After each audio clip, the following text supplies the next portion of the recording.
There are very few great track traditions like the one that is held every late season at Shawnee Mission North High School.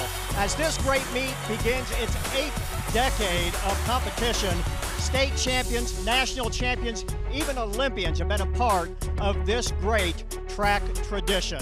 Spectrum Sports welcomes you to the 71st Shawnee Mission North Relays.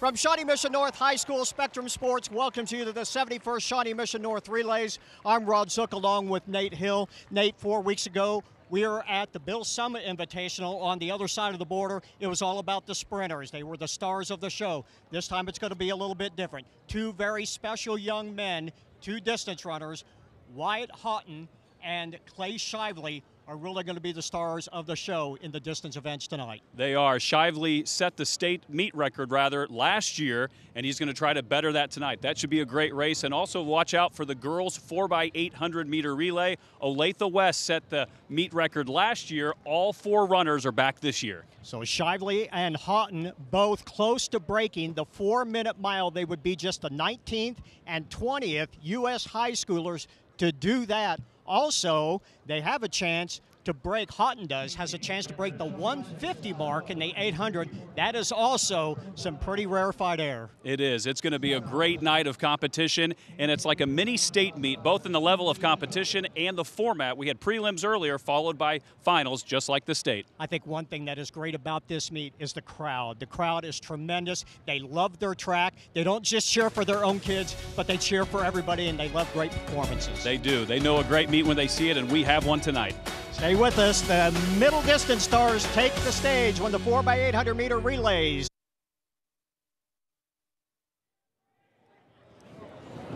Welcome back to Spectrum Sports coverage of the 71st Shawnee Mission North Relays. As always, the middle distance kids take the center stage to start things off. A full field, Nate, in the girls and boys 4x800 meter relays. And, of course, all eyes on Olathe West.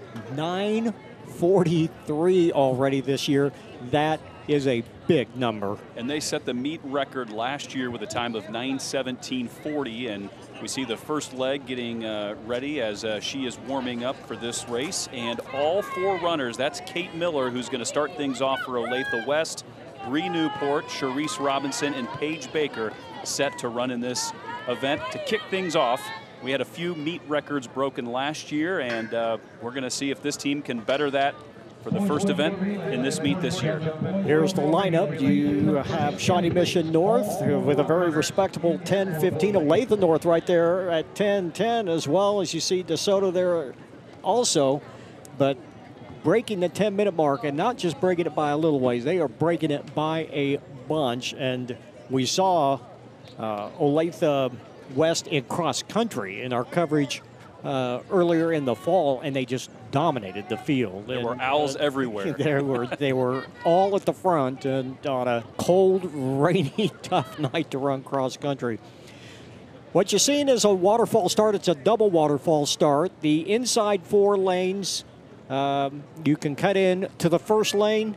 Those are the kids you see in the back. The runners you see in the outside 4 lanes, they will be able to cut into the 5th lane right at the start, and then everyone will blend in at the top of the backstretch as we are underway here in the girls 4x800. It is going to be a crowded field, and Nate, this is where we've talked about making decisions in the past. How much do you want to get out there, try to get away from the crowd, because it can be very, very tough, especially in the first handoff. It can, and you need to be careful. You don't want to go out too fast, but this late in the season, this is kind of the final leg of the season, not just for the relay teams, but the runners in general, but especially as they cut in, they have a better feel for what their 800 feels like and what it looks like, so the tempo is better, and so rarely will you see somebody get out too fast, and so they're able to gauge that pretty well. But that was a clean break-in, so that's good to see to kick off the meet. And they're already starting to string things out just a little bit.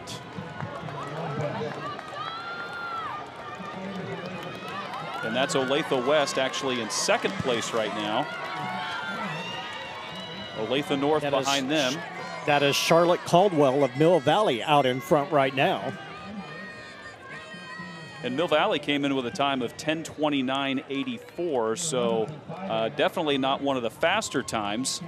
This is just the first leg. So some teams might try to stack their team and put their faster runner in the first and second, get a lead, and then hopefully the third and fourth leg runners can hang on to it. So everybody has a little bit different strategy. Typically what you see is you see the faster runners at the beginning and the end of relays. And you try to, they call it front loading or stacking when you put your faster kids up at the front. But Olathe West now back out in front. And that is Kate Miller.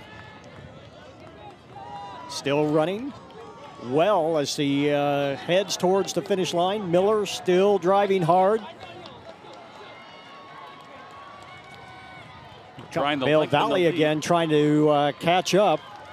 Field nice and strung out. Handoffs aren't going to be too big of a problem as they just about hit the line together. Great handoffs. You saw how they take 2 or 3 quick steps, then turn around and get the baton. That's the way you want to do it. You don't want to wait for your runner to get there. You want to get going and get as many steps started, as much momentum as you can to get going. But great handoffs there in the first exchange. And that's something that you'll also see later in the season like this is the teams have been able to kind of polish those handoffs a little bit. And you're right, you want to get a good start. The lead runner who's going out. We saw at the Bill Summit Invitational a few weeks ago, we saw a lot of runners running up on the incoming runner running up on the runner that was taking the baton, and it was kind of more of a shuffle. But this is those were some clean handoffs there in the beginning, and they handed off almost exactly the same time. That's Benson at Mill Valley out in front, but being chased down by Bree Newport. See Newport, number 760. That's one thing that's new this year, is they have bib numbers, and I think it's great. They look awesome. They look terrific, and it, you know, it's not just something that helps us in the broadcast, helps the fans as well, but it's something for the kids to take with them. This is a special meet. This is one of the really great track traditions, and it's something they can take with them, you know, just a little bit of a memento to cherish here from getting to run here. And you've been here before. You've done this meet. You know what it's like. It is a special place. Yeah, I really enjoyed running here, and it was the first time I ran a sub 50 in the 400 as a junior. But we'll always look forward to it, and in very familiar competition. And what's unique about this meet is that you'll have several classes running against each other, but high level of competition in each one of those classes. So in a way, this could be more difficult and actually more competitive than the state meet, depending on the event. Indeed, and you look at the gap starting to open up. Newport really putting the feet up and down now. They're only at 4:21 as they get ready to hit the 1 mile mark. So an outstanding time already. Still 2 more legs to go. And this is where you're really going to see Olathe West starting to basically run against themselves, because they've broken out the lead. We're halfway through the race right now. And so, you know, you look at this team, and teams that have only been running together for the season already have some experience throughout the season. But this team, this is the second year that they've run together, and they dominated last year. And so now it's just, you know, business as usual, and see what they can put together. Paige Baker just very smooth. You notice the arms not flailing at all, just very, very quiet and stretching it out. And there's one thing, you're by yourself, you can maybe take a few more chances that you might not take. You don't have to press if you don't want to, but if you really want to go for the record, you can maybe drive just a little bit harder and see if you can hang on to this. But she's got a great kick, very smooth, great arm swing, nice and straight. It's not the best of nights to be running distance. It's a little bit on the warm side. It's also a little bit breezy, but it is certainly not stopping them with 5 laps to go. And they are continuing to lengthen that lead in this girls 4x800. We're looking at the American flag there, and it's not out all the way, but pretty close. Pretty good breeze out here, and it's kind of the weather's been kind of hit and miss. We had some showers come through earlier today, but then the humidity really started to pick up in the afternoon. Now it's mainly overcast, but you're right, not the best weather for distance, but as the season progresses, it gets warmer. That can also mean faster times. And we're complaining about the wind, and if you've been around, you know the wind has been absolutely atrocious for about any track meet all season long. So we'll take what there is today, believe me. It's not too bad. Certainly good for the crowd, and it's a great crowd again, as always, for this meet. Baker coming to the line to hand off for the last time. Let's watch the clock here. Timers, looking at the time up on the clock, please. Harris Robinson likely to take the baton.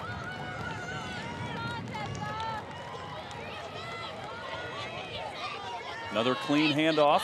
Final exchange there for Olathe West. And it is Karis Robinson. We'll see her a little bit later. And look at her go. She is going to lap at least one team. See Mill Valley still trying to stay in there. 5:56, that's Megan McAfee, who is towing the baton for Mill Valley in second place. And they're not doing bad. They've got a pretty good number coming up here, but they are just simply being outdistanced by what is a great Olathe West team. Look at Robinson just power by everybody. Robinson seems to be running faster as she picks up the distance there as she comes down the final home stretch for the first of 2 laps for her on the anchor leg. There are still a couple of handoffs yet to go in the final leg as Robinson powers past them and past the finish line. 350 meters to go. Well, the other anchor legs had to kind of walk past her because she got on the track so early. and the other anchor legs, because their incoming runners were so far behind, they hadn't walked out onto the track yet. So there was a little bit of little of a kind of messy there for a little bit before those last handoffs happened. Robinson has a chance. Sorry, I didn't mean to cut you. Robinson has a chance to run down maybe a couple of more kids. Maybe that'll give her some incentive to run a couple of people down. Again, the meet record, 9:17:40, and they could very well just absolutely destroy that meet record. It is going down in a big, big way. If she can really pump hard, they could break the 9-minute barrier. It is going to be so close. She's just not quite going to get there, but she is going to run 9:03. What a run. 9:03 breaks the meet record by 14 seconds.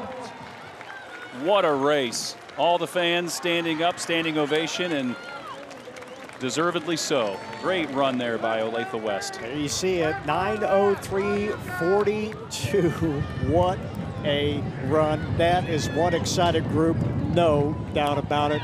They deserve to have a big celebration. What a great run. Here comes Mill Valley and DeSoto finishing. And that is a respectable, that's 9:40, and that is nothing to sneeze at. 9:48.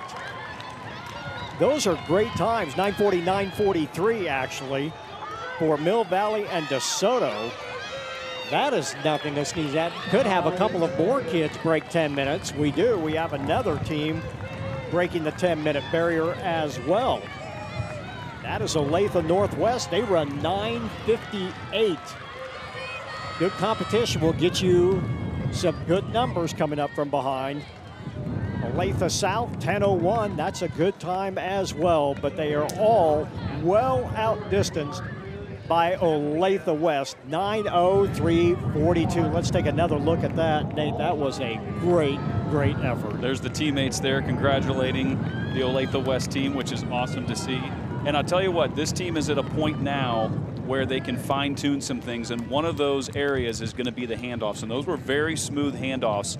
We know they're fast. We know they can run the 800 fast and 4 times that, but they can shave off a little bit of time on those handoffs, and that's part of what they did tonight, and that's only going to continue to get better as the season goes on. This is where it was pretty much decided right here, the kick at the end of the leg, and here is the finish Robinson just powering her way, started to tighten up just a little bit. You see her starting to labor. She really wants to get to that line. I think she saw that clock. Now, man, I can break the 9-minute barrier.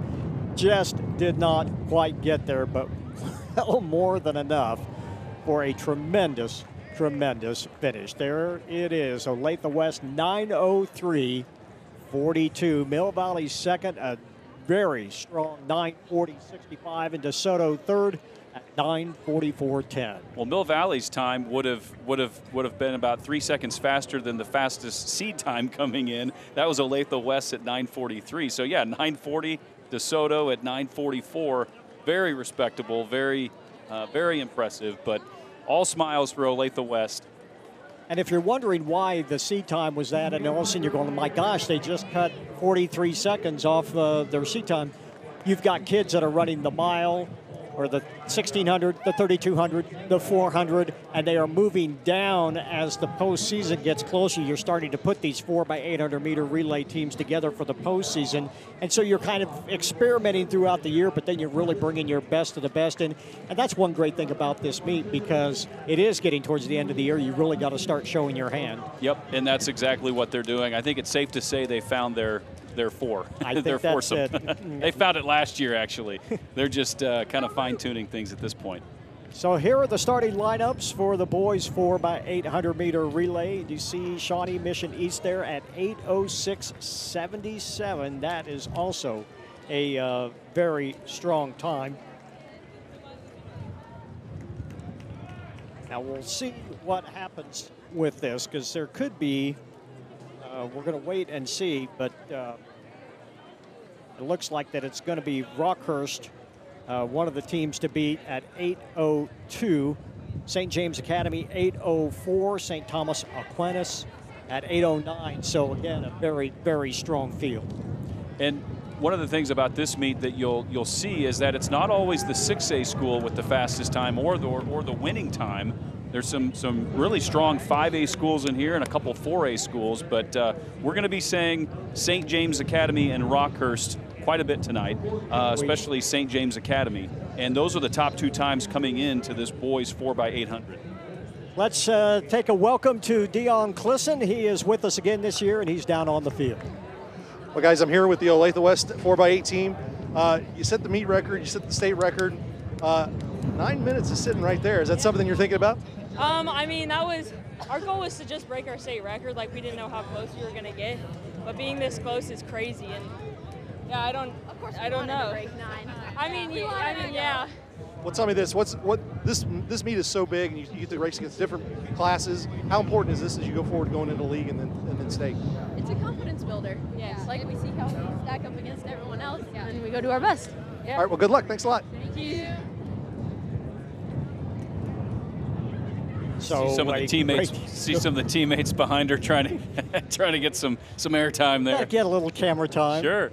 That was a tremendous race. This one's shaping up too. We've seen Rockhurst already this year. We saw them at the Bill Summit Invitational, and they can bring a few kids to the party here in the 800 meters. Now, if you're curious why Houghton is not in any of this, he is not going to be in this race, but you're going to see him here in just a little while, and we'll talk more about what is going to be a very special 1,600 meter / mile run, and we'll explain that, Bridge, when we cross it in just a little while. But stay with us, because you're going to see an opportunity for two young men to possibly break the 4-minute mile, and it's happened less than 20 times here in high school in the United States. So something that you're going to want to stay tuned for here in the next 30 minutes or so, as we are away here in the boys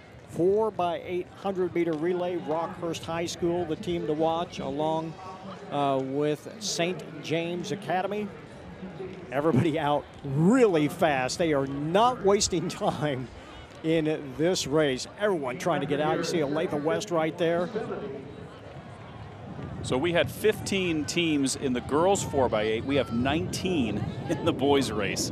So if it looks a little more crowded, that's why. It is definitely going to be crowded. We'll see if they can all stay together in the pack. The Olathe West girls team really forced the issue and strung everybody out so fast in that girls race that pack running was not much of a problem. That is not the case here as they go through the line in a hurry. They are at 55 seconds at the quarter mark. And that's St. James Academy in the lead. John Jacobson running the first leg for the Thunder. Rest of the crowd trying to chase them down. Now this track is kind of at an angle, so even though it is a south wind, it's coming across the track in turn 2 and then coming across over to turn 4. So it's not a straight on headwind, but it is enough that it is a little bit of a problem, and it is a little bit fresh today. So it is making it a little bit tougher as we see a change for the lead.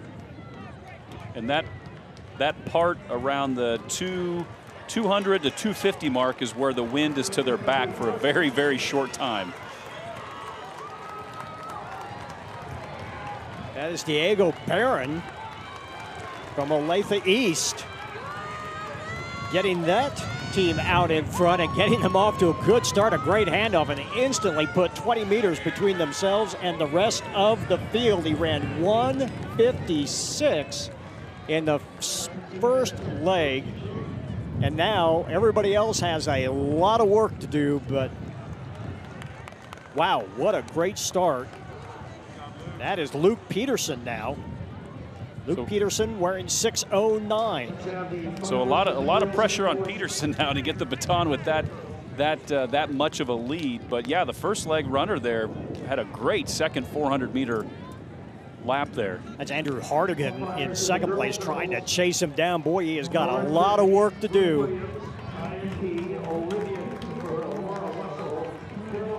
And you got to not take a chance on getting out too fast if you're out there in the lead. And hard not to get geeked up. But Peterson right now still looking pretty smooth, although the gap is closing just a little bit right now. St. James still in second place, but still about 20 meters back. And then about 5 meters behind him, you have 6 or 7 more runners, and they're all bunched up right now. So right now it's a fight for third place. Hardigan has somebody to chase, and that's exactly what he's doing as he's trying to catch up with him here on his second lap before the handoffs take place. Hardigan really starting to pick up the pace now, really driving, trying to reel in the leaders. But so far,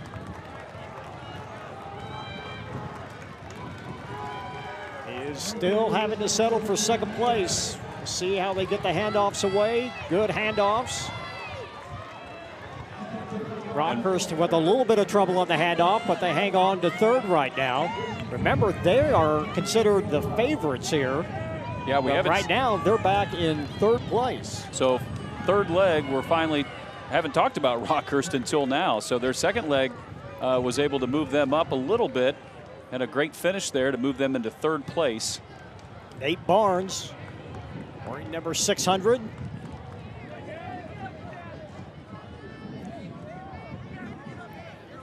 That's 8:47. That is Henry Ackhorn in third place. And there's Michael Bianco for St. James Academy taking the lead on the home stretch, their first lap. Third leg runners here, so they'll have one more lap before they hand off to the anchor legs. Boy, what a great first lap, getting them back in front, making up 20 meters. And it all started with the handoff, Nate. They gained about 5 to 10 meters right there just at the handoff with great momentum, and that's got them in it. You see Rockhurst trying to stay in the fight as well, but still laboring back and not in contention at the moment. They are just now taking over third place. Boy, and they're running well, though, trying to catch the others. And Olathe East came in with a time of 8:12. They were about top third of the seed times, but they're fighting for second and trying to move up into first. That is Barnes in the orange over blue. Rockhurst trying to get themselves back in this. This is going to be a 3-team fight as the last handoffs just ahead. Ty Russhow taking the baton for St. James Academy, the anchor leg for the Thunder. Pretty good handoffs all the way through. Rockhurst, a little bit of a stumble, but not bad. And boy, look at them turn it on as they are trying so hard. Bill Hayes from Rockhurst trying to reel him in. This is where you really maybe have to take a few chances you normally might not. But they are running well. Hayes is getting out like he's running a 400 in that first 100. He was really scooting. And he's going to bring it right up to the other two runners. So we're going to have a three-team race here, I think. We had the girls to easily break the 8-minute mark. We had the girls lap Olathe West lapped a team, and it's about to happen here in the boys race. That is a tight bunch there, 1, 2, and 3. William Hayes is that runner for Rockhurst. They're trying to get around a couple of lapped teams, or a lap team. It is a 3-team fight. It's still St. James, but Rockhurst now in second. Now Hayes beginning to kick, starting to drive. Did he go a little bit early? He's about 250 meters to go. It might be a little fast. And now really turning on the speed. That's Ty Russhow. Ty Russhow starting to power away as St. James at the head of the straightaway at 7:38. They're going to break 8 by a long ways. In fact, several teams will. Olathe East back into second place. Rockhurst is going to have to settle for third as it's a 7:52 and change. 3 teams breaking the 8-minute barrier, and 3 more just missing it. St. James 7:53.07. Olathe East settled for 7:54.99, and Rockhurst 7:55.87. Olathe Northwest just misses it. They run 8 minutes and 9/10. And at Sumner Academy also with a fine time of 8:01, and Lawrence High School comes in at 8:02.36. Again, great times in what is a little bit less than ideal running conditions. And the meet record is 7:50.70 by Shawnee Mission South back in 1980. So they didn't quite get there, but they gave it a run. But that was a great race, and we saw a couple lead changes there throughout the course of the race, and Rockhurst tried to bring it on there near the end, just didn't have enough. But St. James ran a very, very smart race. We're going to take a quick timeout. When we come back, it's the first of the finals in the 100-meter hurdles as coverage of the 71st Shawnee Mission North Relays continues right after this.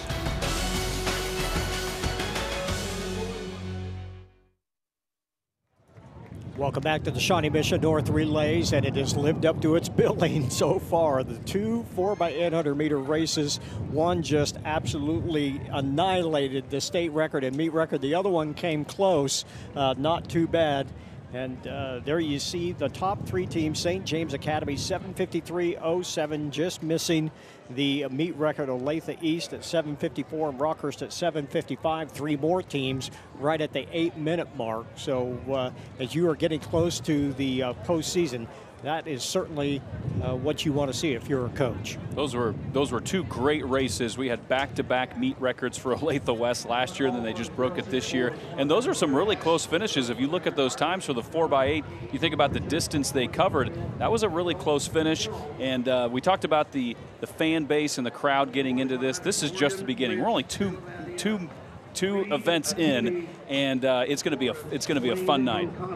We have got the girls 100-meter hurdles. Now remember, unlike the last broadcast we had, which were timed finals, which everybody ran as a final, then they took the fastest of those 5-6 heats, and that was your winner.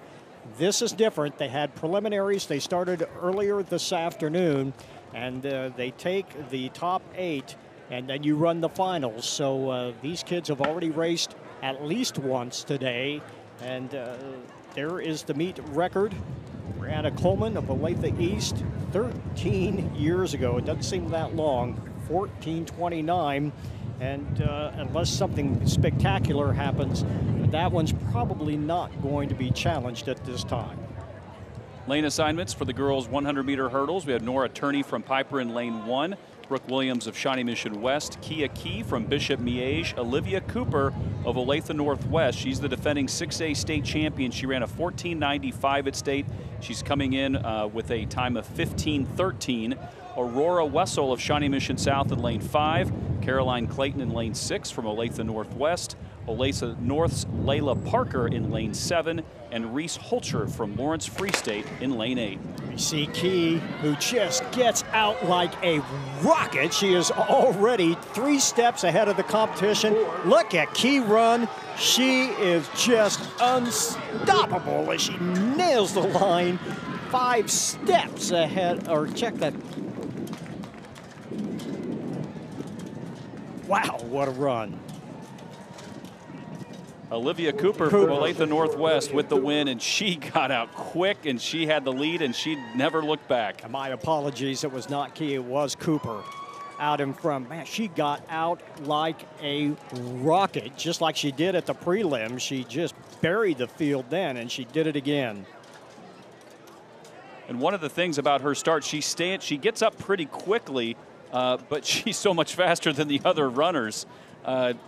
And her stride just fits the hurdle. Sometimes your stride may not exactly fit, but when you can run as fast as you can and hit the hurdles in 3 steps, you're going to bury a lot of people in the field, and she did just that. Let's go down to Dion Clisson. He's got our winner. All right, here with Olivia Cooper from Olathe Northwest. Tell me, this is a great meet to run in. How does it get you ready for the next few weeks? Because this is a big meet, the nerves kick in, and so it gets me ready for the state. Well, the nerves kicked in. Was it happy just to be done at that point when you crossed it? You look really happy, not just with the result, but just to be done with that race. Yes, it felt like a really good race, so I was excited. All right, well, good luck the rest of the way. Thank you so much. Yeah, my apologies to Olivia Cooper, who just ran off and hid in that race. Time now for the boys 110 high hurdles. Another thing about this, it didn't take them long to move the hurdles. This meet runs like a German train schedule. They just do it so well. They've been doing it for 71 years. It just goes off without a hitch. Yeah. You talk to the coaches and everything. That's one thing they like about this meet is it is just done so well, and that's great for the kids and the athletes and the coaches because it lets them worry about the things that they want to worry about. Let's take a look at lane assignments for the boys 110-meter hurdles. This is the finals. In lane 1, Samuel Baxter of Olathe Northwest, Jaden Henry from Piper in lane 2, Joey Taylor of Olathe East in 3, Josh Parrish from Olathe North, and his twin brother Jason Parrish of Olathe North. They are coming in with the 2 fastest times from prelims. We'll be saying their names a few more times tonight. Raphael Gachuhi of Olathe East in lane 6, coming in with a time of 15:16. Jack Robertson of Olathe East in lane 7, and Willen Schrock from Shawnee Mission East out in lane 8. Irish boys, lanes 4 and 5, ready to go as they are in the blocks. Finals of the boys 110-meter high hurdles. Pretty special to see brothers like this compete at such a high level. You can see the crowd kind of gathering up over near the finish line, and they're running right to left as we look at it because of the wind, and that's how they ran the prelims of just a couple hours ago. And one of the differences, Rod, in the prelims to the finals from here to state is today they didn't have as much time in between those events. At state, they're going to have a little bit longer. It's going to be a little bit different format. So this is good practice for state, knowing that the goal is to get to finals. Of course, you want to run a fast time, but that's the main goal, is get to finals and then lay it out all on the track. Josh Parrish in lane 4, Jason Parrish in lane 5. And they get out just about identical. Now in lane 4, it's Josh Parrish pulling away and hitting the tape first.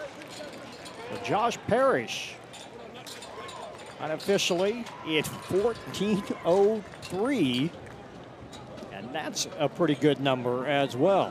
And these last two races, the sibling comes in at 14:38. Yeah, these last two races, the winner in the girls' race was only 7/10 off the record, and the record here was 13:90, set back in 1998 by Jones from Wyandotte. And you can see, clean start. Josh had him from the beginning just a little bit, but he really started to pull away about halfway through the race. Right there is where he really started to find the groove. And let's go down to the track. Here's Dion. I'm here with Josh Parrish from Olathe North, and you run against your brother all the time. You guys play basketball together, play football together. How fun is this just to be able to compete one more season together? It's fun. I like seeing him right next to me, so it pushes me to go further. He's a fast dude, but he didn't get me this time. Well, tell me this, what are you focusing on this week at this race? It's just my technique and trying to get my shoulder leg down faster and just to keep pushing myself. All right, well, good luck the rest of the way. Stay with us. When we come back, we'll have coverage of the girls and boys 100-meter dash on the 71st Shawnee Mission North Relay. Back to coverage of the 71st Shawnee Mission North Relays on our Hy-Vee game of the week. Tremendous crowd again today on a little bit humid and a little bit breezy day. It rained most of the morning, but it has been, all in all, a pretty nice day, and the threat of rain is pretty much gone. There you see the meet record. Now, we'll have to tell you something that Kalia McGinnis is in the race. She is in lane 5 now, goes by the name of Kalia Jordan. And she is your defending 6A state champion in both the 100 and 200. She ran 11.6 last year. It was wind dated, but this is going to be a good race. They are off and running, of course, being challenged by Richards. But it is not going to happen this time. It is Jordan powering away from the rest of the field and putting on the brakes to keep from running in the massive cameras that are down at the end of just beyond the finish line. But the Olathe North product powers her way to a 12:01, just missing the 12-second barrier. Richards is next at 12:21. Here's a replay. And Jordan is very strong, especially her upper body. You see her swinging her arms there and just really driving through. Very, very strong runner. Celebration. They know a good performance when they see it. 12:21 for Richards, 12:47 for Hayes. Harvey has 12:58. Those are all great times. That's pretty cool to see. They all look like at the end of that race that they were all teammates. Yeah. But they're not, right? So that's neat to see. Having a good time and running some good track. And now we're ready for the boys 100-meter finals. And we got some speedsters in this one. Tyrell Reed's coming in with the fastest time of 10:69 from Lawrence High. He's actually a transfer from Highland Park. He ran 5A last year and placed 7th at state. Then he transferred to Lawrence. He's playing football in Hutchinson Community College, actually. A very, very talented running back. He's in lane 4 with the fastest seed time. Alonzo Morgan of Blue Valley North, my alma mater, 10:91 in lane 1. Lamar Lynch Jr. of Bishop Miege in lane 2. Adam Salem Asia Pembroke Hill in lane 3. There's Tyrell Reed in lane 4 from Lawrence High. Isaac Activi from Leavenworth in lane 5 with a 10:86 in prelims. Alex Swarens of Blue Valley, 10:96 in lane 6. Brian Lane of Bishop Miege in lane 7. And Devin Conley rounding out the finals in lane 8 from Pembroke Hill with a time of 11:08. Let's go trackside. Here's Deion Clisson. I'm here with Kalia Jordan from Olathe North, and tell me, how fun was that race? I know you said you're coming back from that hamstring injury. How are you feeling right now this time of year? I feel pretty good, especially coming off of an injury. It's only my second meet. It's not my best time, but it's pretty surprising after running that. Well, tell me this. When you guys got done, the group of you all from different high schools, I'm assuming you guys have run against each other a lot and know each other pretty well. Yeah, we've been running against each other for years. They're all my best friends. Basically, everyone I run against, no matter the event, indoor, outdoor, they're literally all my friends. And we always hug at the beginning and hug at the end. All right, well, congratulations. Thank you. That is great to see. You do make a lot of friends in track and field, no matter where it is. It is just kind of one of those sports where you share a lot in common. And here we go, the boys 100-meter dash. The meet record at 10.3. Reed ran a 10:47 last weekend at the Seaman Relays. He is out quickly, but he's got a lot of competition. Reed having to push hard in lane one. That's Alonso giving him chase, but he can get it. It looks like Reed pulls that one off. Doesn't look too happy with himself, but he wins in 10:54. Certainly not one of his best times, but it was more than enough. Morgan runs 10:68. Kind of surprised him. I think Morgan may have surprised Reed just a little bit, because Morgan got off to a great start, but he just couldn't hang on as Reed pips him in the last 40 yards. And Reed is so strong, but what you see him doing in that race about the 50-meter mark is he almost starts to overstride just a little bit, and he kind of slows him down a little bit more. But yeah, he didn't look super excited about that race, even though he won it. Let's go down trackside. Here's Dion. Here with Tyler Reed, and you just won the 100. How do you feel like your season's been going so far this year? It just started going good. I mean, last week I put in my all. I've been working out practice every day. You know, hit that 10.4. I'm just feeling good out here. What are you working on as you get ready to go? You got league and then state coming up. I'm just, just keeping my block starts right, keeping my ending right, so keeping that together. So, congratulations. Thanks a lot. Stay with us. We're going to take a quick break, and when we come back, it is the girls and boys 1,600-meter runs with a little bit of a twist when we come back after this.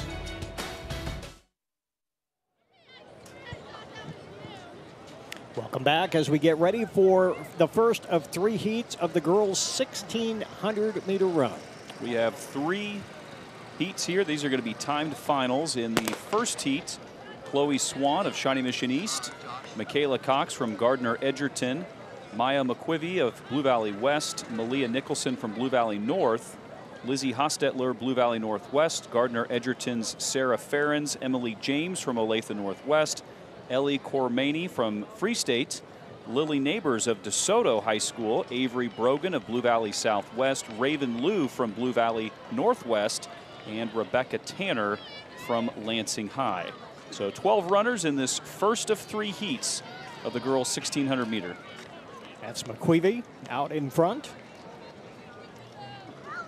Fastest time coming into this meet belongs to Paige Mullen of Shawnee Mission Northwest, a 5-minute 0.57 1,600 meters. And of course, Callie Lowe Gerard, who just did everything in the mid-teens, 2015, 2016.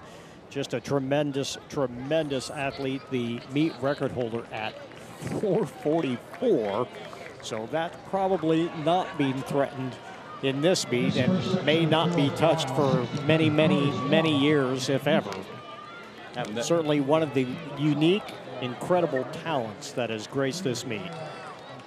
McQuivy of Blue Valley West coming in with the 3rd fastest time in this heat, and right now she has the lead after 1 of 4 laps.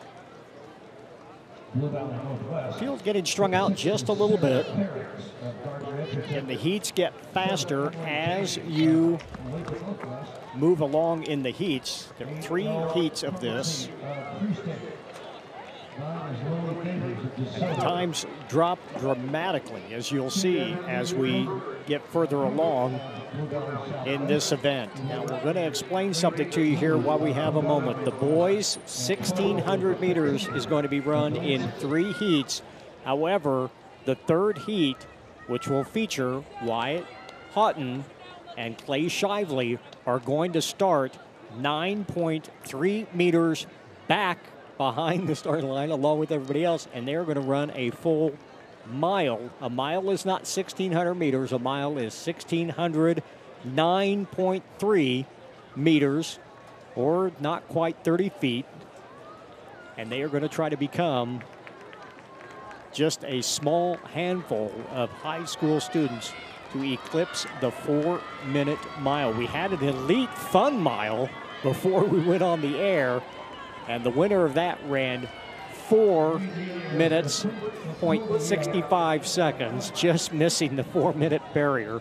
But Clay Shively and Wyatt Houghton, certainly two very special young men. We talked about them at the beginning of our broadcast, and they will be a part of that race coming up, trying to break the 4-minute mile. It will be special. We're going to go old school. We're going mile, but they will keep the time for both the mile and the 1600, correct? Yep, we will explain that. You will see two cameras. One camera will actually stop the clock at 1600 meters, and another clock will stop them at the mile, and they will run the full mile. So in theory, if they're shoulder to shoulder, one of them could win the 1600, the other one could win the mile if they're shoulder to shoulder. So it depends on what happens in that 9 point, what'd you say, 9.344? 9.344 meters if you really want to get exact about it. Of course, the first time it ever happened, Jim Ryan did it, and you thought at the time that's going to become the norm. It did not happen again for over 30 years before it happened again. In fact, almost 40 years before Alan Webb was able to do it. And since then, it has become somewhat regular, a regular occurrence. And that is McQuivy still in the lead in the first of 3 heats of the girls' 1600 meters. 1 lap to go. And that is Michaela Cox from Gardner Edgerton. The Trailblazers representing here at Shawnee Mission North, and Avery Brogan of Blue Valley Southwest also in the top of that pack.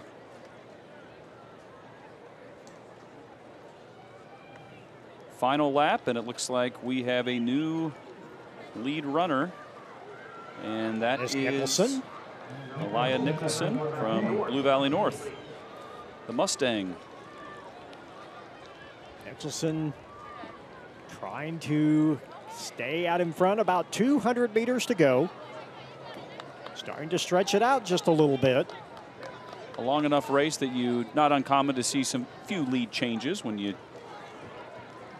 factor in four laps. A lot can happen in those 4 laps. Of course, it depends on whether it's a tactical race or just an all-out run as fast as you can. And coming back, here comes McQuivy.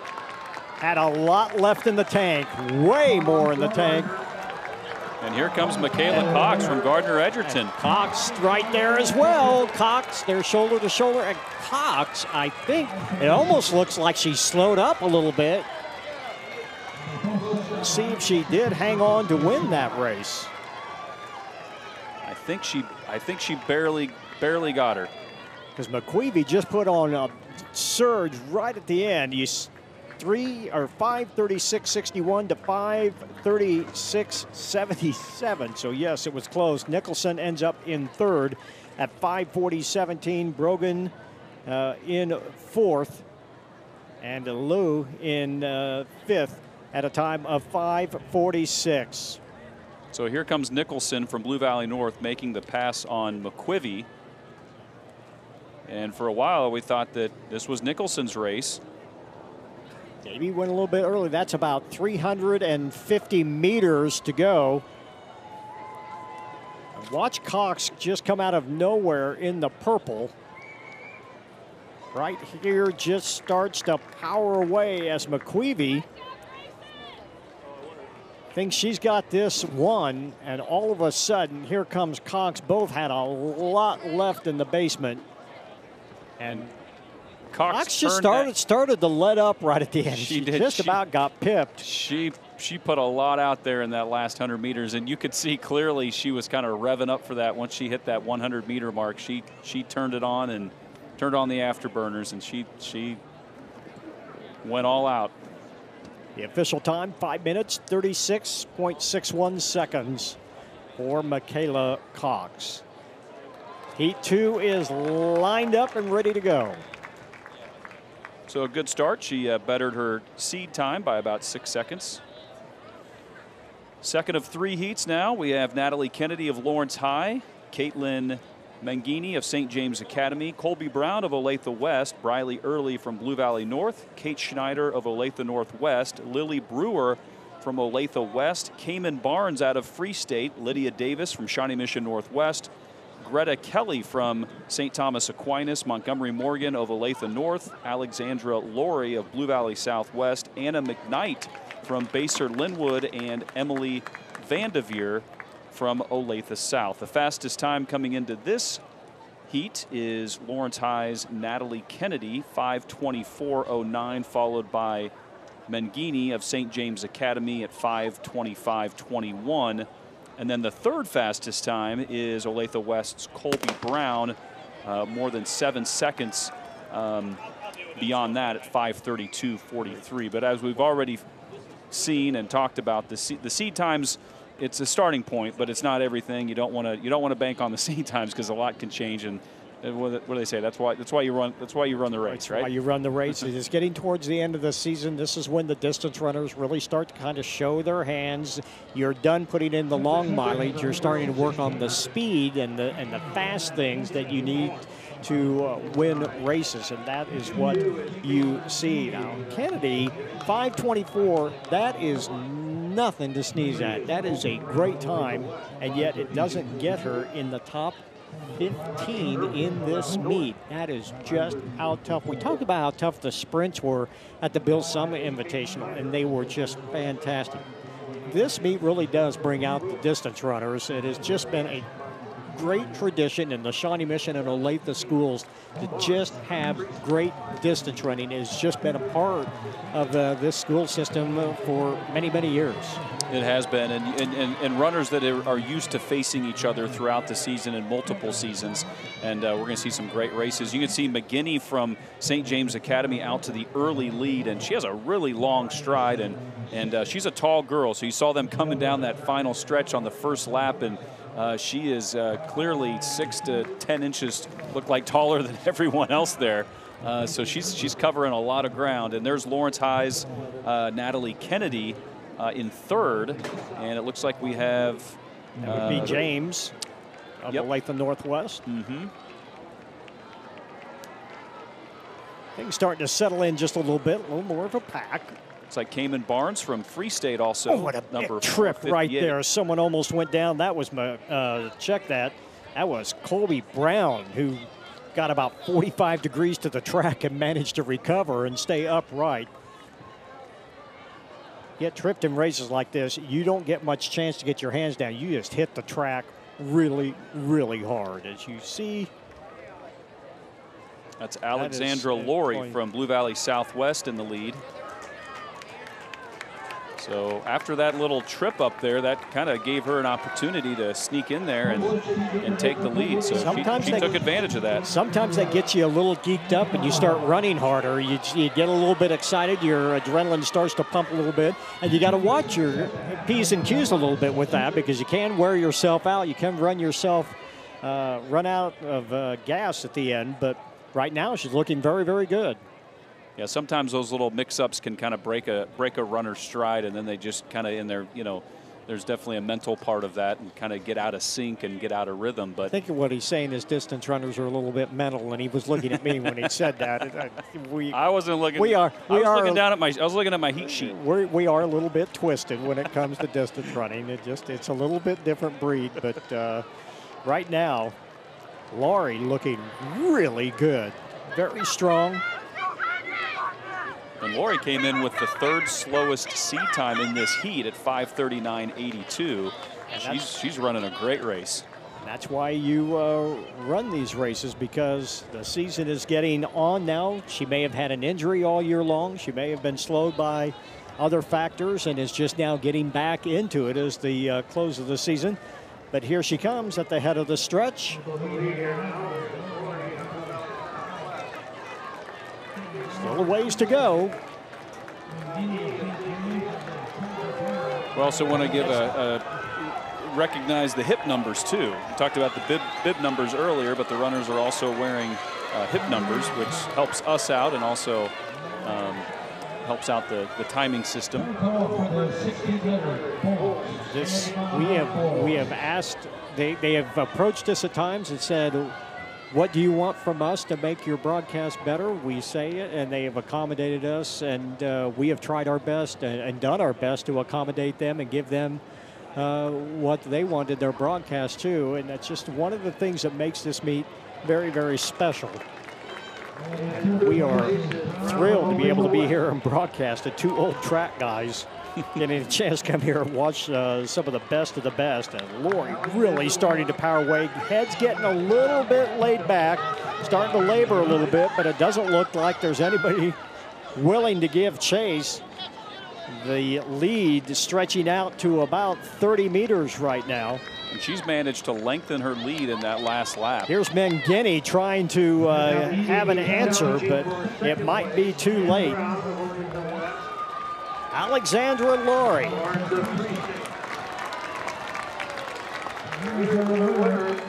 Pumping away to the finish line, and this is going to be a pretty stout time. She could eclipse the 5:20 mark, just not quite, but she's going to break 5:21.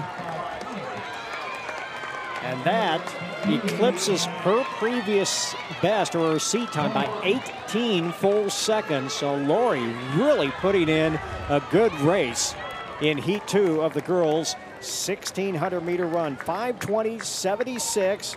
Mangini hangs on for second place, 5:25.64. Barnes, 5:25.68. And then Brown at 5:26.48 as the rest of the field finishes. But a nice run by Alexandra Lori. And she ran a very methodical race. She didn't get out too quickly. McGinney came out with the lead, and then you can see her taking the lead right here. But it was just very, very well, a great approach. Once she got the lead, she never gave it up. Ran a great race, and you can see her striding it out there at the end to take the win. Good arm swing, trying to get on your toes. And, well, anybody can sprint on their toes. Well, after a mile, it's not easy to get your heels off the ground. But she does a great job with a nice finish there and a solid run. You see a happy young lady right there at 5:20.76. Alexandra Lori from Blue Valley Southwest with the win in Heat 2. That could eclipse a few kids in this heat as we give you the starting lineup for Heat 3 of the girls' 1,600-meter run. We have Paige Mullen in lane 1 from Shawnee Mission Northwest. She placed 6th at state last year. She's coming in with the fastest time of 5:57. Gracie Jacobs of St. Teresa's in lane 2. Lida Paget from Shawnee Mission East in 3. Hannah Gibson of Shawnee Mission South. Leah Erickson, Blue Valley Northwest. Quinn Hayes from St. James Academy. Scarlett Perlman from Shawnee Mission East. Kaylin Willingham of Olathe West. Shea Johnson of Olathe North. Isabel Ross from Blue Valley Southwest. Kate Price of St. James Academy. Anika Allen from Olathe South. Emma Romanos from Lawrence High. And Sophie Horner of Shawnee Mission Northwest. Again, Callie Lowe of Girard, the meet record holder, 4 minutes, 44 seconds. Ended up with a career at Iowa State. You see the curved line waterfall start. You can cut into the first lane right away. And everybody is away cleanly. They're out pretty quick, too, trying to thin this crowd out early, but that is not going to be easy. This is a lot of talent up at the front. That's Kaylin Willingham from Olathe West. And now Paige Mullen quickly getting back out in front. Quinn Hayes on her shoulder. Everybody away cleanly. Had a few trip ups in the first heat, or in the second heat. Nothing like that here as the field begins to string out. Mullen looking comfortable, willing to take the lead despite what is as much of a headwind as there is, it is starting to calm down a little bit. Not quite as windy as it was earlier in the day. They hit the line right at 70 seconds. And Mullen is a very experienced runner. She's run a lot of races, and she's run a lot of races from the front like this. So you'll see that her stride, there's not a lot of wasted energy with her form. She keeps everything pretty close to the body there, just nice and smooth. We'll see if somebody starts to challenge her here as she is about 100 meters into her second lap. That is Hayes in the white over blue. Mullen ran the 8th fastest time in Kansas history at the senior relays last. Mullen right now, one of the best 1,600 meter runners in Kansas. Has a very short stride, but has very quick turnover. And that is what enables her to generate speed, and she does it very relaxed as well. Does not lock up, doesn't look tight, just looks very comfortable. Arm swing very good, doesn't get across the center line at all. But Hayes not letting go just yet, hanging on right on her shoulder with 800 meters to go. And Hayes seems to be pretty content right there. she's not looking to make her move just yet. She's just going to go ahead and tuck in right behind her. Now you see Quinn really start to turn on the speed. Third lap is so important in the 1,600 meter run. It can decide so many things. This is where your level of courage really starts to show through, and also your talent pool. You notice how Paige Mullen's jaw and face very relaxed. She's not clinching up. When you do that, which is common to do, it'll slow you down. And so she's able to stay very relaxed in this race. She's looking very strong. Grace Jacobs in third place right now, but not a factor. In fact, having the tough role of running by herself, not in touch with the leaders, and not in being contested by anybody else. That is a tough way to run, especially when it is breezy outside like it is. Coming right at you with the bell lap. Paige Mullen still in front. And Hayes looks pretty comfortable in second, but she doesn't want to give Mullen too much space there. So if she's going to make a move, she's going to need to make it fairly soon, I think. Mullen put out a little bit of a burst and got away from Hayes, and then Hayes was able to kind of hold station, and now Mullen starting to open it up again. The leg turnover starting to speed up. It looks like Jacobs may be fighting for second place here very, very soon. Jacobs starting to move up as well, but Mullen starting to pull away. Hayes stayed in the fight as long as she could. Second and third place on your screen. Hayes and Gracie Jacobs. Jacobs trying to haul in second place, but Paige Mullen all by herself with 150 meters to go. And her turnover's getting even quicker as she comes down the final stretch here. The 5-minute barrier, the crowd on their feet as they cheer on Mullen, pushing hard. The 5-minute barrier, no question this time, easily breaking it at 4:55 and change. Paige Mullen with an outstanding time. Here comes Jacobs for second, just pipping Hayes shoulder to shoulder at just over 5 minutes. Jacobs 5:02, Hayes 5:03, but Mullen runs 4:55.18. She has enough energy to run over and hug her teammates as well. What a run. What a last lap. Mullen really turning it on in the last 300 meters and just leaving the rest of the field behind. You see 2 thumbs up, and no doubt a great effort there by Paige Mullen from Shawnee Mission Northwest, eclipsing the 5-minute barrier and not missing the meet record by a whole lot. And you say you break the 5-minute barrier, and you're still about 10 seconds away from the meet record set by Callie Lowe. Let's go trackside. Here's Dion Clisson. I'm here with Paige Mullen from Shawnee Mission Northwest. The look on your face when you crossed the line was awesome. A little surprising? I wouldn't say it's really surprising. Like I kind of went into this like knowing I was gonna break 5. Like that was kind of that was what today was about, basically. I don't know. And so I was really happy. Well, tell me this: that last lap, you really turned it over, and how soon can you pick up the number and see where you're at and kind of have an idea of where you're at? I was trying not to look at the board that much, but I could hear like my coaches giving me my 200, my 400 splits. So I don't know. I just was going. Well, congratulations. Thank you so much.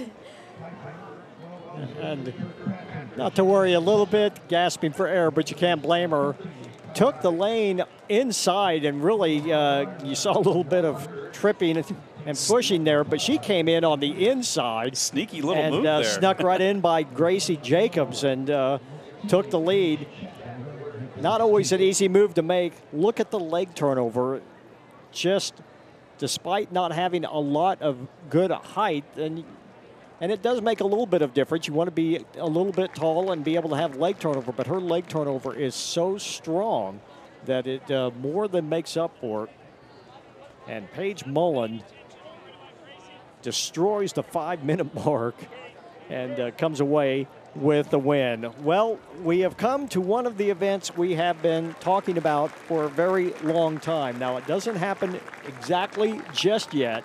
We have 2 heats of the boys' 1,600-meter run, and then the third heat will be a full mile run, and Wyatt Houghton and Clay Shively will try to break the 4-minute barrier. Let's run down the lineup here in Heat 1 of the boys' 1,600-meter run. All right, we have Ryan Whitsley of Free State, Manuel Leos of Arc City, Brock Olson from Blue Valley West, John Maybar of Wyandotte, Easton Volk from Shawnee Mission Northwest, Jay Durham from Blue Valley Northwest, Landon Comstock of Gardner Edgerton, Michael Nossman from Shawnee Mission West, Caleb Thompson of Olathe East, Ian Carroll from Trinity, DJ Thomas of Piper High School, Liam Kirkpatrick from Shawnee Mission South, Rockhurst's Kia Somasagaran, and Carter File from Aquinas, Nathan Schweiger of Shawnee Mission North, and Gage Chapman from Shawnee Mission North. Fastest seed time coming into this heat is Ryan Whitsley of Free State at 4:34.34.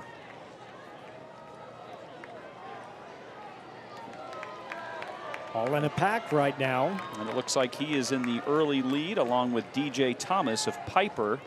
Now, there's one thing about this. When you're in the third heat, you've got to make some decisions how hard you're going to run, because obviously your chances of coming away with a win in this event are not tremendously great if you're in the first heat, because you are almost a full 30 seconds slower than the 2 top runners that are going to be in the third heat. But you still have a chance to put up a pretty good number. Do you want to run a tactical race and go for the win in this heat, or do you want to push things? Right now, it is a little bit of a pack going down the backstretch. No one really seeming to want to grab the lead and take over, although now you see number 1179, that's Ian Carroll of Trinity. He decided that was just a little bit too crowded. He wanted to get out in front. And he is a teammate of Clay Shively. We saw Trinity win all 3 heats last year. The slow heat, the middle heat, and of course then the fast heat. So Clay is a great runner, but he's got some pretty darn good teammates too. When you're running 4:34 and you're only in the first of 3 heats, this is a loaded field, and right now that is Ian Carroll, who's 4:39 actually so far this season. And that's Manuel Leos, number 103 from Arc City, and I don't think we're going to say Arc City too often tonight, so I'm not sure how many athletes they brought, but just 2 of them? Okay. Yep.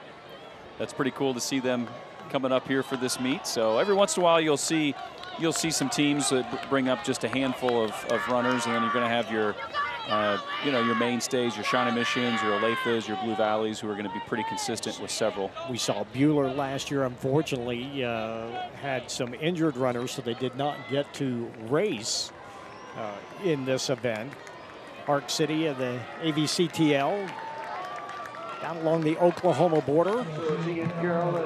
And Leos's teammate, Gabriel O'Neilio, will be running in the next heat from Ark City. So there are your 2 Ark City runners. That's the bell lap at 3:28. Now everybody's starting to just scramble here as the kicks are coming early and often. As we have a change for the lead from the back of the pack all the way up to the front. That is Kirkpatrick, Liam Kirkpatrick, Shawnee Mission South, deciding that pack running is not what I want to do, and he has the lead with just a little less than 200 meters to go and trying to stretch it out here. He's at 4:05 with 150 to go, so he's got a pretty solid time coming here if he can hang on to this kick. Really starting to labor, though. You see his head laying over one side, now laying over to the other, fighting as hard as he can, trying to stay out in front. He is about to get overhauled, though. Can he hang on? No, and they both sprint for the line. He just can't go, and then he goes down hard as Kirkpatrick really hits the deck. And it is Whittlesey from Lawrence Free State running 4:30.71. Kirkpatrick a 4:30.83, and for Kirkpatrick, that is about 9 seconds faster than his seed time. But a nice effort, but unfortunately he has to settle for kind of a painful second place in that heat.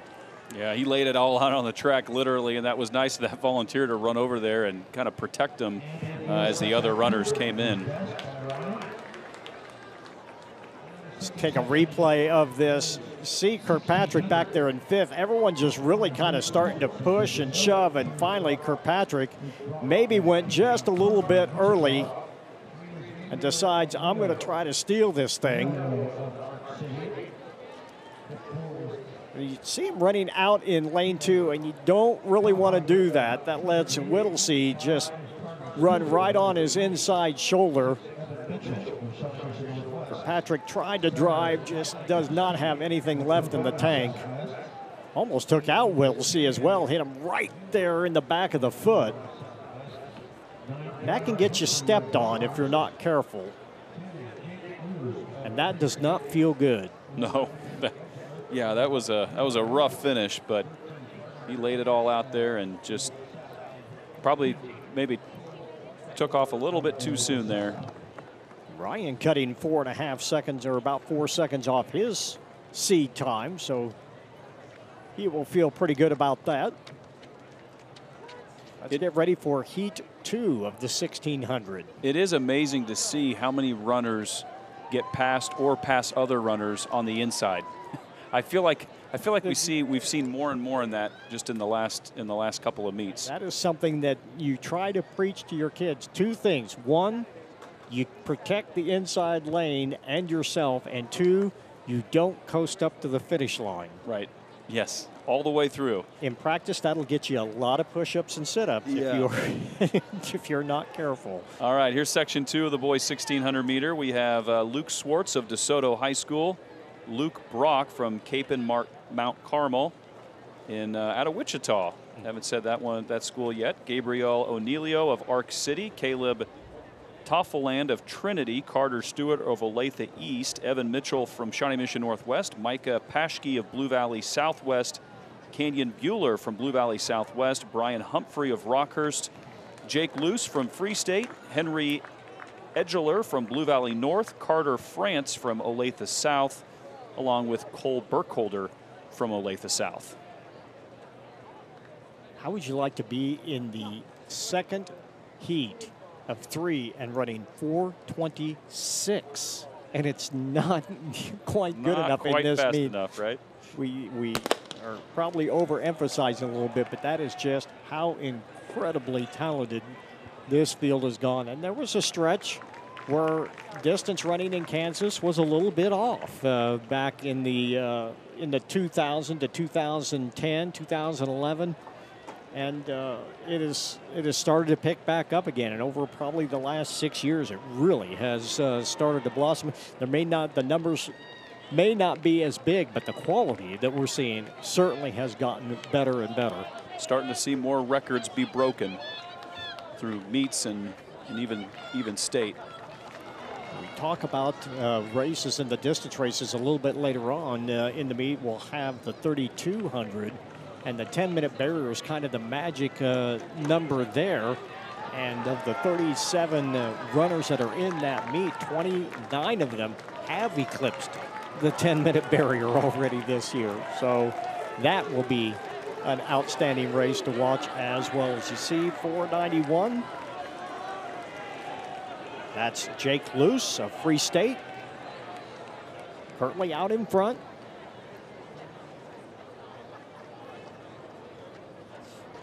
And this is a pretty tight field here.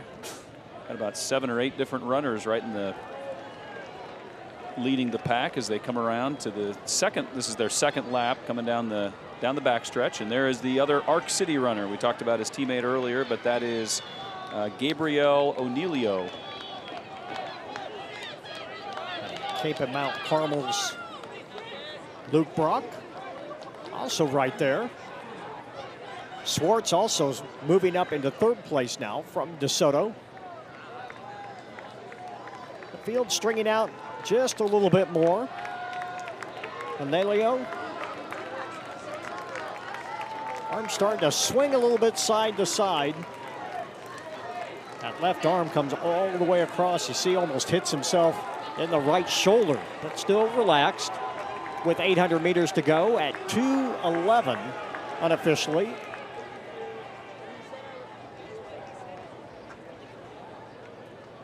And now Brock really starting to stride out. Brock looking really strong right now, as well as Swartz. Also in the battle right there, that is Evan Mitchell. Staying in the hunt, staying within shouting distance, as it's becoming a 4-person race right now. Trinity's Toefland giving chase, but still quite a ways back. He is kind of running in a hole again by himself. He's back about 10 meters in the pink shorts with the white top, but moving up and starting to get closer to that group of 4 running at the front as they take the bell lap. Not a bad time. Brock trying to take the lead. He's on the outside, now decides to pull in and tuck in behind O'Neilio. 350 meters to go. Now Brock goes top again around the outside. O'Neilio trying to hold him off, puts on a surge. Staying out in front. Swartz back in 4th. Mitchell right there still. Brock started to make a move on the backstretch there. Every time he comes up on O'Neilio, he just says, nope, not yet. So now we have a new leader. And that is Mitchell moving on the inside and taking the lead. O'Neilio still in 2nd place. Mitchell, with 200 meters to go, goes into the lead. Now 100 meters to go, and Mitchell starting to stretch it out. Mitchell with a great arm swing and a great kick, and Mitchell is going to run a great time here. He's going to break 4:20. Mitchell runs 4:19.3 unofficially. 4:19.59. What a great time. Brock ends up running 4:21 and Swartz 4:21 as they all just obliterate their seed times. But talk about surprising a few kids. And Mitchell bettered his time by 10 seconds. Evan Mitchell with a great time. Gets congratulations from his supporters and his teammates. 4:19.59. if you go by seed times, and you're probably not going to get to in this meet, that would be the 6th fastest. And another inside pass. What do you know? Leo led most of this race, put on several surges trying to hold everybody off, but he just simply had nothing left in the tank. In fact, he finishes deep in the field as he just simply runs out of gas. And Mitchell had to get really skinny to get by O'Neilio there on that curve, because O'Neilio throws those arms out pretty wide. So he didn't get hit. He didn't get hit in the chest or the chin with that arm swing. That was a really smart race by him, and he timed that perfectly. So Evan Mitchell wins Heat 2, and when we come back, it is Heat 3. It is going to be the mile. So we're going to keep it right here as we get ready for this. Now let's explain what's going on. They are going to run the 1,600 meters, and it will be timed officially as part of the race.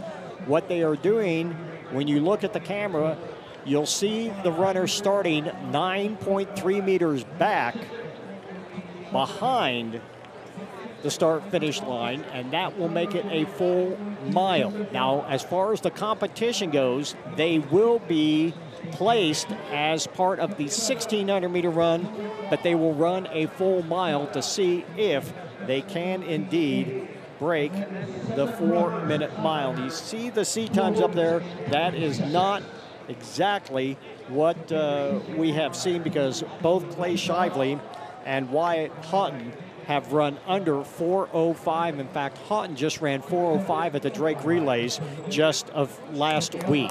And there's Clay Shively in the inside lane. Wyatt Houghton outside of him from Shawnee Mission East. Parker Wallian of Gardner Edgerton. Caden Peters from Shawnee Mission East. Henry Bourne of Shawnee Mission Northwest. Micah Blomker from Shawnee Mission North. Dylan Plath of Olathe South. CJ Meyer from Collegiate. Jacob Norris from Olathe Northwest. Will Meyer of Collegiate. Blair Petesic of Shawnee Mission East. Sam Hurley from Blue Valley Northwest. And Landon O'Neill from Andover Central.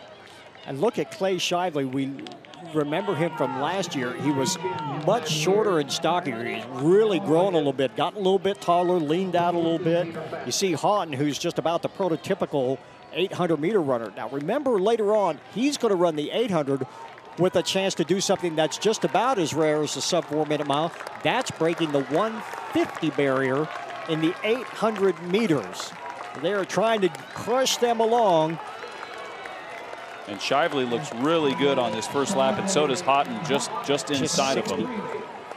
Now, if you remember, you don't remember, but earlier today we had an elite mile.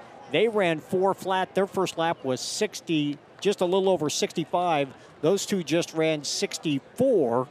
So if they can hang on to this, you see Houghton deciding to take the lead. This is a great contrast, because Shively is actually one of the best 3,200-meter runners in the nation, and he moves down into this event where Houghton is an 800-meter runner, and he takes the speed and power of that race and moves up to the mile run here, where Shively takes his endurance and that kind of speed and comes down to the race. So kind of a unique contrast of these two runners.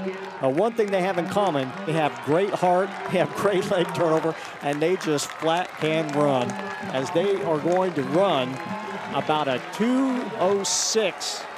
So they're going to have to go a little bit faster. About a 2:05. They're going to have to what we call reverse split, meaning the second half mile is going to have to be better than the first one, because they're not quite there. They're going to have to push each other just a little bit more.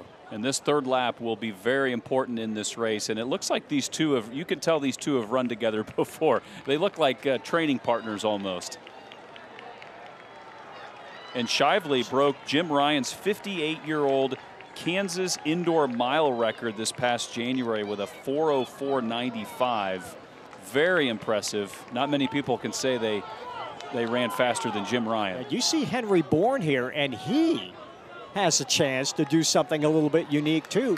He has a chance to break the 9-minute barrier in the 3,200 meters later on tonight if he decides to go ahead and run in it. So he is no slouch either. In fact, he is staying right in there with 1 lap to go. They got a lot of pedaling to do. He's going to need about a 52 quarter, which is going to be awfully, awfully tough to do. Shively starting to pull away from Houghton now. Shively really driving, trying to break his own 1,600 meter record of 4:10. Just a little bit too windy today and a little bit too warm. It'd been nice if the wind had stayed down. It is a little bit breezy as Shively with less than 200 meters to go at the 3:45 mark. It's still going to be a great time. But the 4-minute mile, well, it's just going to have to wait for another day as the crowd cheering them on. Clay Shively pulling away from Houghton. In fact, Houghton could get threatened for second place. Shively just driving home, looks up at the clock, knows that it's not going to happen today, but he is going to break the meet record, and he still runs 4:07. Houghton runs 4:11 and a 4:12 for Henry Bourne, which is also well above his seed time. Clay Shively 4:07.92, Houghton 4:11.58, and Bourne runs 4:13.86. Well, the mile did not happen, but it was still a great, great race to watch.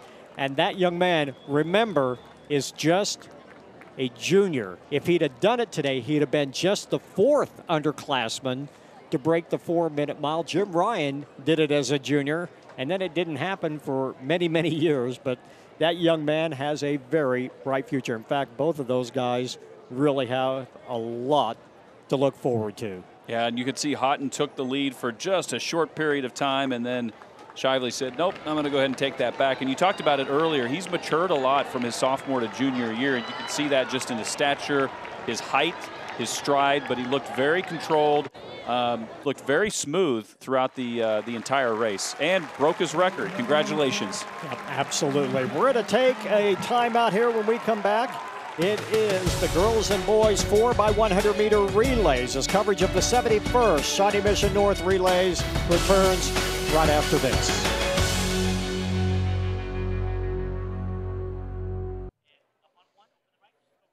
Ready for the girls 4x100, but before we get to that, let's go down to our winner of what was a very special mile/1600 meter run. Here's Dion. Here with Clay Shively from Trinity, and tell me, we were talking before about that numbers out there. It's a tough number to get through. How did you feel just overall about the race today? You know, I had fun. I mean, this meet is the best meet in the state, and definitely wanted to run faster. And it's hard when it's just two guys wanting to run fast. Ideally, there could have been a pacer, but the pacer dropped out. So, but hey, that's racing, and it was a great experience. And yes, I would have liked to run faster, but can't beat this meet with a 4:07. We were talking before, you know, there's a lot of different factors that go into it, you know, just how you feel, how the day is, and how much you're training. Is it fun having that thing to chase? Yeah, I mean, there's only been 18 high schoolers ever do that. Obviously, like, one of my biggest just idols is Jim Ryan, and just to get to that kind of fitness is definitely so hard, and it's definitely a challenge, and I think I can get there eventually, and I'm not going to stop chasing it. All right, well, good luck. We'll see you next year. Thank you. Appreciate it. I think one thing we've got to remember, that was a 4:07 mile. It's probably about a 4:05 1600 meters, which would break his record by about 5 full seconds. It will take time to decipher that because of the special way this was set up, and the starting line moved 9.3 meters back. They have to hand enter those times, so it's going to be a little bit before we get the official time there in the 1600 meters, but you're looking at probably about a 4:05, 4:06, 1600 meters to go with that 4:07 mile. Very impressive. He said he was going to chase that, and the best news is he's only a junior, so he has another year. There's a very, very good chance he's gonna run under that 4-minute mark. He's got great coaching. They keep it under control. They don't try to get too enthusiastic and pile a lot of mileage on a high school student, which you can't do. You've got to keep the mileage sensible. but still chase down those numbers. So being able to do that is certainly what makes him such a special young man, and Wyatt Houghton as well, and and the rest of them all ran well. So St. Thomas Aquinas, Olathe East, Shawnee Mission West, St. Teresa's Academy, Bayshore Linwood, and Blue Valley Northwest here in Heat 1 of 3 of the girls 4x100 meter relay. These are timed finals. And we're going to shorten the distance quite a bit with this one. So each runner will run 100 meters. It's a 4x100, one full lap, lanes all the way. These will be closed handoffs. We saw the 4x8 earlier this evening, and those were open handoffs. Handoffs definitely make a difference in this race, and the key is to keep that baton moving from runner to runner. The meet record here was set back in 2009. That was Olathe East running a 48.05. We're going to see Blue Valley North in the third heat coming in with a 48.66, so they might flirt with that. That's going to be a tough one to break, and we'll have to see. But this is the first of 3, and these can take a little bit of time because you have to get the exchange zone set up. Everybody's marking their steps, and so you have to make sure all the zones are ready to go. But we are underway, the first of 3 heats in the girls 4x100 meter relay.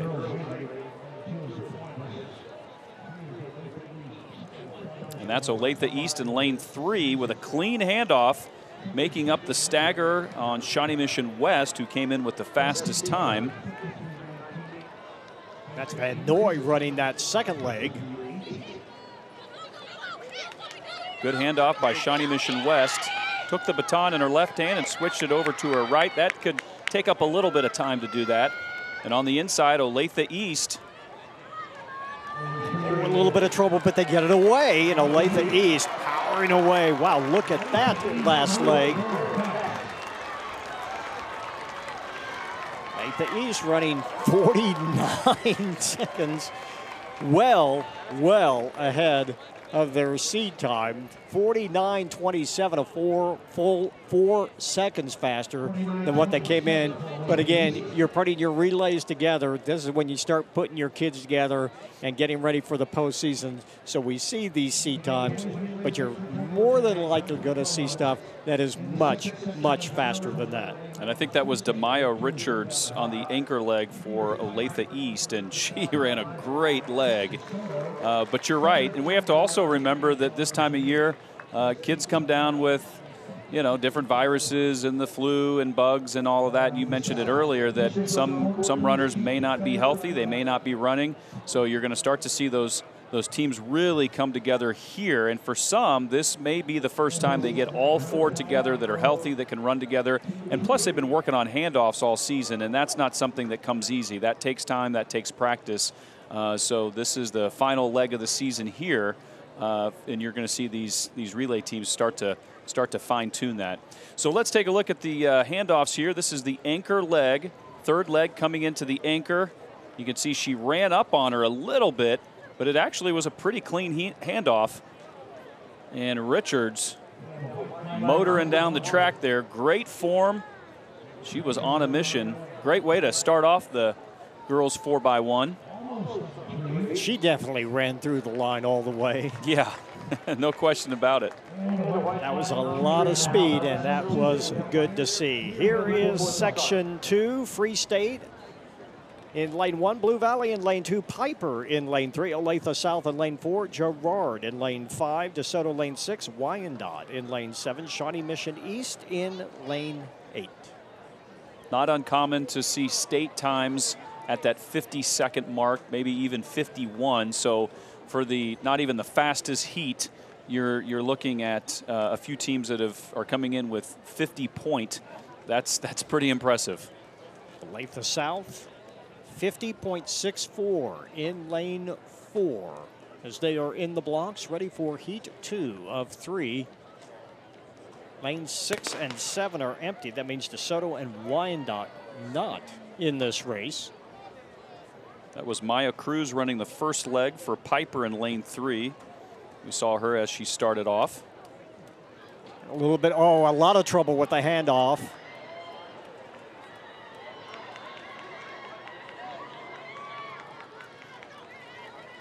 the outside, Shawnee Mission East, and they have a little bit of trouble with the handoff. They get it away.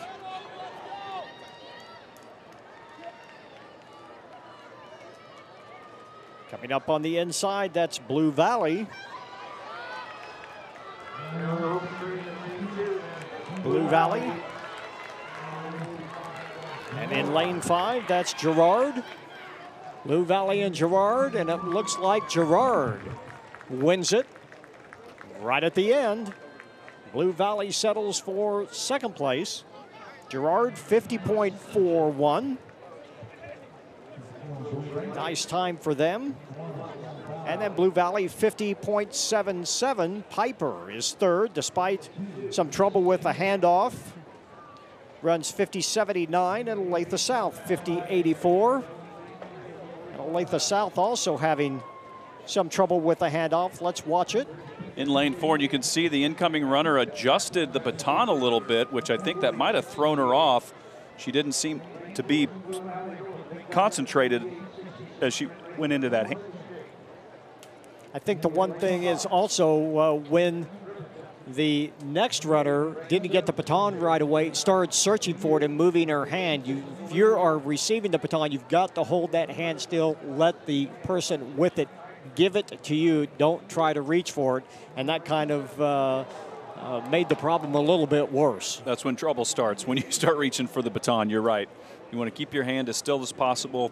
Give the incoming runner a nice target. You want to try to hold it up a little bit higher. It's easier to pass the baton off when the hand is higher. When it's low, then it's just harder to place it, and then that's when that reaching starts.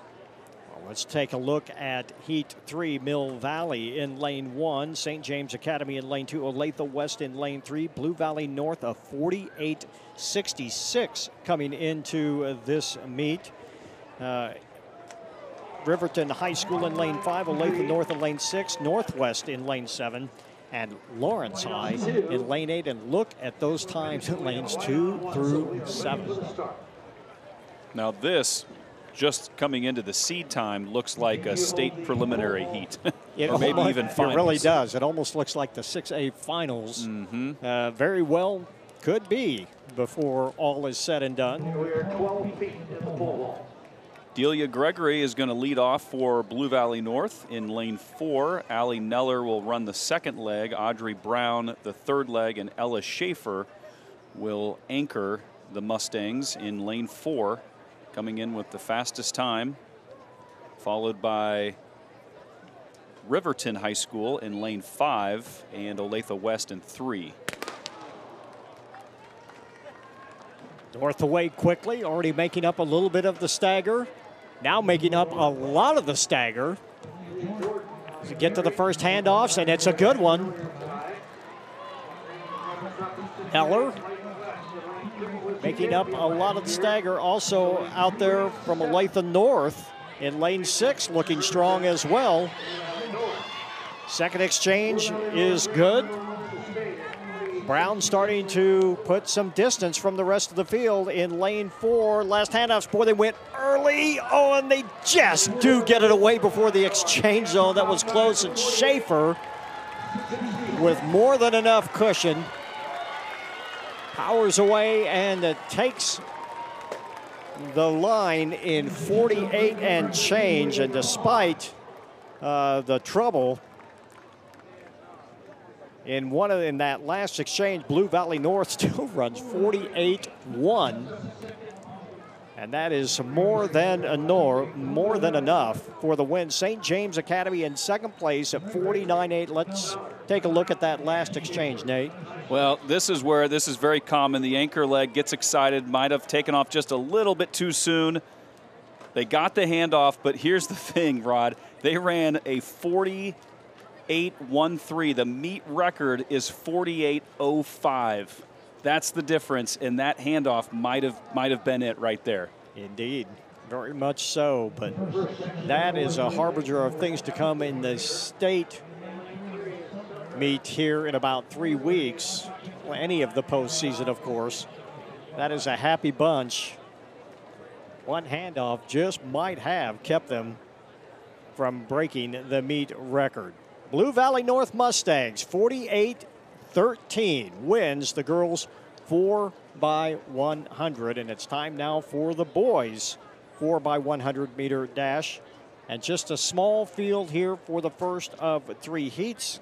Kansas City Sumner Academy in lane 3, Kansas City Washington in lane 4, Wyandotte High School in lane 5, and Shawnee Mission West in lane 6. And I got to give a couple shout outs here. KC Washington in lane 4, of course, the alma mater of Wendell Gaskin, who had the 400 meter, still has the state record at the state meet, had the record here before it was broken last year.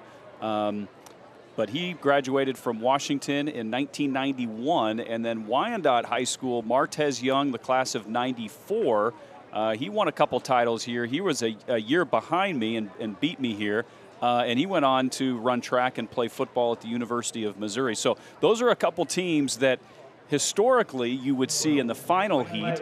Tonight they're in the first heat, but a lot of tradition there with both of those schools, Washington and Wyandotte.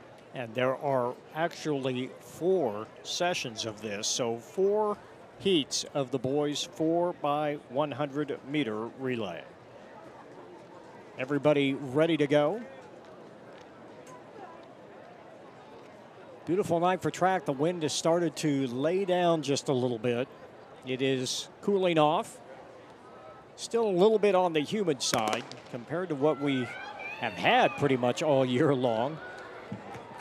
As we are underway. That is Wyandotte High School. Everybody really just about even. Great handoff by Wyandotte, and they make up the stagger. Wyandotte running strong. Next exchange also very good. Wyandotte looking pretty good right here. And then on the inside, that is Sumner Academy and KC Washington also giving chase. One handoff to go. All strong, but in lane 3, that is Sumner Academy. Here comes Washington. Here comes Wyandotte. It's shoulder to shoulder as they get to the line. And powering away, that is Wyandotte High School, winning heat 1 of 4 of the boys 4x100 meter relay. Wyandotte 44.7, Sumner Academy 44.85. And Kansas City, Washington, 44.97. That's about as close as you can get. Very close, and those were some really clean handoffs, especially for Wyandotte there. The second leg runner running to third. Sumner making up some ground there. You can see the third leg runner for Sumner ran up on the anchor leg. Those handoffs weren't quite as clean. And then once Wyandott's anchor leg got going, once he found his stride, he took the lead and finished with the lead. So Wyandotte wins heat 1 at 44.7. The Bulldogs taking section 1 of the 4x100. They line up for heat 2. Blue Valley Northwest in lane 1. Lawrence Free State in lane 2. Olathe Northwest in 3. Olathe East in lane 4. Ottawa High School in lane 5. St. Thomas Aquinas in lane 6. DeSoto in lane 7. Shawnee Mission East in lane 8. Fastest time is Olathe East coming in at 44.24. Look how close these seed times are, Rod. We're talking, there's not a lot of room in between those. We'll have to see if the finish is going to be as close, but that's about as close. I don't know if I've ever seen seed times so close in a race. And they really are not a whole lot of time off from the third heat. It's the fourth heat where there really starts to be a little bit of space between those 8 teams and the other teams that are in this event. We'll have some 42s in the fourth and final heat. Jason Roman wearing 488. Where's the aviators? Aviator glasses. That'll get you running fast. Yeah, there you go. Or the blades, right? The blades. The ones that wrap around. Or you can go really high tech and go with the ones. I don't know if you remember the ones Otto Bolden used to run in, but he didn't look human. I don't know what he was wearing, but those were different. Noah Allen from Aquinas. Boy, a little bit of shaking there in the starting blocks, but they let him go anyway. And Aquinas out quickly. First exchange handoffs. A little bit of trouble out in lane 7 with DeSoto, but they make up for it. Everybody running strong. Aquinas still with a little bit of a lead. Now DeSoto taking over. DeSoto out in lane 7. One handoff to go. And a little bit of trouble, but DeSoto has it. Here comes Free State as well. DeSoto and Free State, shoulder to shoulder. We talked about how close this was, and it's a dead heat. We'll see who wins this one. It looks like DeSoto may have taken first in that heat. And St. Thomas Aquinas in lane 6 did not get the baton around from the 3rd to 4th runner. It is DeSoto, 43-6. Let's take a look at that last handoff, Nate. Yeah, and here's St. Thomas Aquinas, third leg runners coming in. Looks like the spacing's pretty good. The third leg runner just did that, something he probably figured he wasn't close enough and didn't really even attempt the handoff. See the finish there, DeSoto just getting across 0.03 of a second difference between first and second. In fact, 3 teams break the 44 barrier, run 43.6, 43.63, and 43.85 for Ottawa. Olathe East ends up in 4th at 44.02. And you know you're running fast when your hip number falls off, and that's what just happened there for DeSoto. The anchor runner, his hip number came off with about 10 meters to go.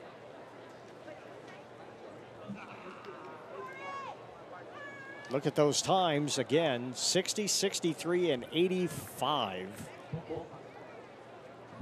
And it's going to get faster as we get going here with heat 3. All right, Shawnee Mission South in lane 1, Olathe South in lane 2, St. James Academy in 3, Pembroke Hill in lane 4, Bishop Ward in lane 5, Lawrence High in 6, Riverton in 7, and Basehor Linwood in lane 8. And this is a great example of the different classes that get to compete against each other. Of course, in state, everything's spaced out between the respective classes, and that's one of the unique things about this meet is you get to have that kind of inter-class competition.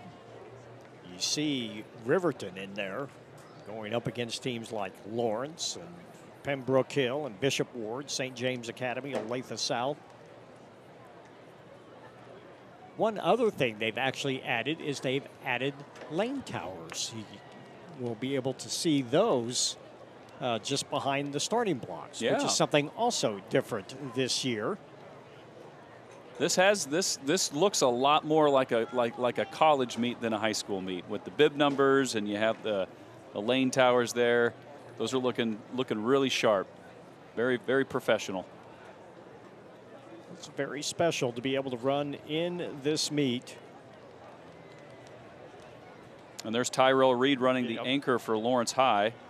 He won the 100 meters earlier tonight. Not getting much rest. Sure, he is anxious to improve a little bit on the 100-meter race. He won, but you could tell he was not entirely happy with the way that turned out. So we'll see how he responds here.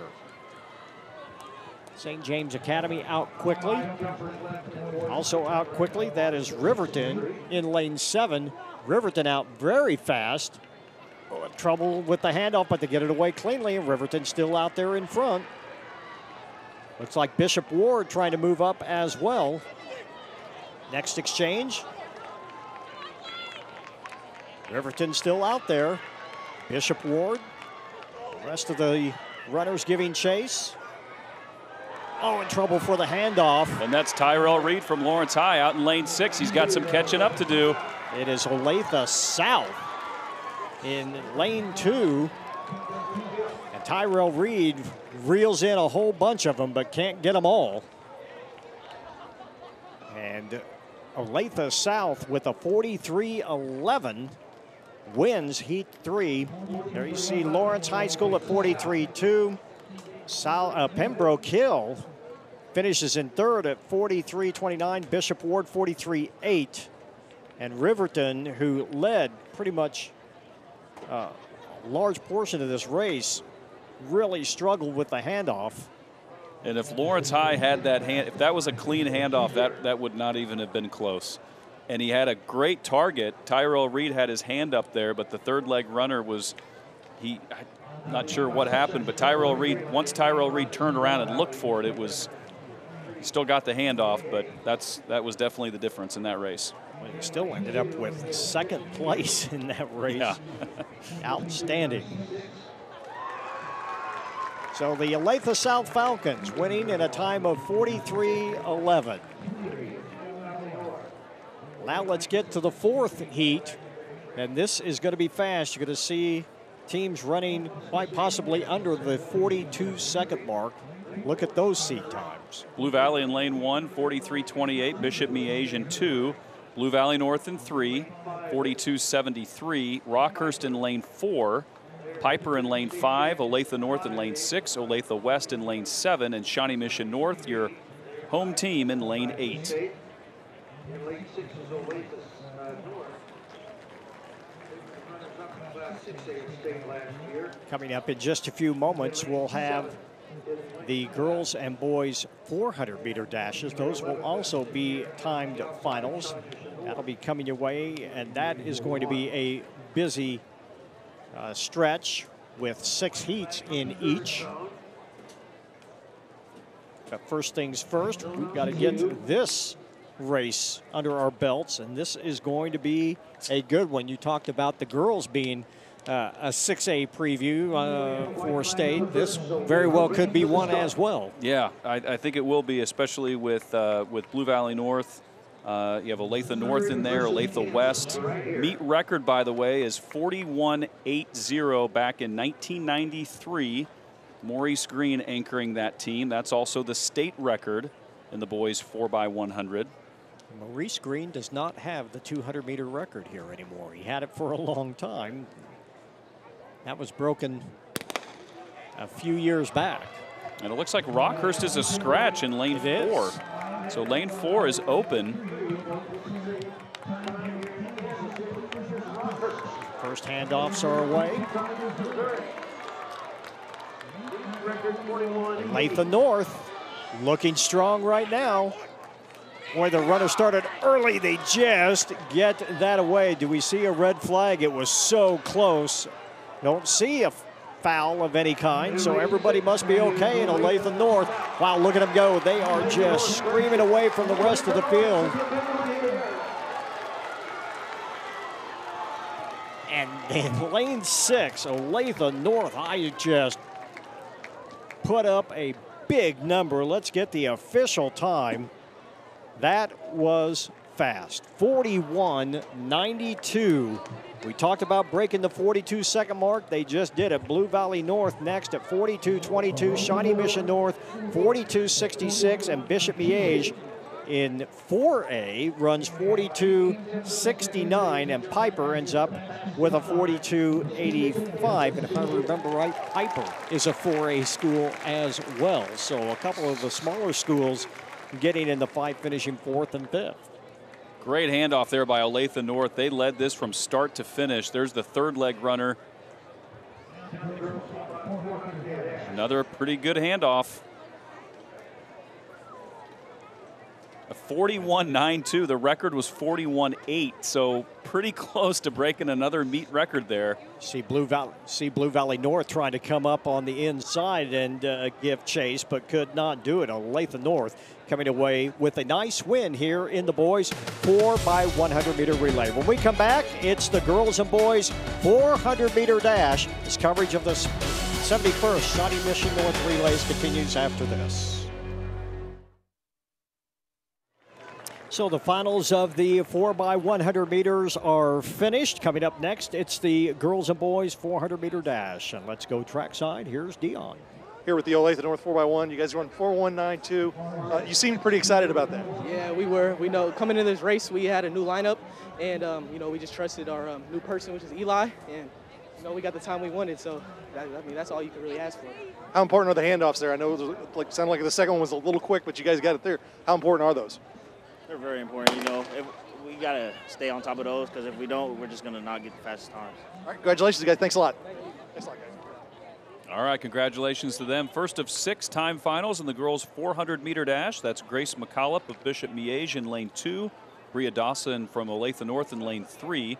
Layla Kosup of Shawnee Mission East in lane 4. Zayla Lomshek of Aquinas in lane 5. Melina Domazet of Blue Valley Northwest in lane 6. And Alul Miller from J.C. Harmon in lane 7. Looks like a couple of scratches in this event. Again, there are 6 heats of this, and they get faster as we go. That's Bria Dawson from Olathe North in lane 3. She came in with a time of 1:08.10.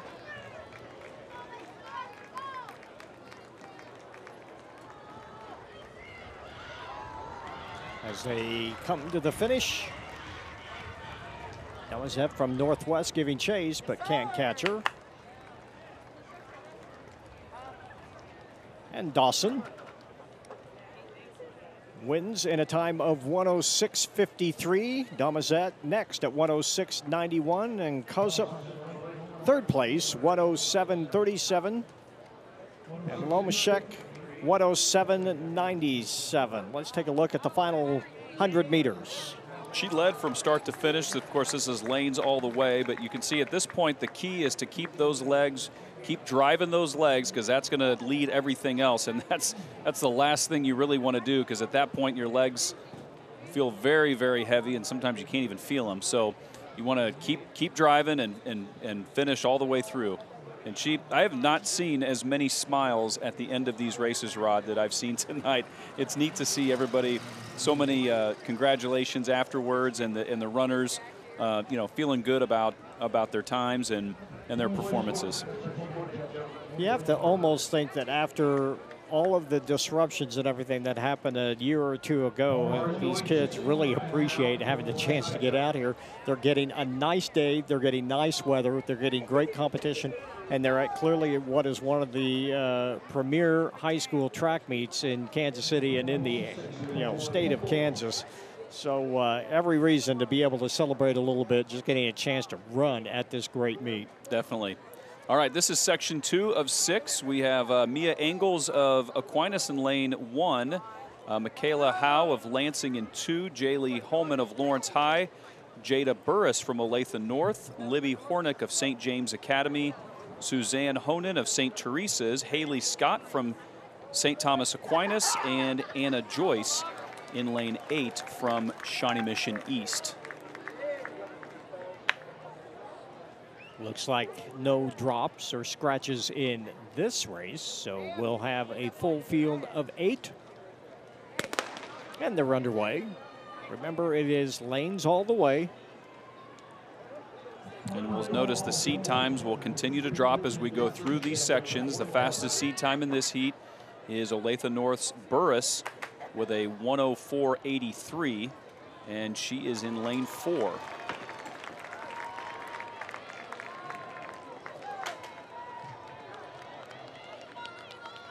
At the end of the backstretch, Burris still out in front.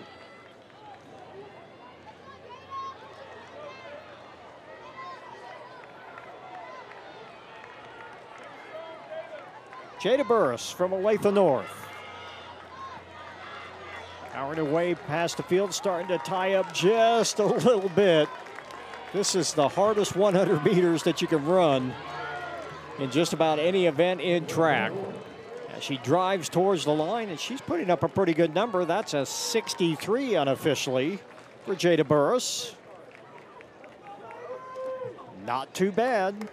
We'll see some of these runners later tonight in the 4x4 100-meter relay, which is the final event of the meet. So they'll have some time to rest in between those 2 events. And that was pretty close. 63-1, 63-6, and 63-8. Hornick in second. Holman ends up in third place. Honan runs 64-6. Scott with a 64-7. Coming down the backstretch, that is when Burris powered away from the rest of the field and was able to hold off everyone at the finish line to run about a second faster than her seed time.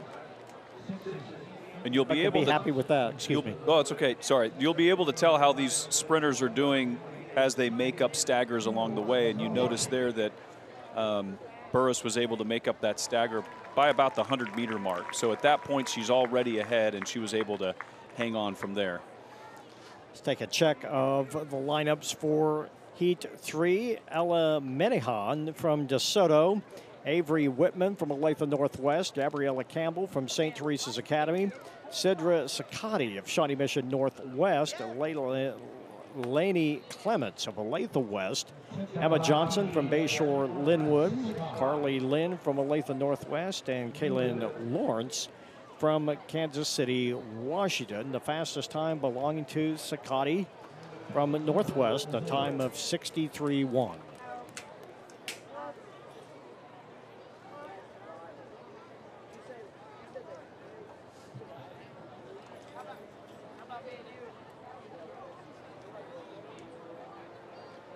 It is pretty neat to see those lane towers down there with the Shawnee Mission North logo above it. I think that is just very sharp. cool. Yep.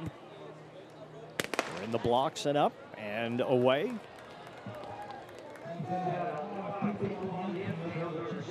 Avery Whitman didn't look like she got off to a very good start. Looks like she's laboring a little bit. Hopefully there's not an injury there, because certainly can run faster than she is showing at the moment.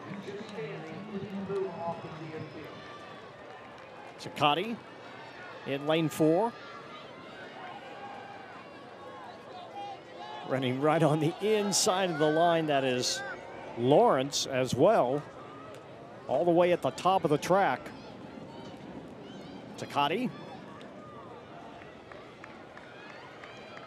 working hard with about 130 meters to go. Outside here. Coming right at you. Lawrence. At lane 4, that's Sakati. Starting to catch up just a little bit. It is going to be close right at the line. And I believe it is lane 4. Sidra Sakati ending up with the win in Heat 3 of 6 of the girls' 400-meter dash. We'll get the official time for you here in just a moment. And the advantage Sakati had was she could see Lawrence. Lawrence out in lane 8 had nobody to kind of gauge off of, but sometimes that helps because you just go. You go for it, and that's exactly what Lawrence from KC Washington tried to do. She ran a great race. She got out very, very fast. She did her best to hang on. It wasn't quite enough. Sakati was able to reel her in there just at the end. A 62.6 for Sakati. Lawrence runs 62.9. Whitman 63.6. Clements in 4th place at 63.8.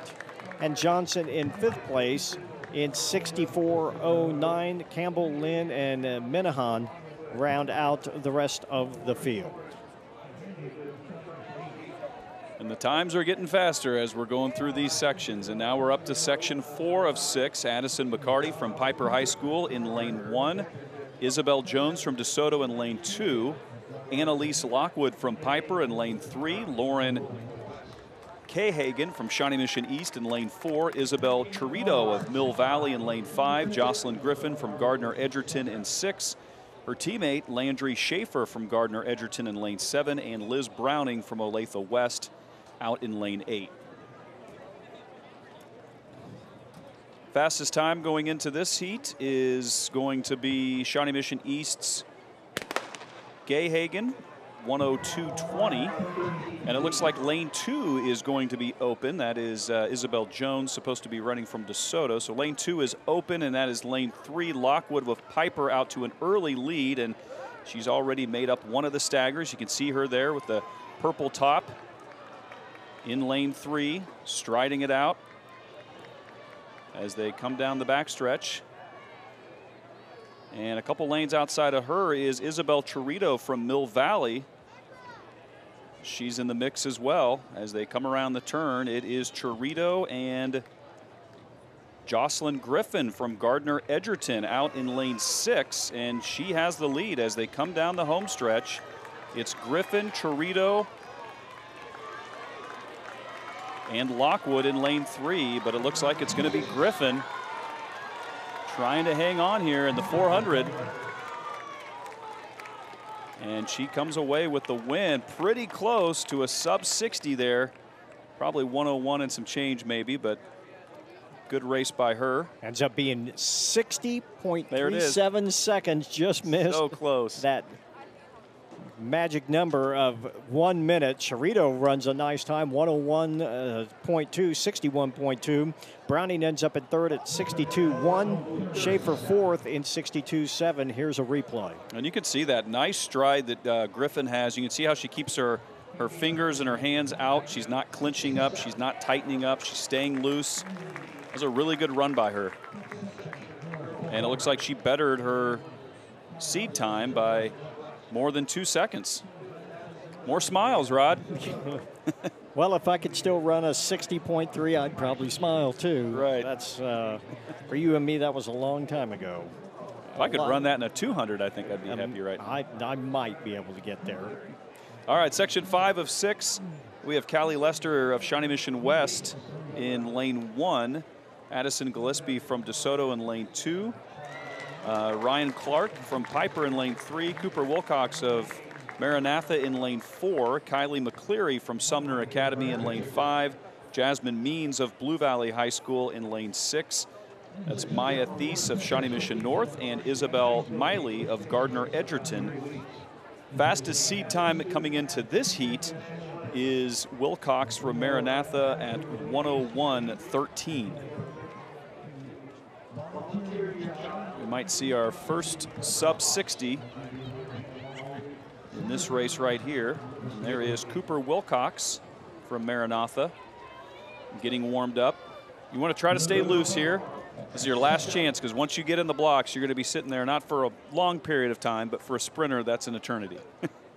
So you want to try to stay as loose as you can.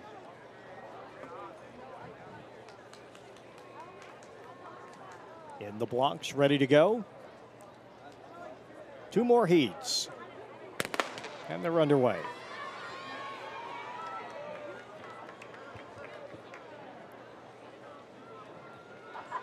Making up the stagger quickly.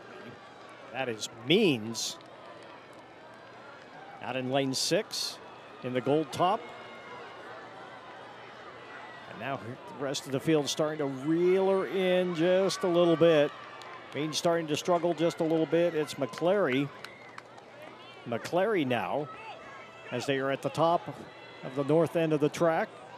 McCleary still looking pretty good.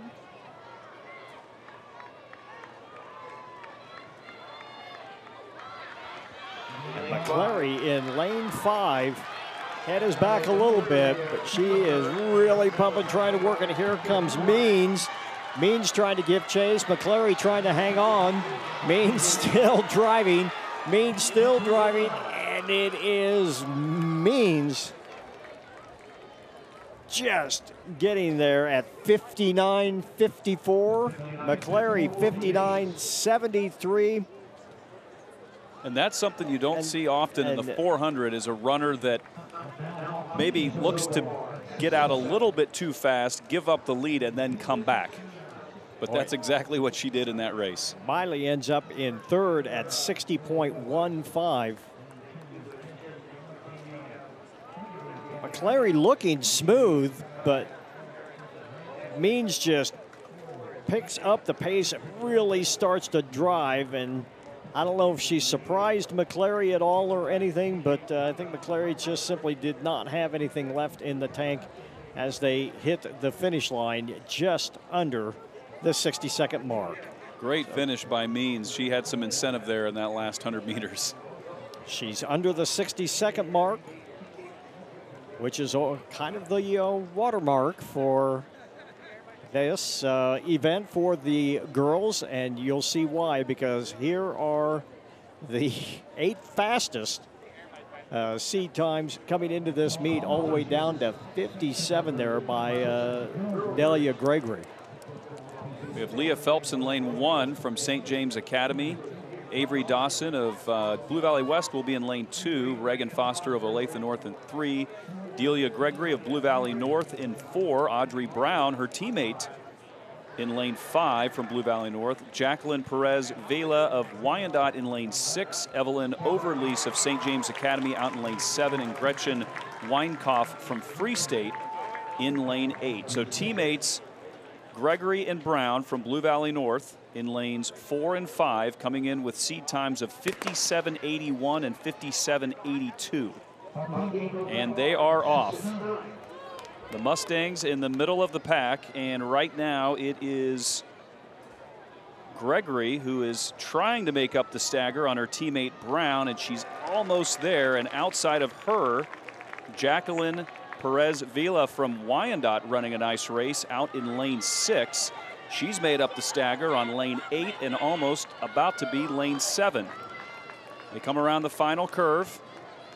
This is where you'll start to see that stagger made up a little bit.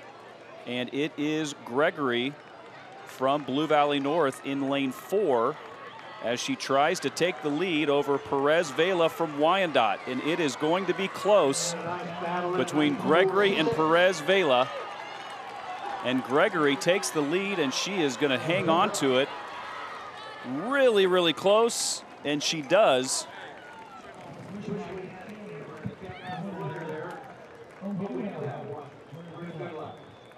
At a time of 57.5, Perez Vila runs 57.6, and Dawson runs 58.4.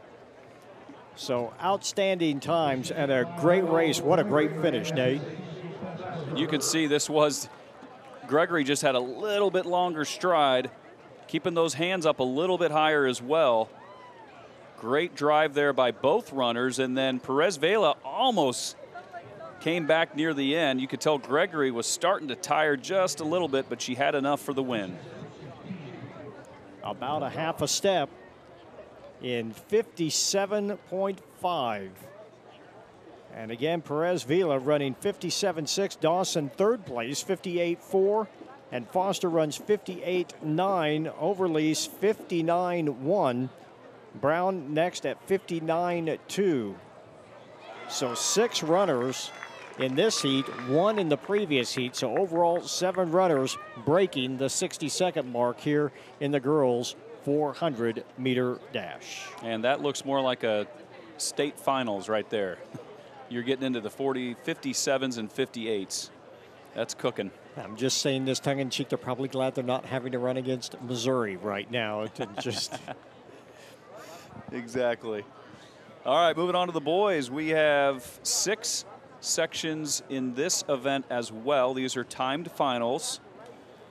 In lane 1 of the first section is Lucas Tate from Shawnee Mission Northwest, Carson Madsen of Olathe Northwest in lane 2, Christian Moreno of Sumner Academy in 3, Todd Hicks from Wyandotte in lane 4, Christian Jarrett of Pembroke Hill in 5, Caden Butler of Olathe North in 6, Robert Paulbeck of Aquinas in lane 7, and Trey Wickman of Blue Valley North in lane 8. The meet record set just last year by William Jones from Blue Valley, 46.29. That was a special race. He went on. He is now running track at Arizona State. And we should note, remember at this time last year, we said he was going to play baseball. That's right. He didn't. He didn't start running track till his junior year. Started to run track as junior, and now decided that maybe that was the way to go, and he is certainly making his name for himself in the desert Southwest as we're underway here in Heat 1. And that's Todd Hicks in lane 4 from Wyandotte with the early lead, and Aquinas Robert Paulbeck in lane 7 out well as well. Also out there with Olathe North, Caden Butler. As they get to the stagger. And it is going to be a close race. Everybody is in this fight. Butler is there. Also Paulbeck, as they all hit the line in a big group. Well, let's see who the winner was in Heat 1 of 6. It is a Manson 52-45. So Paul Beck is next at 52.6. Butler third at 52.9. Look at lane 2. That's your winner. And Carson Madsen was back in 4th or 5th place with 100 meters to go, and he had a really, really strong finish. And he was super excited about that win, and he bettered his time by a couple seconds, too, in the process. Well, that is what you want as you head into the home stretch. A 52 may not get you into the 400 meters at state, but it could get you on a team of a 4x4 that gets you to state a little bit later on. Let's take a look at the lineup for Heat 2. Cameron Studler from Lawrence Free State, Xavier Powell of Kansas City, Washington. William Hayes of Rockhurst in lane 3, Jacob Needham in lane 4, Andrew Davis in lane 5, Dennis Sungu of Olathe South in lane 6, Connor Cott in lane 7, and Isaac Crum of Gardner Edgerton is in lane 8. Heat 2 of 6 of the boys 400-meter dash.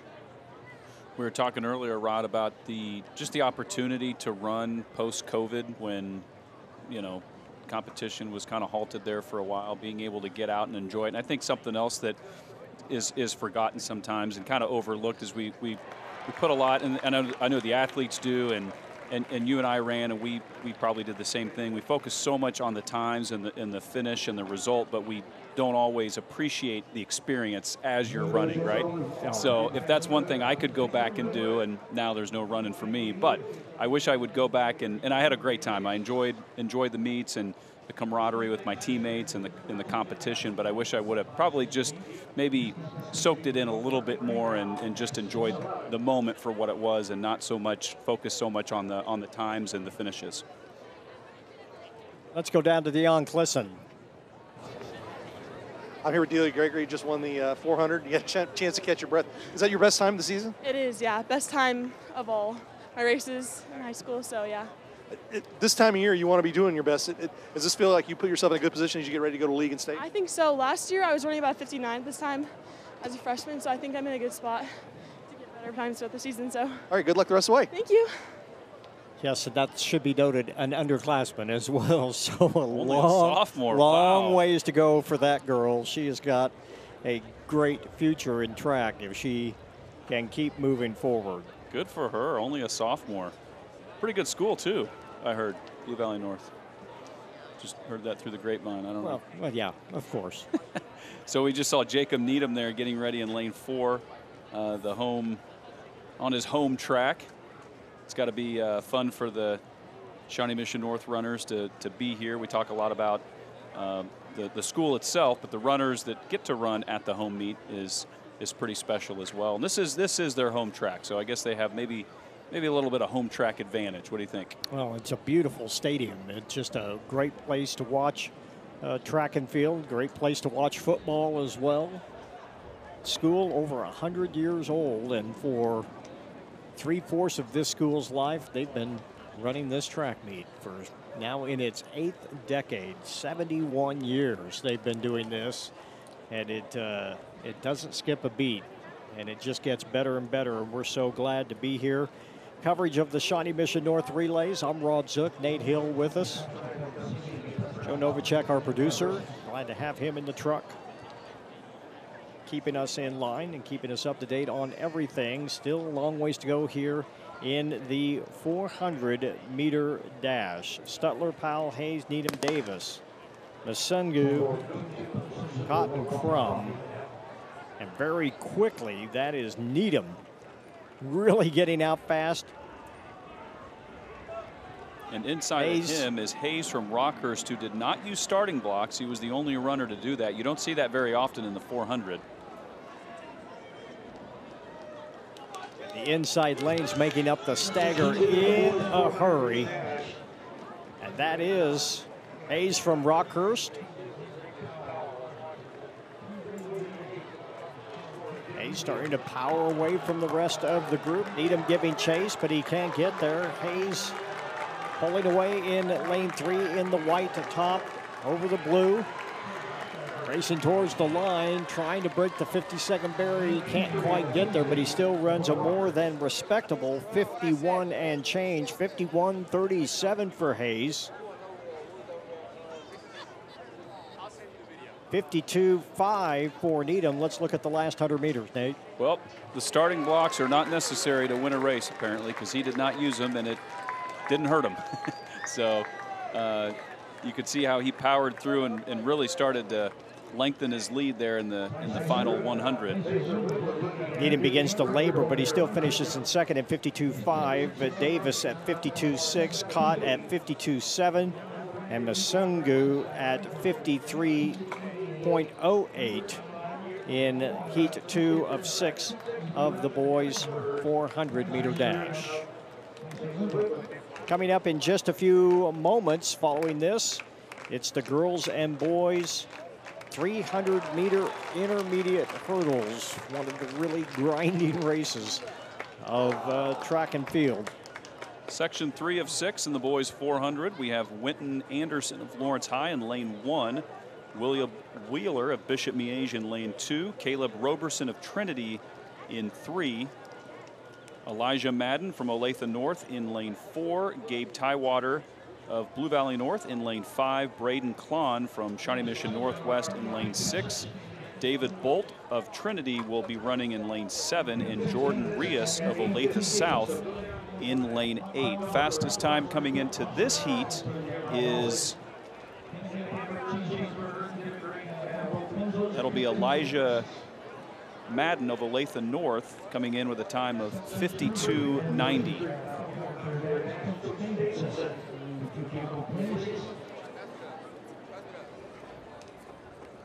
As the sprinters get ready to prepare and get into their blocks.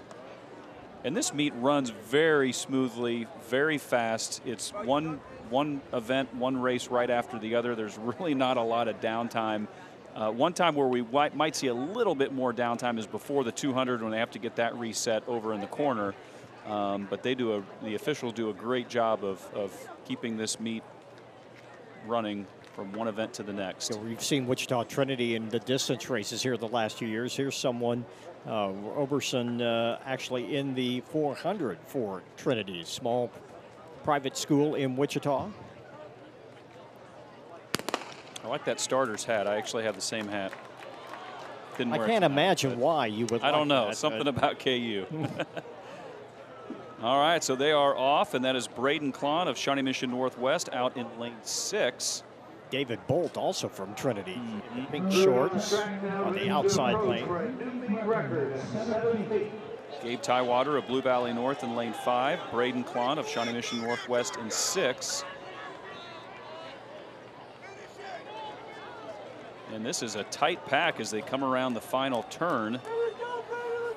But that is Tywater from Blue Valley North with the lead as he strides it out down the backstretch.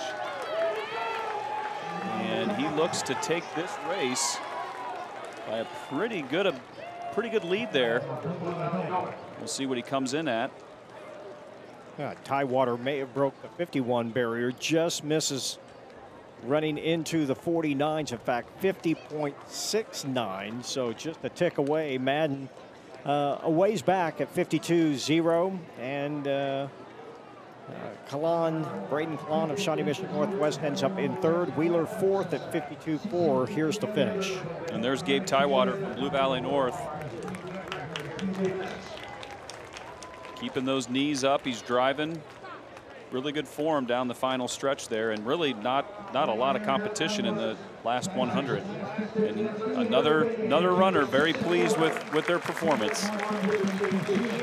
Let's go down to Dion Clisson because there are also field events in this, and very special event in the high jump. Let's go to Dion. Here with Tyson Rude from Basel Linwood. You get 6'11", you don't get 7, but you got 3 good shots at it. How do you feel about that? That's a meet record since 1988 if you'd have gotten that one, but how do you feel about this event today? I felt great. Everything felt like it came together. My body finally back and recalibrated again. So it all came together and it felt great. So I'm assuming 7's your next. I mean, that's the goal for that as you get ready for league and state. Yes, sir. 7's the goal, and I mean, it's kind of scary if you think about it a little bit, but I mean, just go out there and jump and try my best. How fun was it to have this whole crowd around the pit watching you jump? Oh, it was super fun. I don't know the other kid's name, but the other kid that was jumping with me just made it even more fun for there to be competition. When you jump that high, you don't get the opportunity to compete anywhere else but Shawnee Mission North. All right, thanks a lot. Thank you, sir. Good job.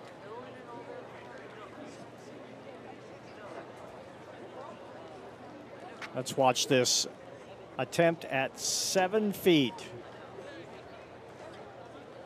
Just caught it with the backside on the way down. You see, it's like, son of a gun. Got his shoulders over, got his back, but then, yep, not quite. All right, so section 4 of 6 time finals. The boys 400. That's Cooper Johnston in lane 1 of Maranatha. Cameron Wills of Olathe North in lane 2. John Thomas Laporco of Blue Valley Northwest in lane 3. Austin Archbold of Lansing High in 4. Noah Schwogert of St. James Academy. William Fleming of Aquinas. Grant Ware of Shawnee Mission Northwest. And Jack Backerich of Piper in lane 8. Boy, already in the north end of the track as they are in a tight group. John Thomas Laparco. Laparco still out in front. Now being chased by Wills. Wills, Laparco, shoulder to shoulder, still shoulder to shoulder, and it is Laparco getting him just at the finish line. Let's get an official time as everyone hits the tape. Laparco 51-1. Wills with a 51-2. And Ware at 51-3 as they all hit the line together. Let's take a check of the last 100. There you see them shoulder to shoulder in lanes 2 and 3. And then coming out from the outside, that's Grant Ware of Shawnee Mission Northwest, making it a 3-person race. They all hit the line together. And 51-1, 2, and 3. A close finish for those 3 in the 400 meters. Still a long ways to go. 2 more heats. Carson Gunther in lane 1 from Olathe West. Jesse Nagy from Trinity in lane 2. Matthias Erickson of Lansing High School in lane 3. The fastest time coming in belongs to Olathe West, Dayton Richardson. Jaden Johnson in lane 5. Michael Romito in lane 6. Noah Wilson in lane 7 from Shawnee Mission West. And Caden Richardson of Olathe West in lane 8. And Nate, you know the 400 oh so well. Those times starting to get a little bit more representative of what we're going to see in the postseason. A lot of 50s and 51s, and it's only going to get faster from here. It is, and a couple of these runners actually placed at state last year. Dayton Richardson from Olathe West placed 7th, and Michael Romito from Free State placed 4th with a PR at 50.41. So trying to run his first sub 50 here tonight. We'll see if he can do that. The meet record 46-2, William Jones from Blue Valley just last year.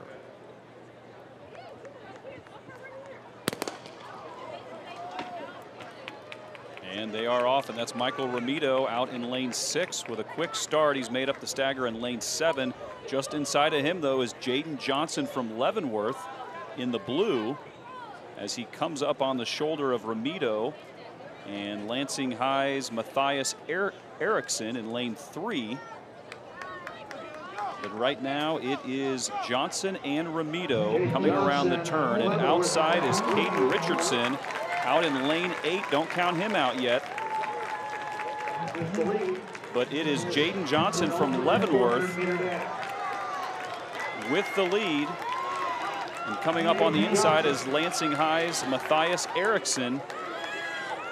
And Michael Romito with a final push and a close finish for 2nd, 3rd, 4th, and 5th. but it's Jaden Johnson with the win from Leavenworth. And John, you see it. Oh man, I just wanted to get under 50. Can't quite do it. 50.7. Erickson next at 50.9. And Romito third at 51.01. Richardson right there on his shoulder at 51.1 as well.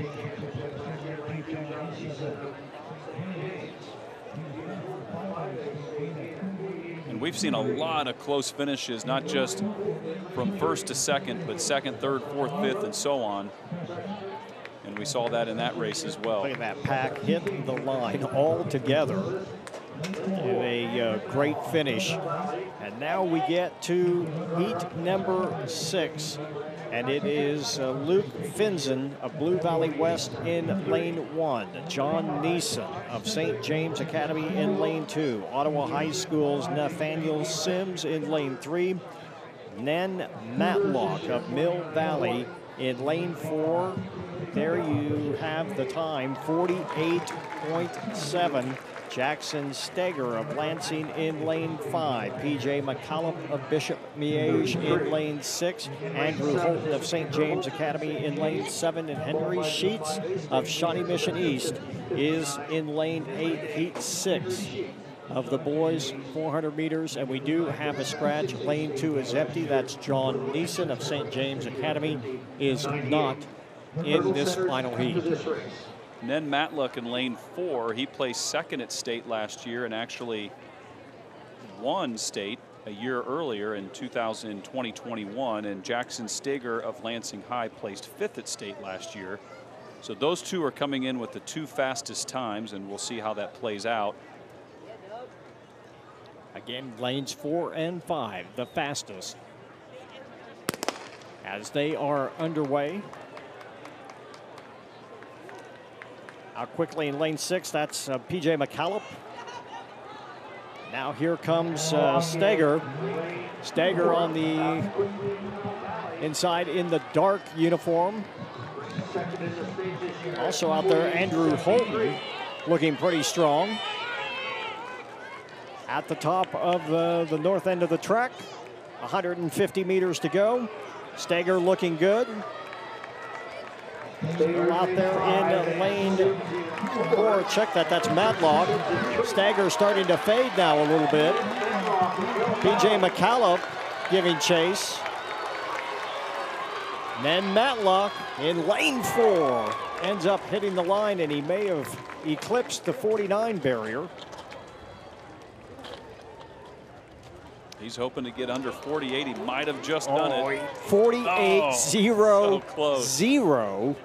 That's as close as you get. McCallum actually ends up in second place. McCallum had a nice race, 48.7. Steger ends up settling for third at 49.3. And Holton runs 49.8 to finish in fourth place. Sims runs 50.5 for fifth place. We change gears a little bit. We go back to the hurdles. The boys and girls 300 intermediate hurdles is just ahead when coverage of the 71st Shawnee Mission North Relays returns following this timeout.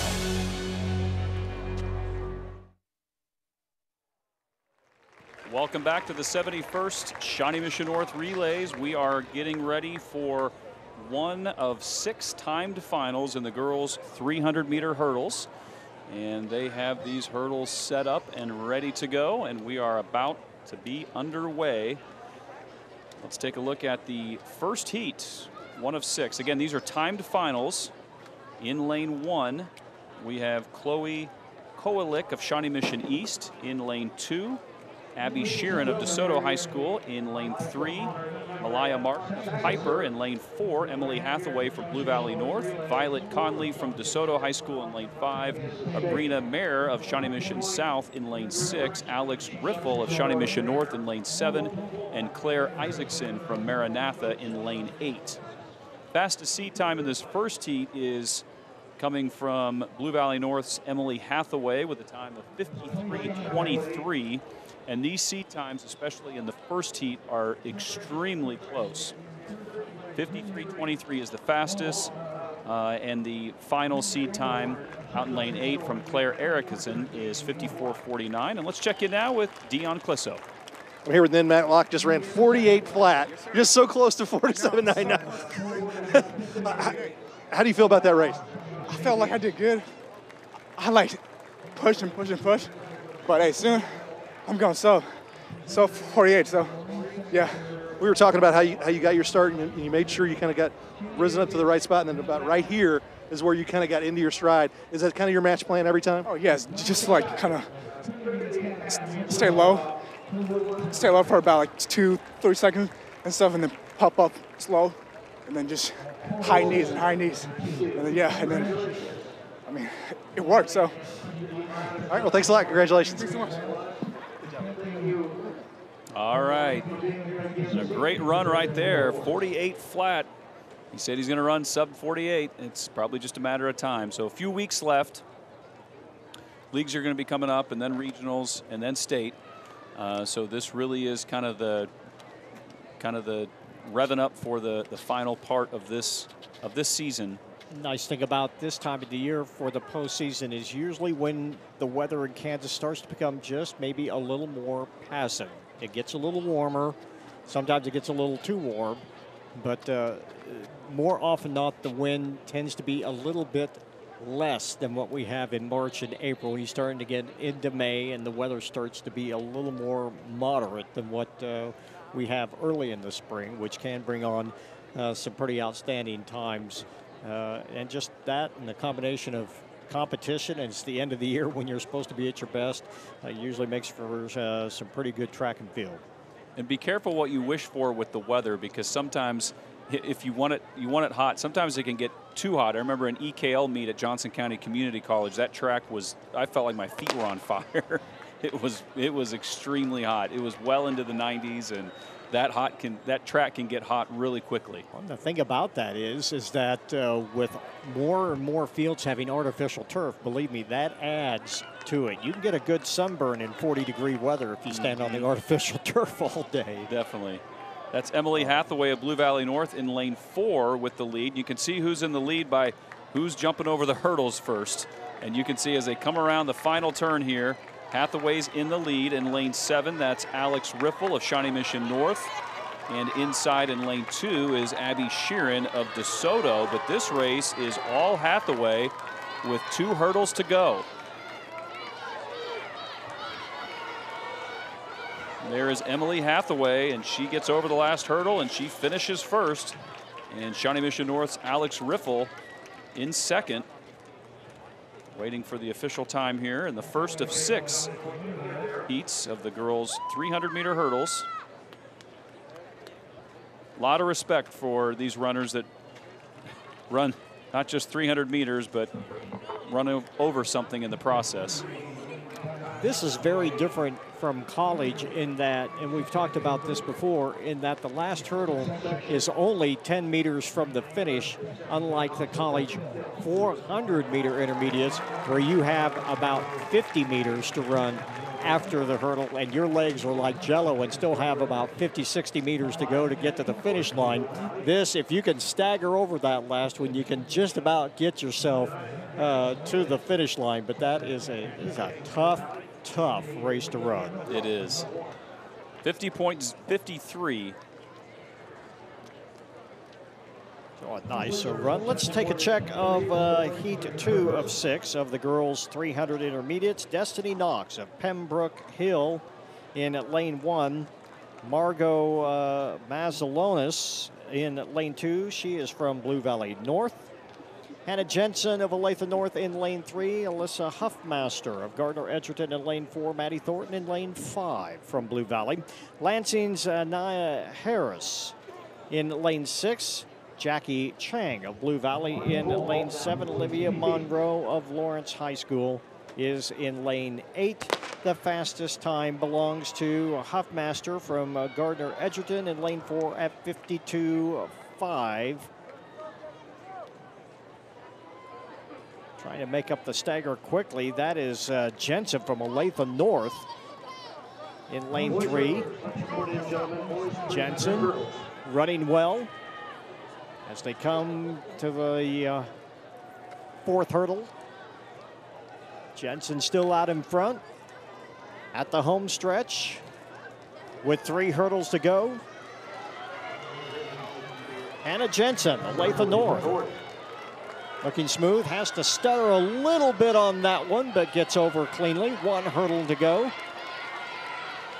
Stutters that one just a little bit as well, but stays well upright and powers through the finish line. We'll get the final times here for Jensen unofficially. It is a 49.9 for Jensen, so a nice time there. And these girls are running a lot faster than their seed time, because the fastest seed time in the first race was 53, and she ran a 50 flat, and now we have a 49 already. Yep, and that Macelonis was second in 50.8. Thornton ended up at third at 51.4. Harris ends up in fourth place at 51.6. Monroe fifth in 52.5, and Chang runs 52.9. Huffmaster 53.3, and Knox a 53.34 to a 53.33 for seventh place. So a strong time there put up by Hannah Jensen, knocking almost 3 seconds off her seed time from Heat 2. Section 3 of 6 on the track now. Courtney Walton of Shawnee Mission North in lane 1. Kyla Burdett of Sumner Academy in 2. Kaya Key of Bishop Miege in 3.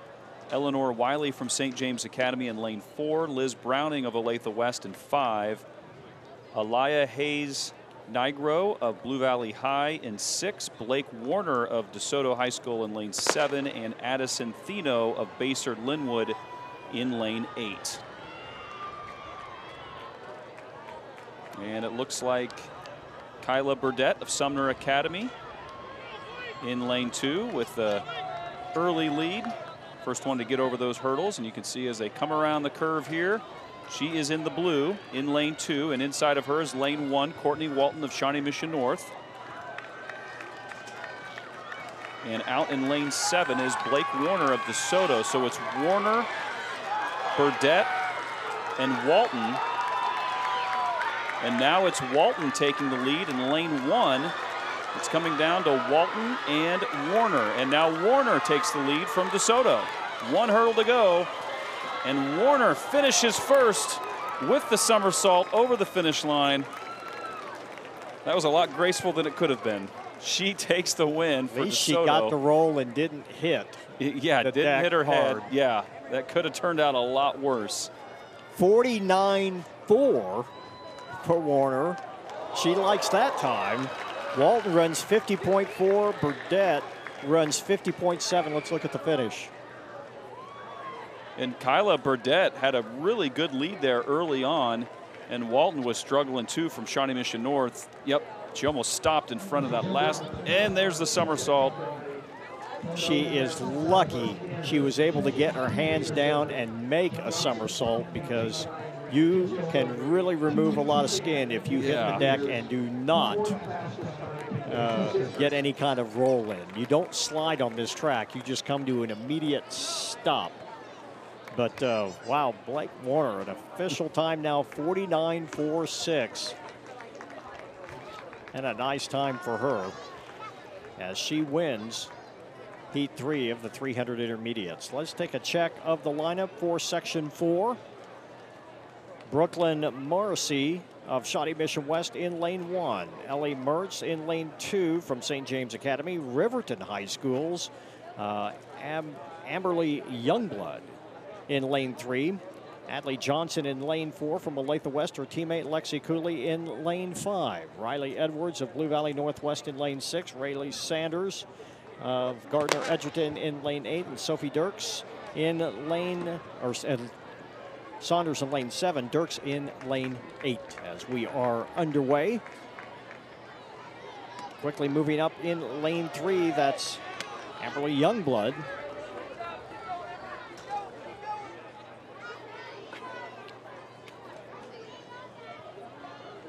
Over the 4th hurdle. 5 more to go at the top of the home stretch. Youngblood in lane 3. Still looking pretty clean. In lane 1, that's Morrissey. Starting to labor just a little bit. Youngblood with 2 hurdles to go. Morrissey staying in there, though, really has a lot of speed between hurdles. And Youngblood is going to make it to the line just ahead of Ellie Mertz. See what the time is unofficially. 49.7 for Youngblood. Mertz second at 49.8. That's how close it was. Watch lane 2, Nate, here at the finish. That is Mertz just powering past everybody. If she has another 10 meters, she ends up winning that heat.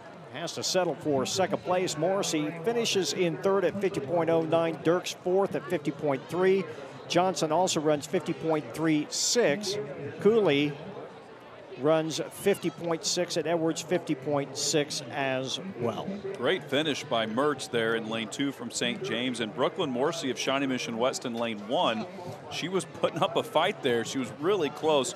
Her form, she struggled with her form, it looked like. So if that's something that she could work on, I'm sure that would help her time. Well, she had an incredible amount of power between the hurdles. She just couldn't get over the hurdles very cleanly. Started to get a little bit ragged at the last 3 jumps, but other than that, had a lot of power in between. But Mertz with that terrific finish. All right, section 5 of 6 in the girls' 300-meter hurdles. So we have 2 to go. Heats 5 and 6. Caroline Clayton of Olathe Northwest in lane 1. Live Gutierrez of Blue Valley West in 2. Haley Campion of Shawnee Mission West in 3. Sophia Van Noy of Olathe East in lane 4. Kaylin Lawrence of KC Washington in 5. Mara Spriggs from Free State in lane 6. Ainsley Norton of Girard in 7. And Avani Hawker Singh of Olathe North out in lane 8. It looks like all the runners are here in the race. In lane 1, that's Caroline Clayton from Olathe Northwest. And on the outside, Mara Spriggs from Free State. She's in the green in lane 6, and she is coming down the home stretch with the lead. And that's Sophia Van Noy of Olathe East, 2 lanes inside of her in lane 4. 2 hurdles to go, and it's Spriggs trying to hang on, but here comes Van Noy. 1 hurdle to go, and this is going to be close, and it looks like Van Noy will overtake the lead and win section 5. Strong race by her. Had her sights on Spriggs the whole way, and we have seen some times a little bit faster in heats before. Van Noy runs 47.6, Spriggs 47.9, and Campion 48.5. Lawrence runs 48.7. Let's take a look at the replay. And that's a very fast time. And she made up a lot of ground in a short period of time there. Those last 2 hurdles. And Spriggs from Free State was not running slow either. She had a strong race as well, but Van Noy really turned it on there in the last 50 meters. Well, she just got over that last hurdle so clean. That last 10 meters was very, very quick as she powers her way to a win in section 5. Section 6, now the final heat of the girls' 300-meter intermediate hurdles. Josie Benson of Mill Valley in lane 1, Nora Turney in lane 2 from Piper, Brooke Williams in lane 3, Olivia Cooper in lane 4 from Olathe Northwest, Blue Valley Northwest, Emma Bartholomew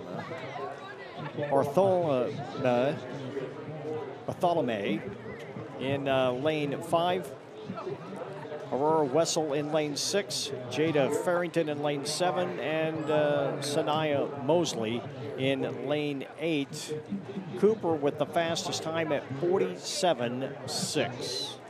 And this meet record is actually set by Dawn Steele of Baser Linwood, 43.90 back in 91, a former KU teammate of mine. That's a fast time, 43.90. It's another one of those records that just may never even be challenged anytime in the near future. It'll take someone very, very special to come along and put up that number again. As you see them all in a bunch with 5 hurdles to go. Oh, what a big crash. A huge fall there. As they come at us towards the finish line in lane 4, that's Olivia Cooper. Cooper looking for her second win of the night, cruises to a win in the 300 intermediate hurdles in 46.4, not 48.4, it is 46.4. Farrington next at 48 flat, Williams 48.3. So Cooper eclipses the 47 mark here at the Shawnee Mission North Relays. Here's a replay. This is a hard fall for Bartholomew, and she did not get a chance to roll much, and to her credit gets up and finishes. And Olivia Cooper looking strong all of the way, wins the girls 300 intermediate hurdle. Let's go down to Dion Clisso. Well, here again with Olivia Cooper and another PR, third fastest time in the state this year.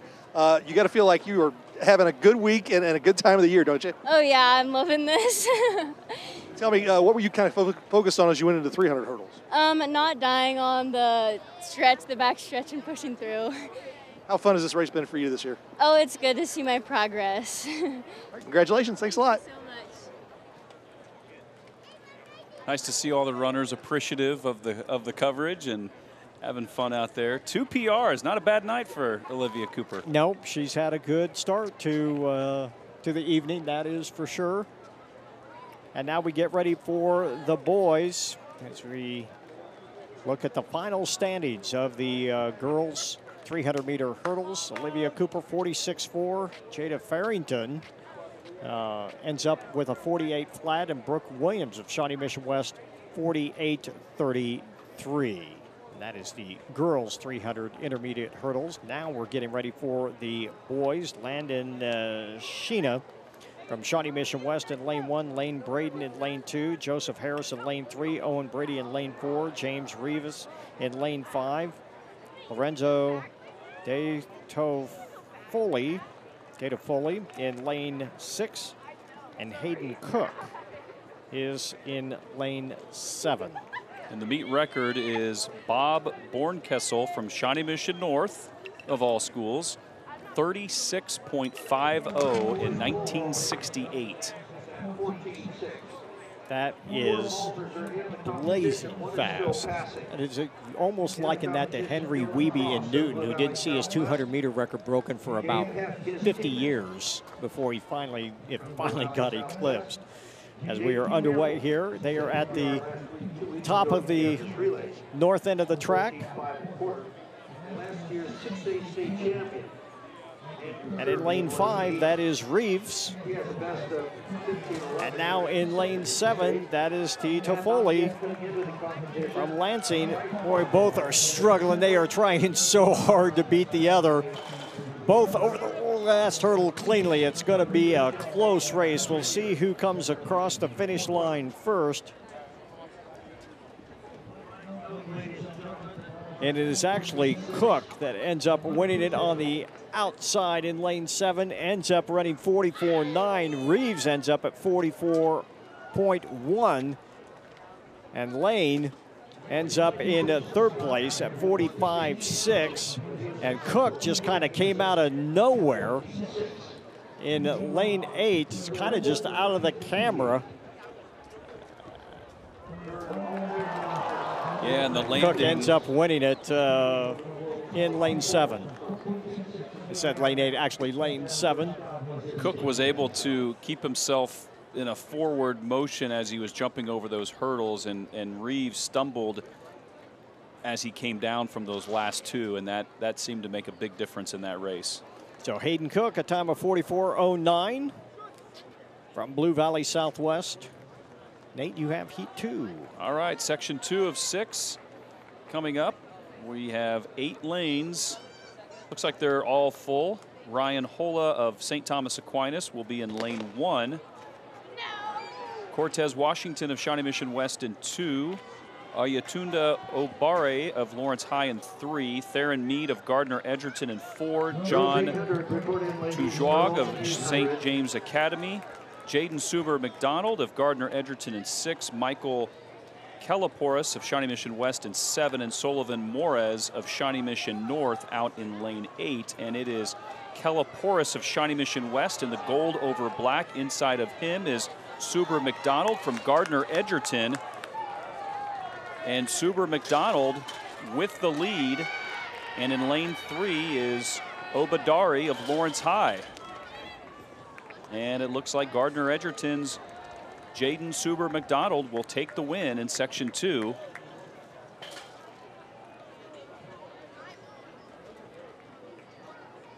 Let's take a closer look at that race. Off to a good start, right in the middle of your screen. Gets to the hurdle first along with his teammate and also Kelliporis. And Kelliporis had a great start, and he had the lead there after the first 3 hurdles.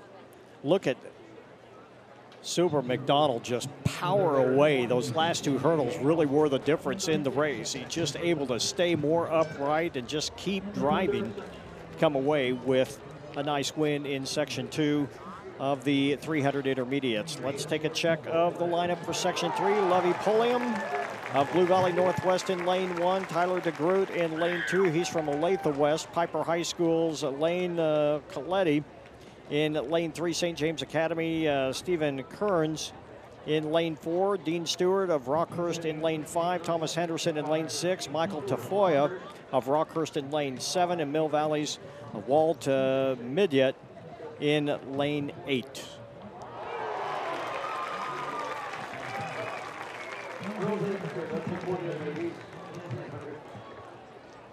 They are in the blocks. Piper High School's, or check that, Stephen Kearns in lane 4 with the fastest time coming in this heat at 43.2. Over the hurdle first. And a couple of scratches in this race, so we'll try to get that clarified for you as we keep going. Oh, almost a fall there. It looked like Collette had to just run through a hurdle. In lane 4, it's still Kearns. Also in lane 6, that is Henderson. Kearns and Henderson. Kearns still going and hits the line. So St. James Academy, Stephen Kearns, 41.8. Henderson runs 42 flat.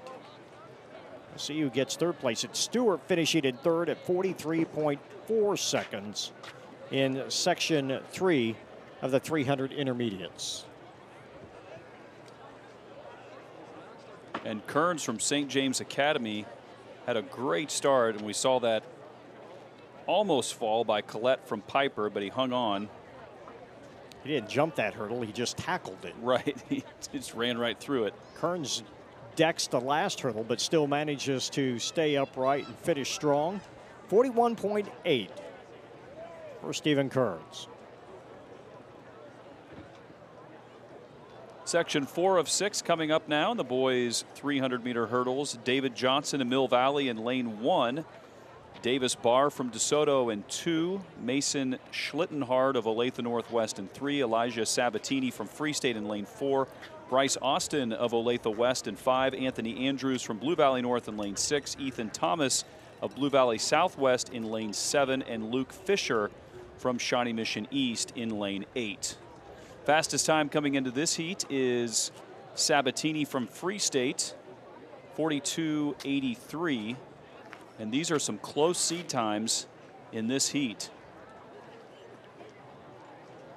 as the runners get set to get in their blocks. And when you're getting into the blocks, you definitely don't want to be the first one to get in, and you also don't want to be the first one to move up into the set position. You try to minimize that time as much as possible.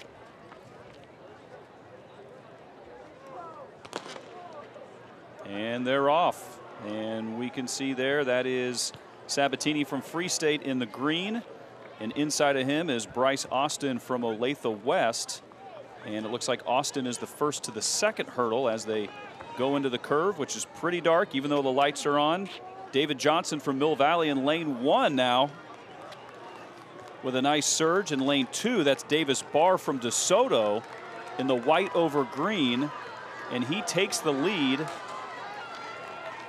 with a strong finish down the straightaway. Sabatini from Free State coming up on the outside of him with 1 hurdle to go, and Sabatini passes him up and takes the win. Great finish there by Elijah Sabatini. Sabatini looked like he was running the 110 highs there. Yeah. He hit that full speed. It almost looked like there was a relay there we missed. We missed a handoff and a new runner came in. Sabatini runs 41.1, beats Barr's 41.5. Schillerhard ends up running 42.1, and Thomas runs 42.3. Look how much distance he makes up in that last 70 meters. And I noticed that Sabatini really stuttered before those first couple hurdles. He didn't really seem to get in a rhythm, but he poured it on at the end. Well, he actually short stepped the last one too. Yeah. He looked fresh in that last 100. 41.1 for Elijah Sabatini. And we are seeing, we're going to try to get an update on one of the field events too, the pole vault, because we are looking at that right in front of us, and that bar is starting to get pretty high. So we hope to have some results of some of the field events a little bit later on as well. We almost had a 7-foot high jump a little while ago. Here is section 5 of the 300 intermediates. Ryan Quad, Blue Valley Northwest. Jameson Carter in lane 2. Jack Robertson in lane 3. Rafael Shikui in lane 4. Miller Jones in lane 5. Ethan Codger in lane 6. Ezric Knox in lane 7. And Dylan Marshall in lane 8. 2 more races to go here in the boys 300 intermediate hurdles.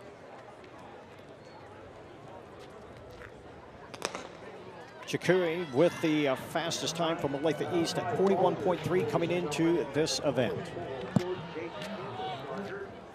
Lane 1 is open. That is Quan, so he is a scratch. Olathe North, Miller Jones out quickly.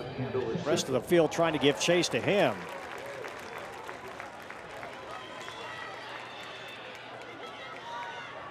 That is Jones.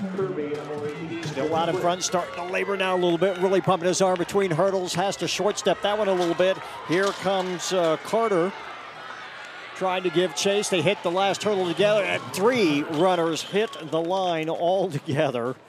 Carter, Robinson, and Jones. We'll see who comes away with the win. It is Jones runs 40.79. Robertson runs 40.88. to finish in second place, and Carter runs 40.92. Look at the finish. And that might have been the closest finish maybe tonight. Watch this. Especially between second and third. The difference between second and third, 4 1/100ths of a second. And if you wonder just what that is, when you look at a stopwatch, that's that second number that you really can't see what the number is because it's spinning so fast. Because it's moving so fast, There's yeah. 4 of those, so yeah, it doesn't take much time.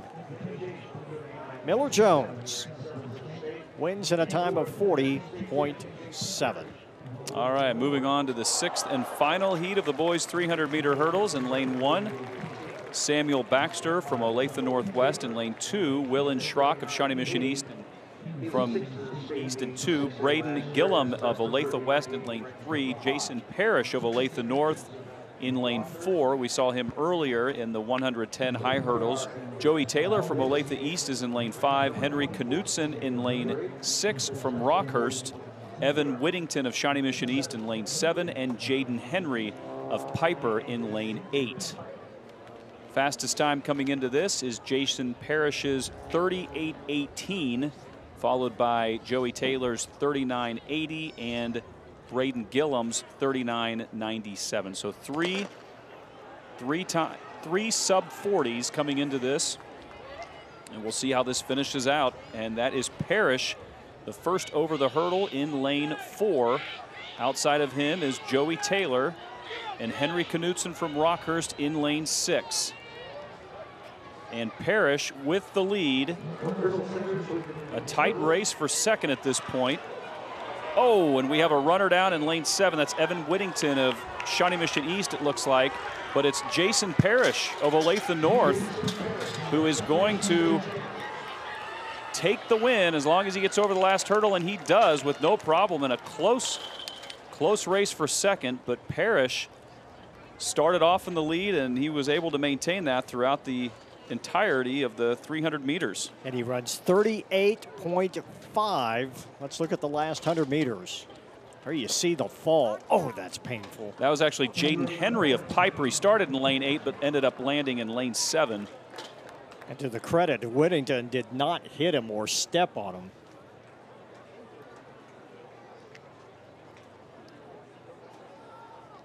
So you see Parrish winning the 300 intermediate hurdles. When we come back, it's the girls and the boys 800-meter run as coverage of the 71st Shawnee Mission North Relays returns right after this.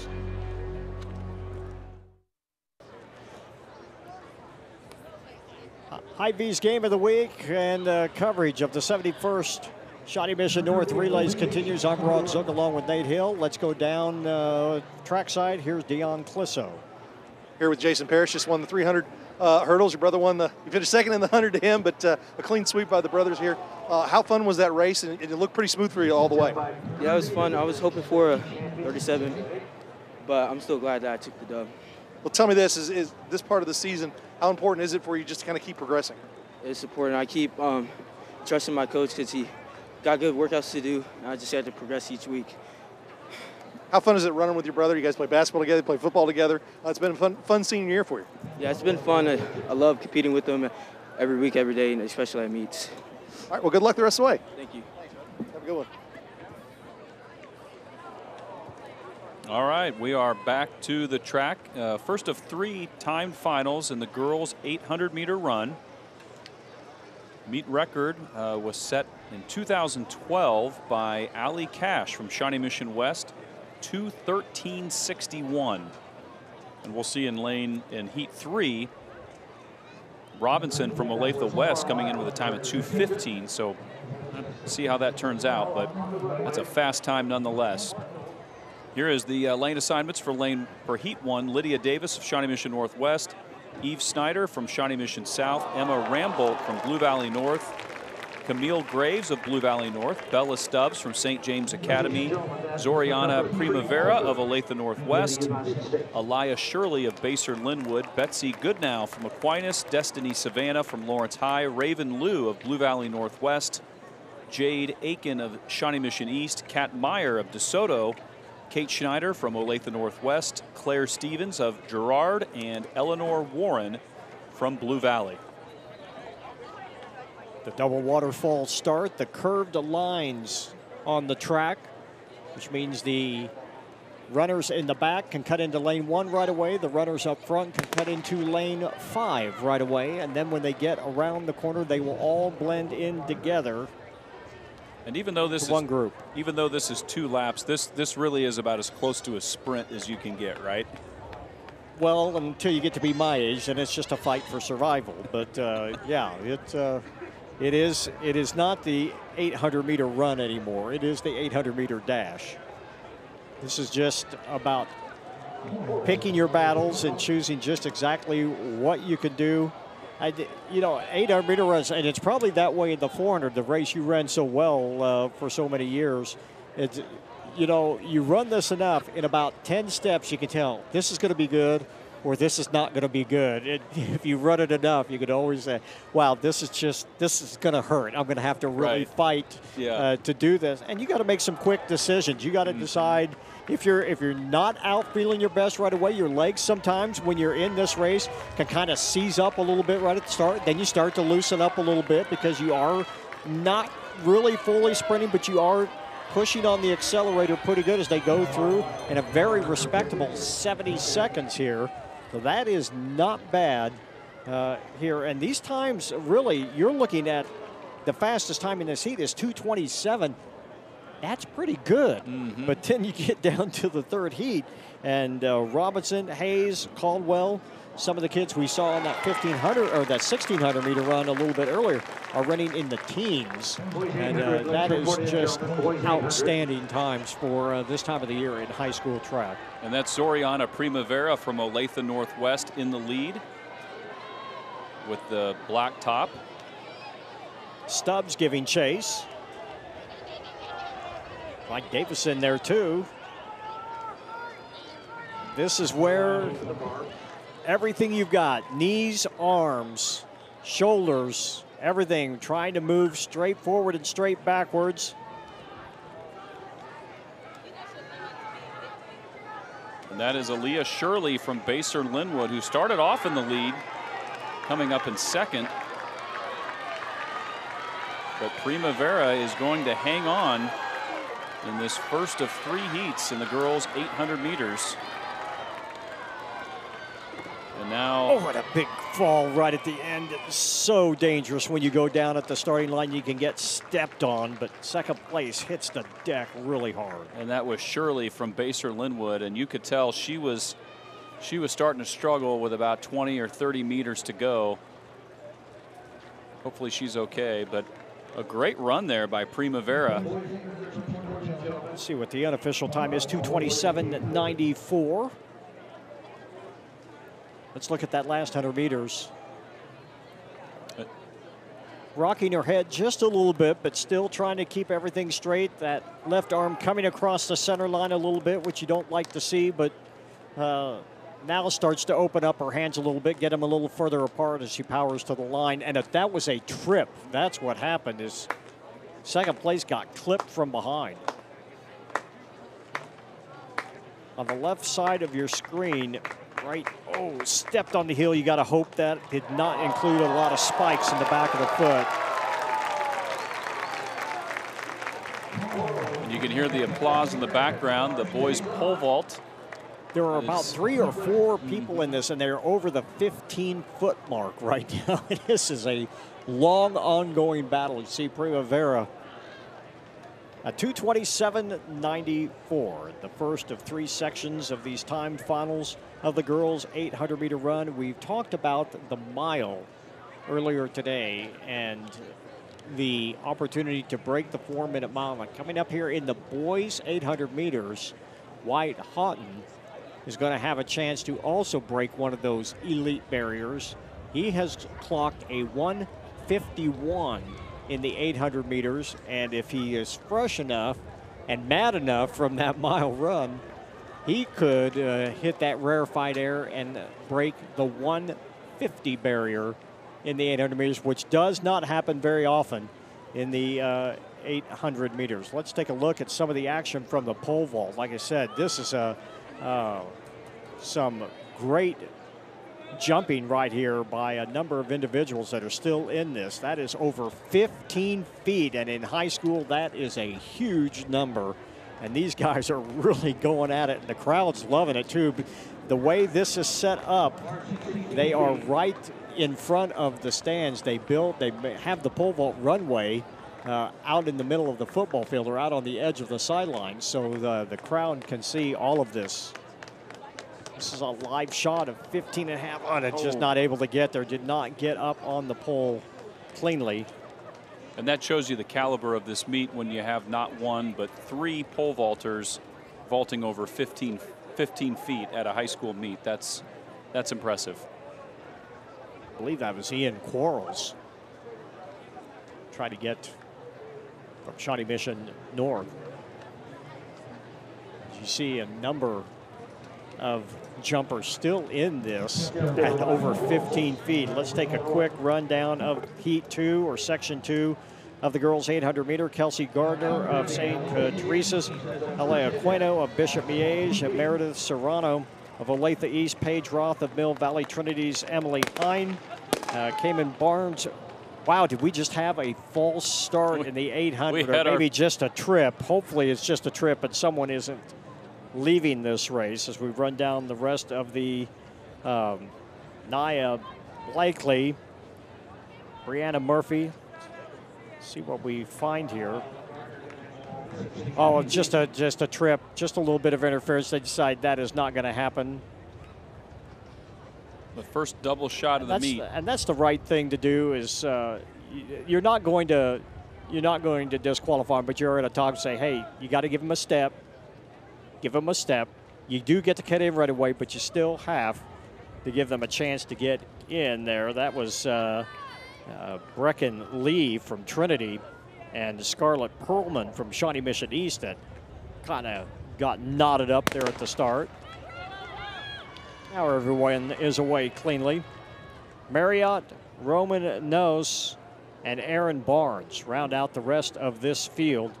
The fastest time coming in is a more than respectable 2:23.13. Olathe North's Nia Blakely.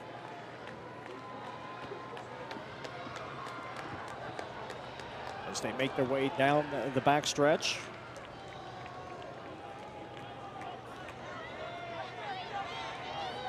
First 200 meters in about 32, so not bad. That's plenty fast. In fact, that is very fast right now. That might be a little bit too quick. We'll see as the rest of the field tries to close the gap a little bit. Everyone's still looking pretty relaxed.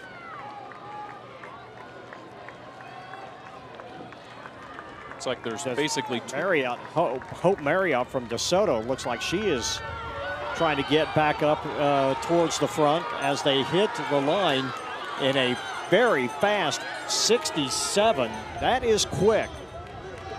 Let's see if they can hang on to that. That is really pushing the pace a little bit. There were basically two groups of runners in the first part of that race, and now they're kind of coming together in the middle. But everybody, so far, no back and forth. Everything looks pretty clean to this point. And that is DeSoto's Brooke Bunt. Brooke Bunt out in front. Brecklin Lee from Trinity also trying to get into the fight a little bit. In fact, here she comes around the outside. She's going to take it up top and try to power her way out towards the front. As they come shoulder to shoulder. Now it's a Bunt. Still out in front. Running well. And she's going to run a nice time here. It's just right at 2:22.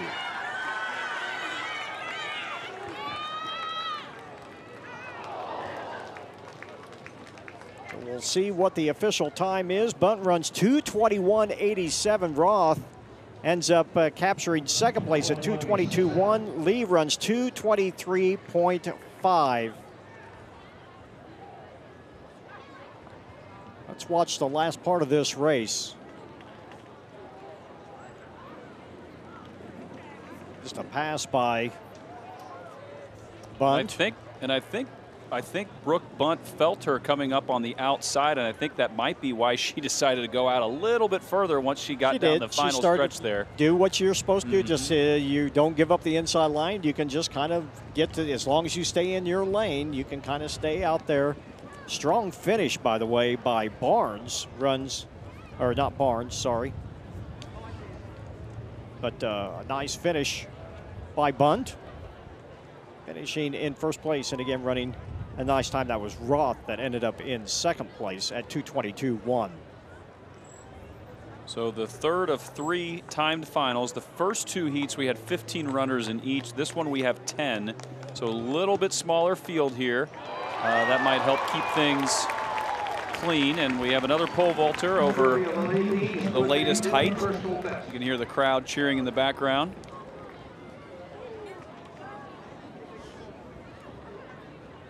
That for you. Let's look at that pole vault. Vaulter from Olathe East. That is Andrew Kirby. Just brushes it, and it's glued onto the uprights, and it stays up. And look at that. He knows he hit it. If you hit it square enough, it'll just kind of jump up in the air and come back down. But Wow, over that, what a tremendous effort there.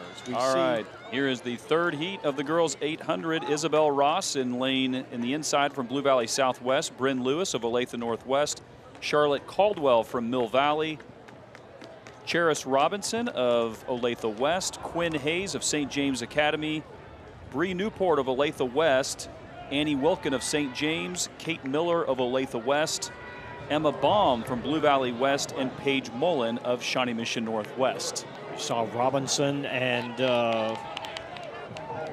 Caldwell Hayes earlier today in the 1500 meters. Boy, this pace is toward at the moment. They're at the 300 mark at 46. They are not wasting any time in this race. And I think that was Paige Mullen out front, who we saw earlier in the 1600. She has kind of trailed off now. Look at the Olathe West girls all up there in a pack. Charis Robinson. We talked about the Owls earlier and how much they dominated the cross-country meets. And well, they set a new record in the 4x8 a little while ago, and they're all running here in a group as well. 800s will make you sore and tired, but Robinson looks like she is running without any trouble whatsoever. Nice clean arm swing.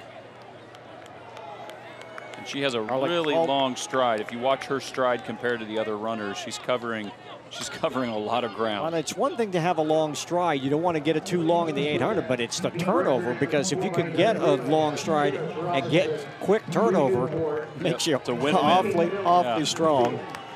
As Robinson begins to power away from the rest of the field, looking very good. You can see her looking up at the clock. 760, that's her teammate. That is Newport. And that might be a meet record. That could be very, very close. She got it. 2:12.82 breaks the long-standing record by Allie Cash of Shawnee Mission West. That was 2:13.61. She runs 2:12.82. Newport 2:14.7, and Miller runs 2:16.01. Charis Robinson is now the meet record holder in the girls' 800-meter run. So good for her, breaking an 11-year-old record there, set by Allie Cash from Shawnee Mission West in 2012 with a 2:13.61. Congratulated by her teammates. That's one thing, when you have teammates that run with you as well, that just makes a big, big difference. Look at this finish, though. No doubt whatsoever. Great arm swing. That's the one thing for her. She stays very upright, great arm swing, and that leg turnover for that kind of height and that kind of stride just makes her one of the prototypical 800-meter runners. A new meet record, 2:12.82 for Charis Robinson of Olathe West. When we come back, the 800-meter runs, Wyatt Houghton ready to go in Heat 3. We'll see what happens in that.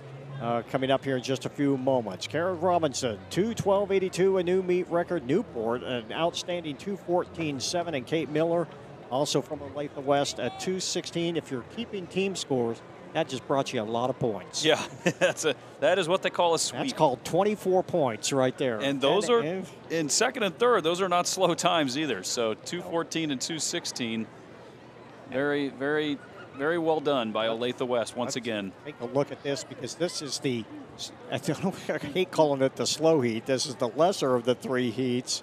And you see those times all right at 2:02. We have a 2:04 in there by Juarez. But other than that, this is going to be very stout. 16 runners in the first two races, and then a little bit smaller field in that third race. It could be very, very special.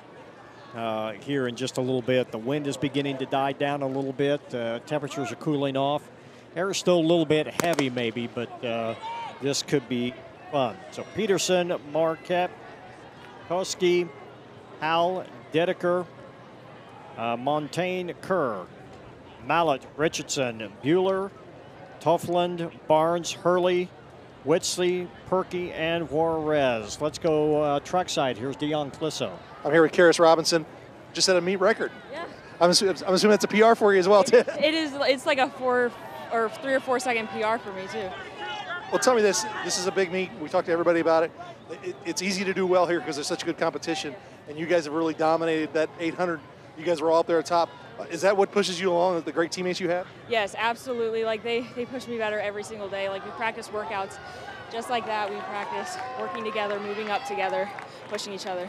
Was a meet record something you thought about tonight? I was told like right before, I was like, okay, like might as well go for it. I ran a 2:12 split in the 4x8 winning to get the state record. And I was like, I don't know, it's a fun meet, like might as well just go for it and try it. Well, thanks a lot, congratulations. Thank you so much. Go for it and try it. Well, she went for it. Yep. That is for sure. Congratulations to her, just an outstanding time. Out in front, that's Brendan Kerr from Rockhurst.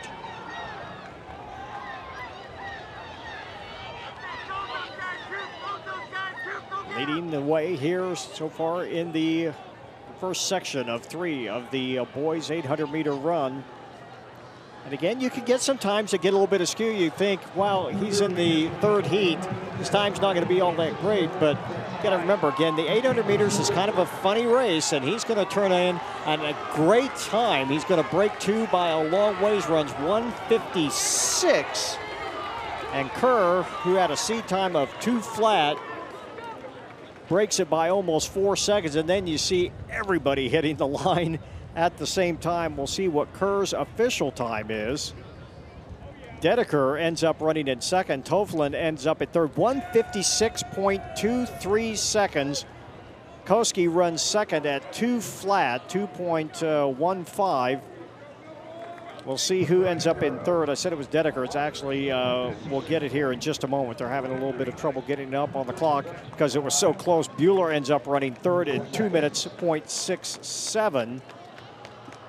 It may take some time to sort some of this out because that was just a whole scrum of runners hitting the line at the same time. But those are your top 3 in section 1 of 3 of the boys 800-meter run. That 1:56.23 would actually be the 3rd fastest, would be the 3rd fastest seed time coming in of all the heats. So what a great way to get that 800 started. Well, you talk about the 800 meters. We discussed it before. There's another clear in the pole vault from Andover Central's. That is Bryce Barkdahl from Andover Central, one of just 3 kids from Andover Central to come here tonight. But wow, pole vault is just becoming outstanding tonight in this event. 16 feet 4 inches. They hold that up in front of the crowd so they can let them know what they are jumping. 16.4. Not seen that in a long, long time. That might be the last event tonight if they keep this up. They're going to keep jumping. We're going to be here until midnight. That is for sure. That. You're talking about keep it going. Some awesome kids running. Here's heat 2. Klein, Helling, Peters, O'Neill, Kuhl, Gregory, Luce, Waldy, Summers, Carroll, Doherty, Ty Breckler, Flath, Brohammer, and Norris. And all but one of these runners have already eclipsed the 2-minute barrier, and they're in the middle heat of these 3. Just gives you an idea of what is coming down the pike here in just a little bit. That is Helling. And you see Noah Summers from Blue Valley out in front there, 192. He placed 8th at state last year. He came in with a time of 1:58 flat. And Ian O'Neill from Shawnee Mission Northwest, just outside of him. Number 1 looking smooth through the line in 57. That is fast. And now coming back up into the lead. That was O'Neal that took the lead for a moment, and then it was like nothing doing, and Carroll, or Summers rather, just pulls away once again. Summers looking very, very smooth. And now coming around on the outside. That's O'Neal.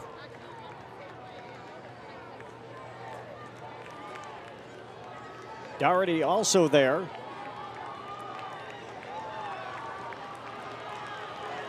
Here comes O'Neal. And now he's got a lot of company.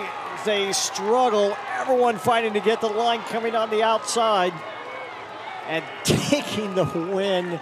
That is a bib 3:04. And that is Ty Breckler from Blue Valley West, who powers by everybody to win that heat, and he runs 157.37. Doherty ends up 157.63, and O'Neal runs 157.83.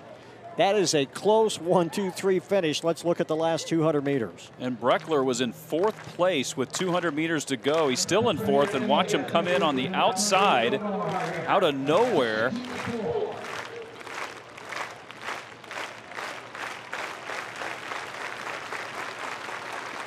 Another jump at 16.4, and he can't get it.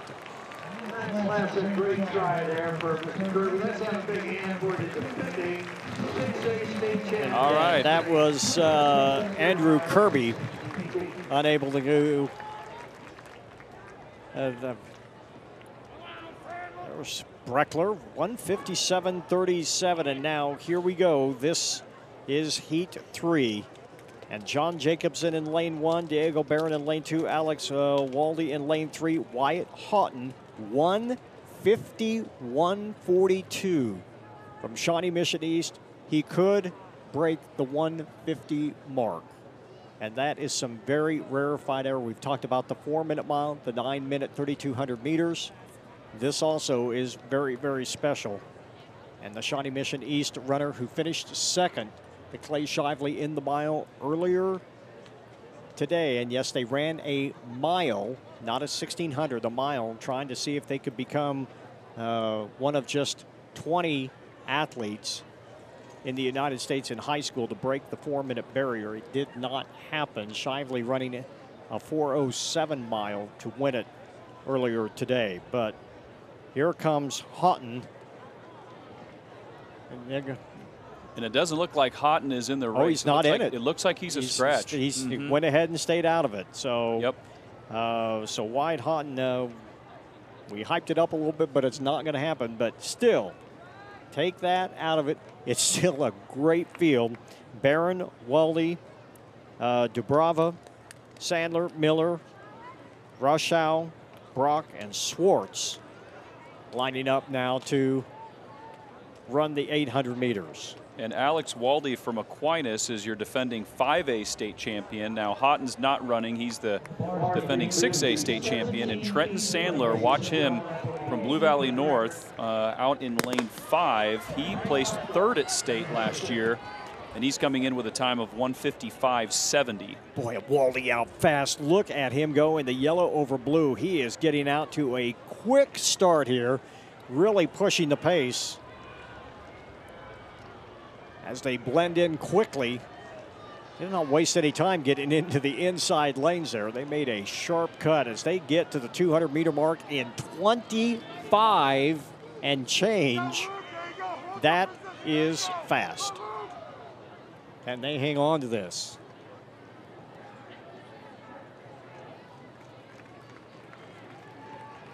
Quick start from Waldy, and maybe he's saying, you know what, Houghton's not in this. I'm going to take it. It's mine.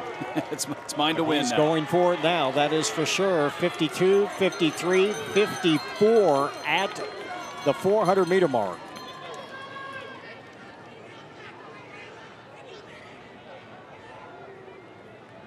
The question is, can he hang on to this? That's a huge lead. This is when your calves just start to go numb. It is so important to try to hold form, hold your strength.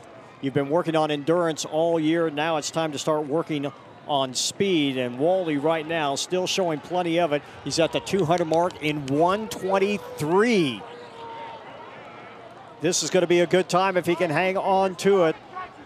Wally still driving, starting to flail his arms just a little bit. If he can hold it all together, it's where you just got to be so efficient. Wally really powering, and he's got plenty of speed. He's got a great kick. He's looking at the clock. He's at 1:47, 1:48, 1:49. He's going to run 1:52 and hit the line in first place in what could very well be a new meet record. And 1:52.28 eclipses the mark set last year by Brett Baird of Olathe Northwest. And he comes away with a great win. 1:52.28, Sandler 1:55.52, Barron 1:57.41, and Swartz 1:59.58. You got to think that Waldy's sitting there going, hey, maybe I can get to that magic 150 barrier, and he just about did. What a great kick, Nate. Yeah, everybody was waiting to see Houghton run. He said, well, hey, don't forget about me, guys. And he showed it right there. Look at that stride, reaching out with his arms. He looked, and we've seen this from other distance runners tonight, they look fresh in that last 100 meters. Great kick. The 1:52.28, Sandler, Barron, and Swartz round out your top four. Let's take a timeout. We'll be back with more coverage of the 71st Shawnee Mission North Relays as our coverage continues right after this.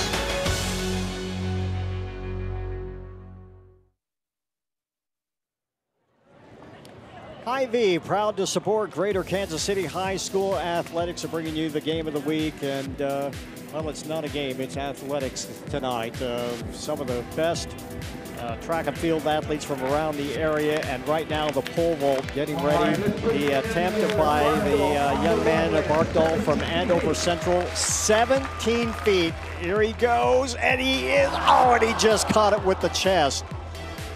Just not quite getting there, but wow, we are at 17 feet. We have not seen that in high school pole vault in a long, long time. We have a new record holder in the 800 meters. Let's go down to Dion Clisso.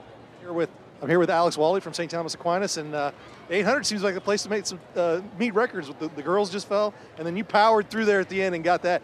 You looked like a man on the mission from the time the gun sounded. Thank you. I mean, I told my coach I was going to go out in front and do it. Tried to go out in 54, went out in 53, so that worked well, and then I had it in me in the end, just went as hard as I could and got it. Well, I know when you came around to the first lap, you had a good lead, and then we were talking, the commentator was talking about, worried about, did you get out too much? But you really hit the back stretch and hit that last turn and just powered on through. That's exactly what I was going for. And, you know, last year went 1:52.7, so 0.4 under my PR. So, you know, that's pretty much exactly what I was looking for. I was hoping Wyatt and Clay would be out there, but, you know, it worked out anyways. So, all right, congratulations. Thank you. How fun would that have been? Yeah.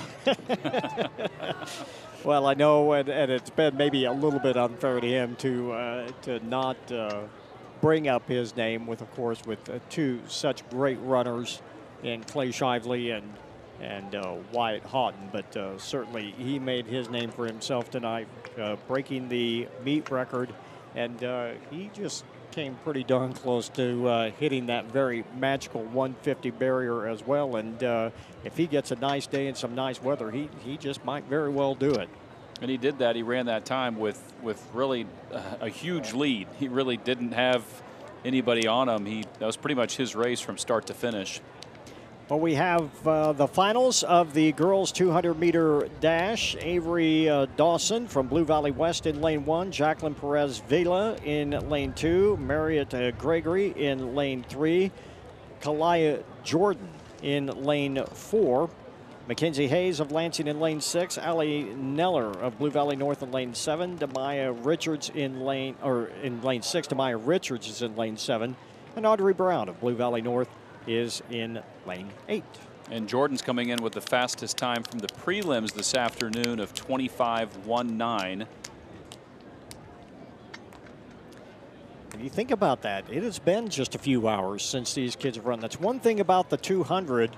The prelims come quickly, but the finals really have a lot of free time in between as compared to the 100 hurdles and the 100 dash, which run first in the prelims, turn right around, run first in the finals. It's not that way in the 200.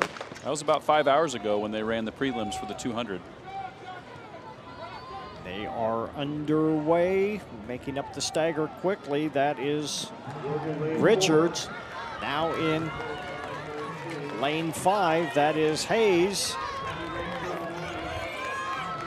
And in lane 4, that is Jordan.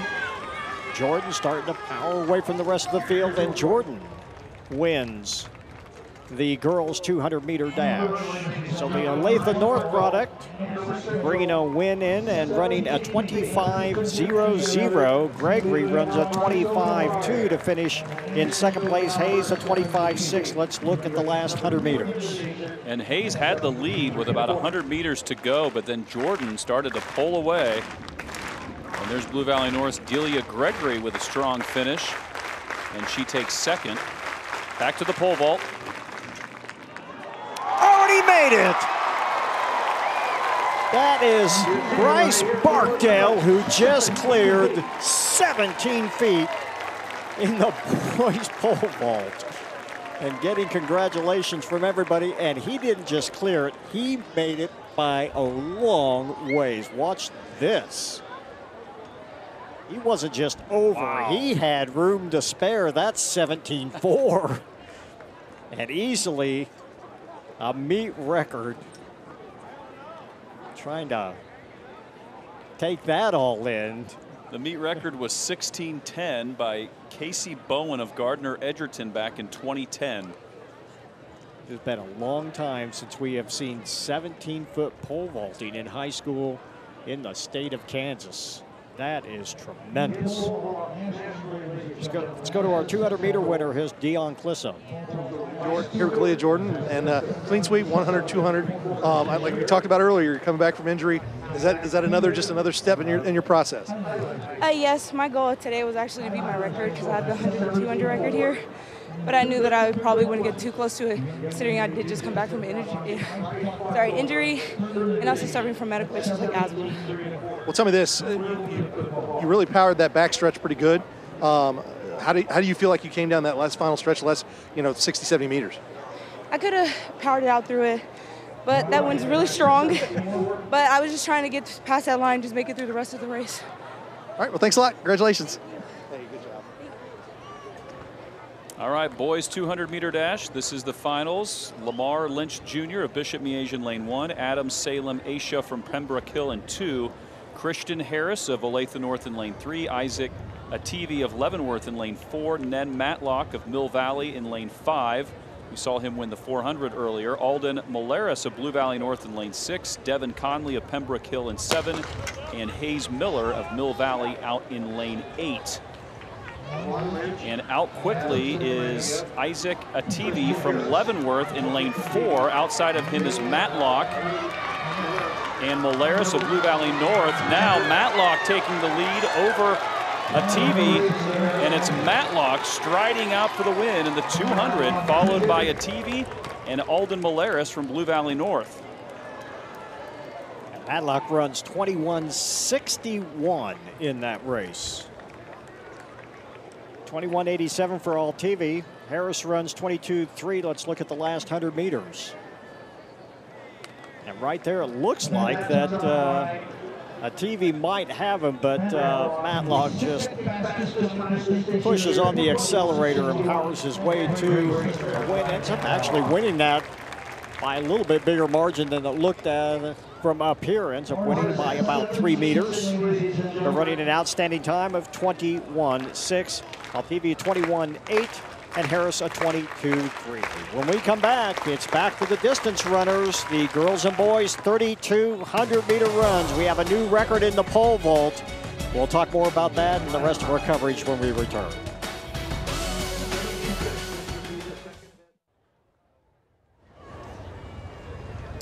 Coverage of the 71st Shawnee Mission North Relays continues. The girls and boys 3,200-meter run in just a moment. Right now, let's go trackside. Here's Dion. Here with Mill Valley's Nen Matlock, and just won the 200, won the 400 earlier. Second fastest time in the state. You got to feel pretty good about this night. this is the best night ever. So, yeah, I mean, it feels good. So, yeah. Is it something about the level of competition in this meet that really kind of brings it out of you? Oh, yeah, for sure. There's a lot of fast guys here. So, yeah, so I just kept pushing and pushing. So, well, good luck the rest of the way, man. Thanks so much, sir.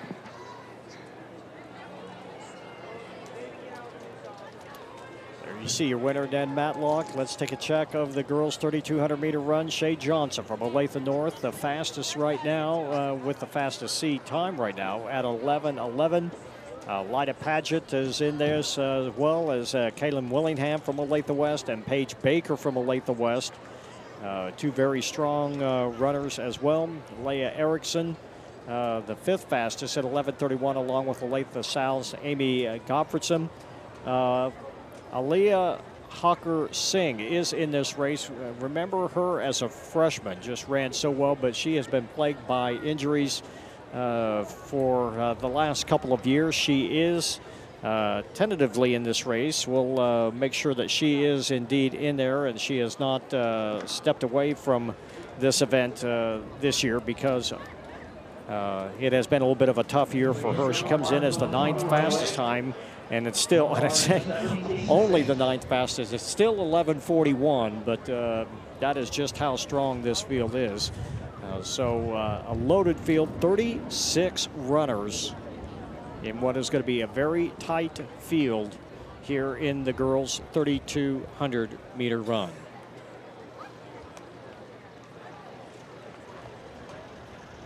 And the time, the meet record, 10:30.6. So unless we see something really outstanding, that might stand up tonight. Although we have said that before and seen things completely turn around. See Amanda Papp of Olathe South all the way back in 1999, 10:30. And the pole vault going on in the background. Second attempt at 17.6. This time he just kicked it off the bar, kicked the bar off the post, maybe a little bit too close. Now they reset the girls. The girls actually started to go. They are hearing the clapping and not hearing the gun. So they have to reset the 3,200 meters and start them again. That's a good problem to have. You know it's a good meet when that's going on.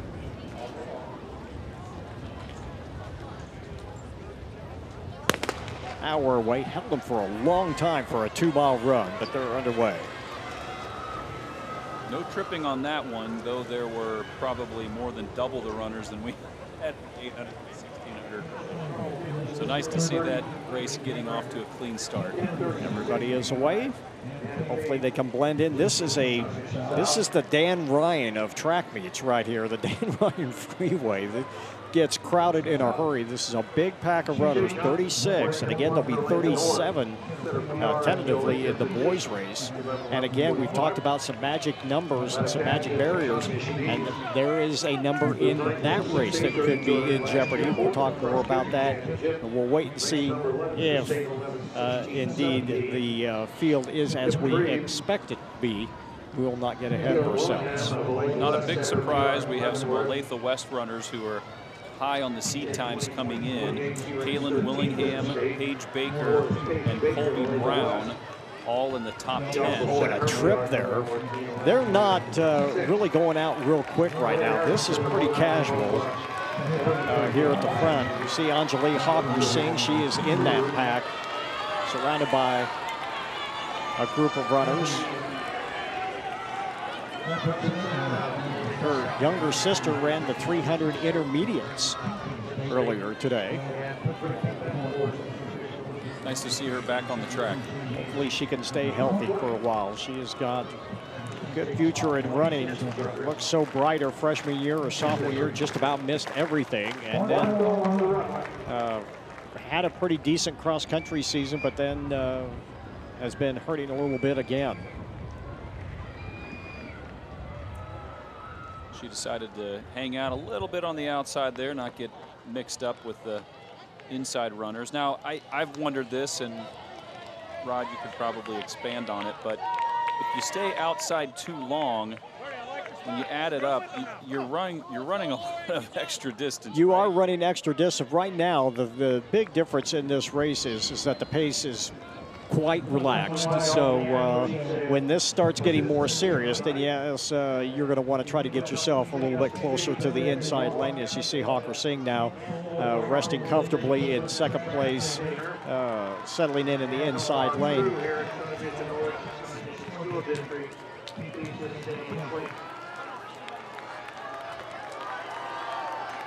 As they come to the line, still pretty casual. Paget out in front.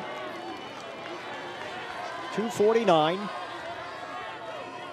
This will start to pick up, I promise you. They will decide that running in this crowd is maybe not in their best interest and try to start stringing things out a little bit. But right now, it is a pretty relaxed pace. And don't forget, these times are clustered pretty good. You're looking at 6 or 7 kids all within about 8 seconds of each other. Here comes Barkdale, another attempt. It stays up, and the bar stays on. He hit the bar and it stayed on, much like he did a couple of heights ago. He nailed that bar. Finally got that thing glued on there. Barkdale just cleared 17.6. It's still wobbly. It's still shaking. Oh. They need to move that up quick before it falls off. Yeah. Oh, what a jump. Look at the bar. It's still shaking. He just got over that bar. Good for him. Let's take a look at that. What a vault. This kid can jump. If you're going to land on it straight, and that's what he did. Watch the just an instant reaction. He knew it. He knew it. Once he hit the pit. You hit the pit and the bar's not coming with you, you know you've done well. So he went from 17 to 17.6. You got to think probably 17.9. You can start going in 3-inch. Boy, you could go for 18 feet, and that's a lot to ask for. Why not? Well, and that was his first attempt was better than his second. Second one, he just kicked right through the bar. So.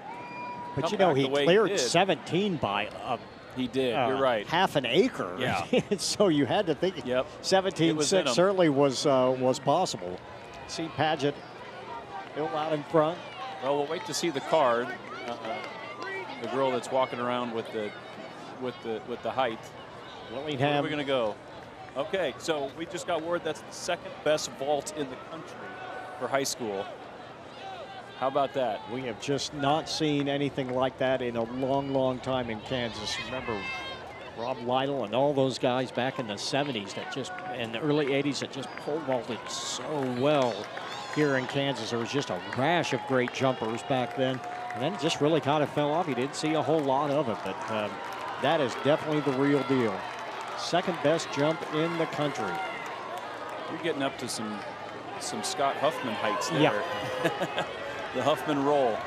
4 laps to go, 5:44 at the mile. Paget, Johnson, Hawker Singh, all still running there in the group. You got to think this pace is going to start to pick up here pretty soon. They're not going to want to keep that many people in this race. They're going to start trying to thin out the field just a little bit. Well, the Shawnee Mission North Relays always brings a big crowd, both in the stands and on the field. We heard the announcer earlier telling the crowd, telling the athletes in the field to kind of make way. It was getting a little congested. I look down there right now, and I feel like this is an even larger crowd than we had last year, and a louder crowd. And I know the pole vault has something to do with that, but the field, and we're taking a shot of that right now, and you can see a lot of people are congregating around the pole vault. But there's a lot of athletes and coaches that are cheering on their athletes too on the track. So it's really neat to see. This is a really cool venue and spectacle tonight. And the crowd is just so knowledgeable about their track. They stand and applaud good times, whether it's, as we said, whether it's their kids or not. 7:63, that's Willingham. Paget, Hawker Singh, Erickson. Erickson from Northwest in the blue and yellow.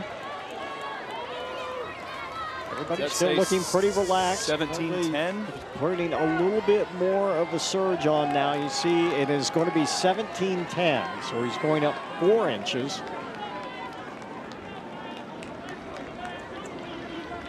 Now I'm curious what the top vault in the country is so far, if that's the second highest. Is it 17-9? It very well could be. Sean's looking it up for us. 236, that's Erickson again. 17.75. 706, that is Gottfriedson. 7.75. Okay. 17.775. So 17.7 and 3/4. So this is 17.10. This would be it if I'm. And now we have a change. Here's Hawker Singh. He's really starting to stride out now. Hawker Singh, when healthy, certainly can put up a monster number. She more than capable, and she is starting to power away a little bit with 2 laps to go, 800 meters. And Anjali Hawker Singh beginning to pull away a little bit. We talked about who was going to pick up the pace and blink first. Well, there's your answer. And here we go. Here's a crack at 17 feet 10 inches. Oh, and he was almost there. And you got to be getting tired. This is a lot of jumps. We're not talking. We're not talking like, hey, you just passed up to 17 feet, then decided to start jumping. He's been jumping for about an hour and a half now or longer. It's starting to get to be maybe a little bit tiring. Not an easy event. Hawker Singh, meanwhile, looking really about as good as she has all year long. If she can hang on to that, she may have gone a little bit early. These kids are not going to just lay down and let her go, but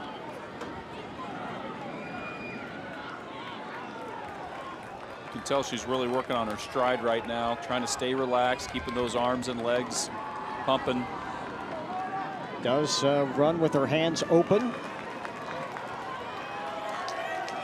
1 lap to go, 9:58 at the stripe with 1 lap to go and a lead of about 30 meters. For the Olathe North student. It is good to see her on her feet and running again. They have to contend with a little bit of lap traffic here at the end. And if you're getting lapped, it really scares you to death. One, you do not want to be responsible for knocking anybody, but you just hold your lane. Don't move. Let the runner that is leading go around you. Don't worry about the rest. Hawker Singh tends to get that head back a little bit, opens up those hands, really starts to drive with those arms, but she is getting a lot of company. Here comes the Olathe West runners, and they are going to haul her in. And Shawnee Mission East there as well. That's Paget also there. And they overhaul Hawker Singh. Paget trying to chase down the leader. Paget right there. They are shoulder to shoulder. A little bit of lap traffic. Oh, and they bump right at the finish line. We'll see who the winner is. And it's Willingham who runs 11:15.87. Paget ends up with 11:15.97. 1/10 of a second as they bump at the finish line. But your winner is Kayla Willingham from Olathe West, who cuts 5 seconds off her seat time, running 11:15.87. Paget is second, Baker third. Hawker Singh runs 11:19, ends up in 4th place. So Kaylin Willingham from Olathe West, a long line of great distance runners for that school. Just adds to that number right there. There you see it, 11:15.87 for your winner.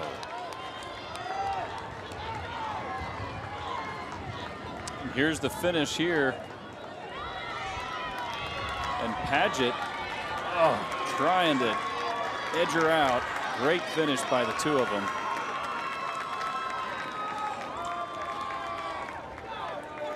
I'm not sure if either one of them knew who won right there. Hawker Singh maybe went a little bit too fast, where she was taking a chance thinking, hey, I don't have the kick right now. I'm not in shape. I'm going to try to steal this. But look at Paget come on, and then Willingham kind of gets sense of it. They have that lapped runner right there. They come shoulder right there. They bump with about 5 meters to go. The clock said 1/10 of a second. I'm not sure it was even that far apart. They about hit the line shoulder to shoulder, but a nice win as the top three finishers, Willingham 11:15.87, Paget 11:15.97, and Paige Baker from Olathe West bookends Paget with a time of 11 minutes 18.4 seconds. It's almost like Willingham was waiting for Paget to come up at the very end and then said, okay, you want to run? Let's go. Another close finish. We've had several of them tonight. That seems to be the theme. So we're going to move on to the boys' 3,200 meter run. Yeah, speaking of old records, we had a 1968 record earlier, but this one is 1971. Kent McDonald of Lawrence High, 9:05.880. And the fastest time coming in is Henry Bourne, 9:05.44 from Shawnee Mission Northwest. So we might have another record in jeopardy. We'll have to wait and see. Henry Bourne from Shawnee Mission Northwest coming in with the fastest time. Samuel Ferguson from Trinity coming in at 9:20.19. Also in the field, Landon O'Neill, Henry Acorn, Will Meyer, Evan Mitchell, Blair Patesic, Micah Blomker.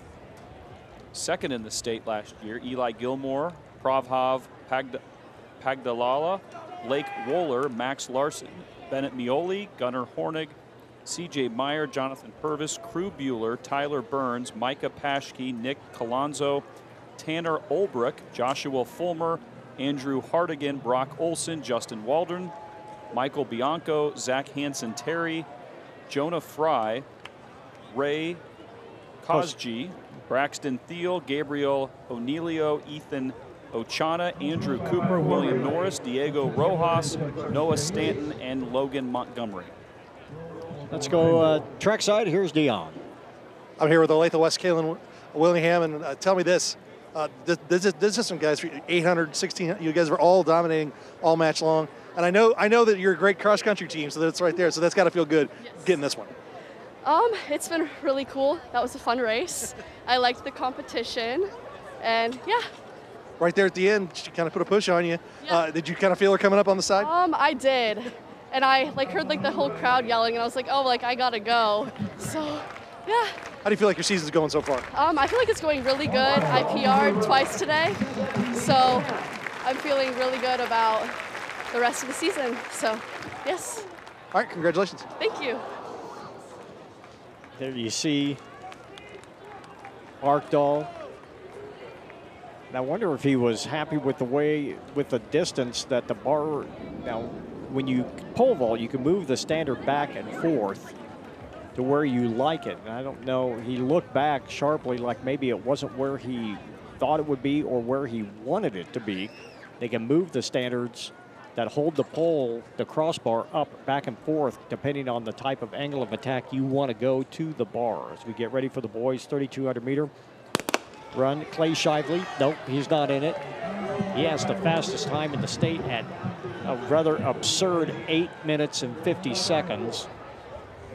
But he is not in it. His teammate, Samuel Ferguson, certainly is. And 32 of these kids have already broken the 10-minute barrier. This race is really going to be something. 37 runners total in this race. So if we can keep it clean through the first lap or so, we're doing pretty well. And so far, so good, it looks like. And they're out pretty quick. And we talked about those magic barriers, those kind of elite numbers, the 4-minute mile, the 2-minute 800 meters. Well, this is it here, the 9-minute 3,200 meters. Now, Bourne did finish 3rd in the mile earlier today. So he has raced already. See Michael Blomker back there in 2nd place. Micah's had a strong career here at Shawnee Mission North.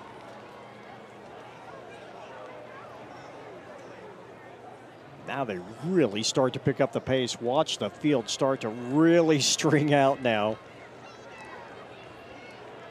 As Henry Bourne gets through the 600 meters. This is the 600 meters of a 2-mile, and they're running 1:40. Yeah, this looks more like a mile. They're moving at a pretty good clip right now. Blomker, career's been a little bit up and down. Times runs really well. Times just seems to struggle. Hurts a little bit, gets a little bit injured, but always in every fight. He never backs down, that is for sure. And he is right now sitting right on Bourne's shoulder. And I'm sure this is a meet that the Shawnee Mission North athletes look forward to. When you get to run on your home track like this with the crowd. 800 meters in 2:16.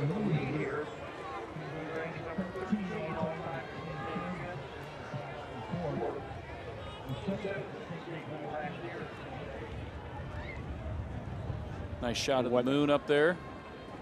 Just saw that. Looks fake. Looks like somebody drew that on there. They started getting really cloudy again. There is some rain off to the west and to the north, but well away from us. It's not going to be a factor.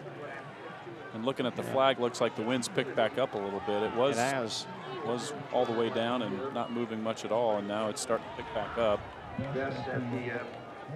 It is cloudy. Temperatures falling back into the 60s. It was very hot and humid for this time of the year earlier during the prelims. Then it started to cool off a little bit.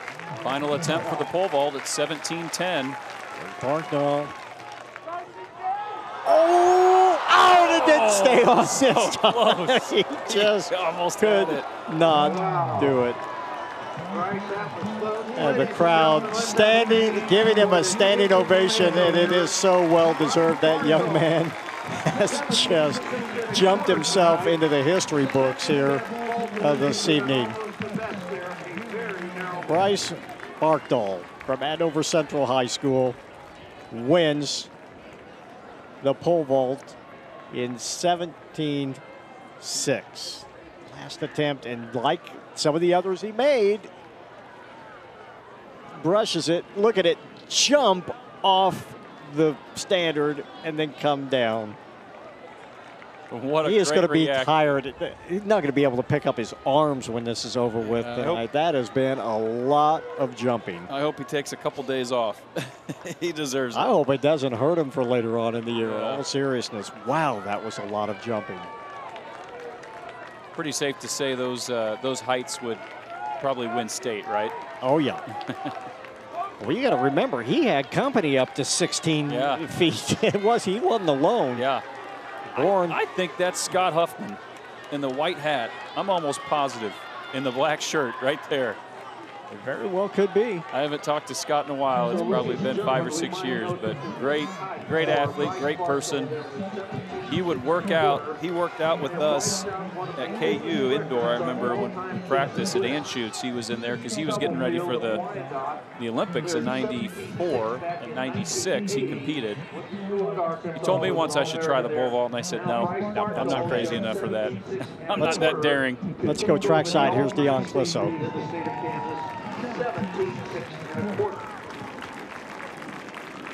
We're having some technical difficulty there. I'm not a here we, okay, now we got now it. We're all right, here with Bryce Barkdahl, and you set the record for the meet. You're going at 17:10. The crowd's all here. Is this one of those moments you always look back on? It's gonna be, yeah. This was so much fun tonight. The wind was kind of just circling. I had to wait for a good tailwind, and I'll certainly remember this for a long time. it was really exciting. How high can you go? I mean, as you see, I almost got 17:10. I just gotta get my form together. I was kind of sloppy tonight, but I kind of put it together at the end. I just really gotta get back to working hard. Well, it's the second biggest jump of the year in the nation. It's exhilarating. It doesn't feel real almost. It's like, I don't know how to put it into words. It feels like I'm in a dream every time I jump like this, and it's only been a couple times this year. I was pinching myself all night the first time I jumped 17.3. Well, tell me this. Is it just you want to keep getting your form better and going for there, and then just are you looking at a number you want to get, or just keep winning meets and going for that? I'm looking for 18.1 1/4, because Maddox Ham jumped that as a junior last year, and that was #2 junior of all time, and only 2 juniors have ever been over 18, and that's my big goal this year, 18 feet. All right, congratulations. Thank you very much. Here we see Henry Bourne now running pretty much by himself. He is really driving. It's tough to run like that. As we've said in the past, you can take on a few chances. You can see he's bucking the headwind just a little bit right now, really starting to lean forward. He's got 800 meters to go, and he's already at just 6:52, so he is really picking him up and putting him down. While we got a moment, let's look at that last jump here for Barkdahl. This is the record breaker. It ends up being 17.6 1/4. And that quarter, if it hadn't been for the quarter, he'd have made it completely.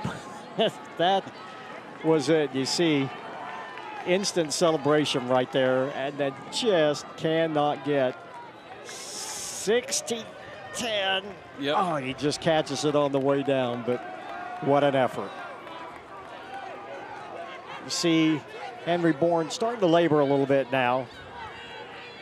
We'll see if he can keep going. He is not being pressured by any stretch. There you see the rest of the field coming down the backstretch. That is Blair Potacek, who is in second place in a crowd of runners.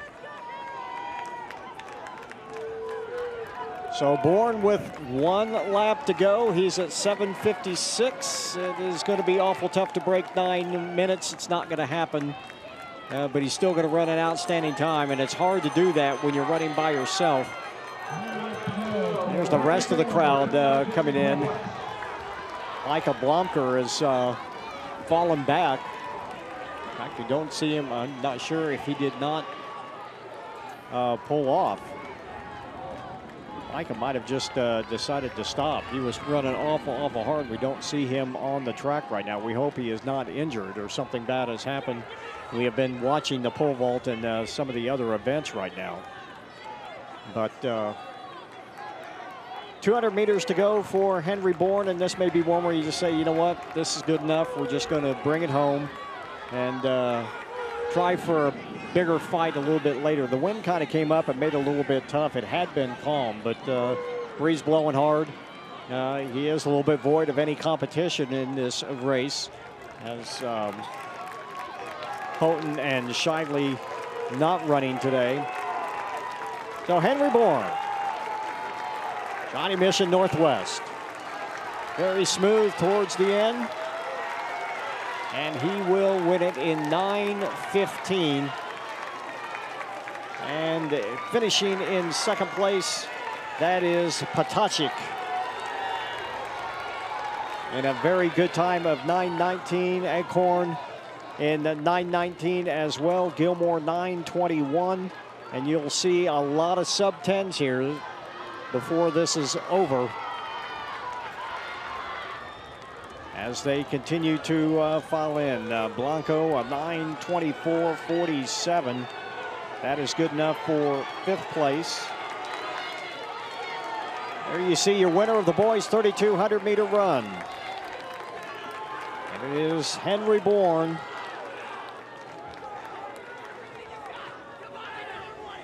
Try to get the official time. Again, the official time, 9 minutes, 15.68 seconds. And let's go down to Dion, who's got your winner. I'm here with Henry Bourne from Shawnee Mission Northwest. You know, you pulled away there, and it looked like you had a real comfortable run.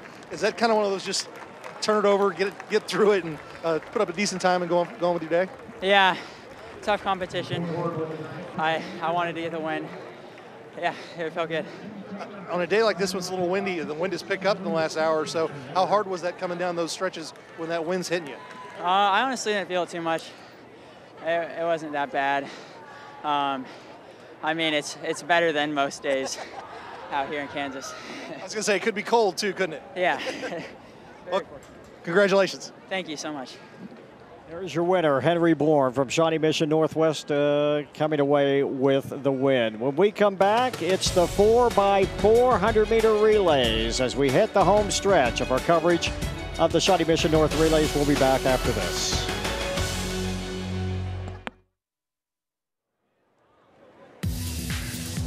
Hy-Vee, proud to support Greater Kansas City High School athletics, including one of the great track traditions, and that is this meet right here, the 71st Shawnee Mission North Relays with Nate Hill. I'm Rod Zook. It's been a great meet. We've seen a lot of great times. Shot of the moon coming out from behind the clouds. Has been an overcast day. Hot and humid at the start of the meet, but it is cooled off. The wind kind of picking up a little bit again, as you saw in that 3,200 meter run. And now for what is arguably the most exciting 1 mile in track and field, the 4x400. And this is the one the fans always get into, running back and forth across the field, cheering him on the back stretch, cheering him on the front stretch, and always a fun event as we get ready for the first of 3 heats. I think the fans covered just as much ground as the teams in this race. But yes, one of 3 time finals. We're going to start with the girls 4x400 meter relay.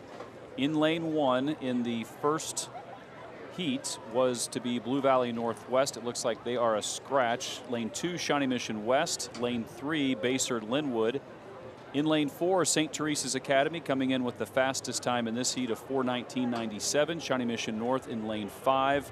Shawnee Mission East in lane 6. St. Thomas Aquinas in lane 7. And Lansing High School in lane 8.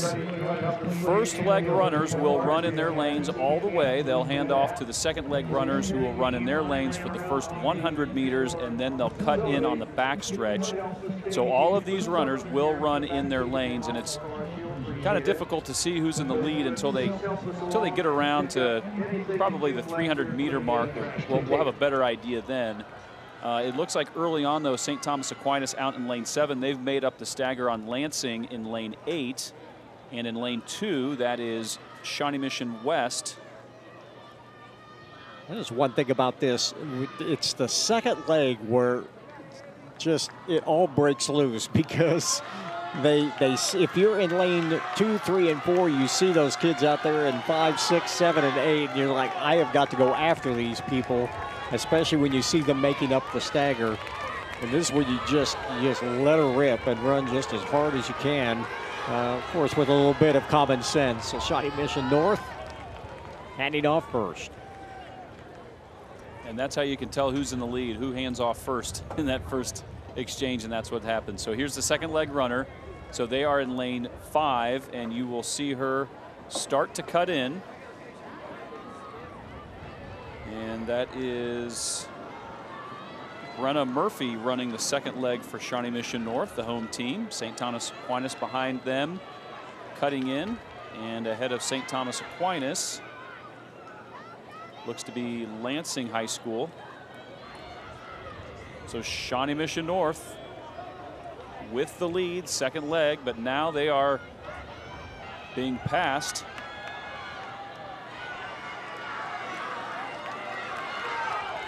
That is St. Teresa's.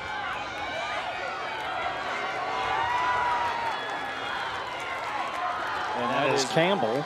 Gabriella Campbell running the second leg, and now Shawnee Mission North takes the lead back. Campbell tried to overhaul her, but just couldn't quite do it. But still sitting back in second place and still within striking distance here with 2 legs to go. Third leg runners here in the girls 4x4. Shawnee Mission North still with the lead. First of 3 timed finals. St. Teresa's Academy in second. And that is Alex Riffle running the third leg for Shawnee Mission North. And that is Hardley, Madison Hardley, running for St. Teresa's. And that's Sophia Spinello of St. Thomas Aquinas with the stick, the third leg runner for the Saints. Shawnee Mission North still with the lead, third leg runner coming into the anchor leg now. You can hear the fans starting to pick up for the home team. And Shawnee Mission North hang on. St. Teresa's coming up with the lead now, and they move into first place for the fourth and final lap of the girls 4x4. Well, this is going to be a good finish right here. St. Teresa's, Shawnee Mission North, shoulder to shoulder. How much gas do you want to use up right here? That's Addison Reichert running the anchor leg for Shawnee Mission North. That is Gardner, Elsie Gardner for St. Teresa's Academy.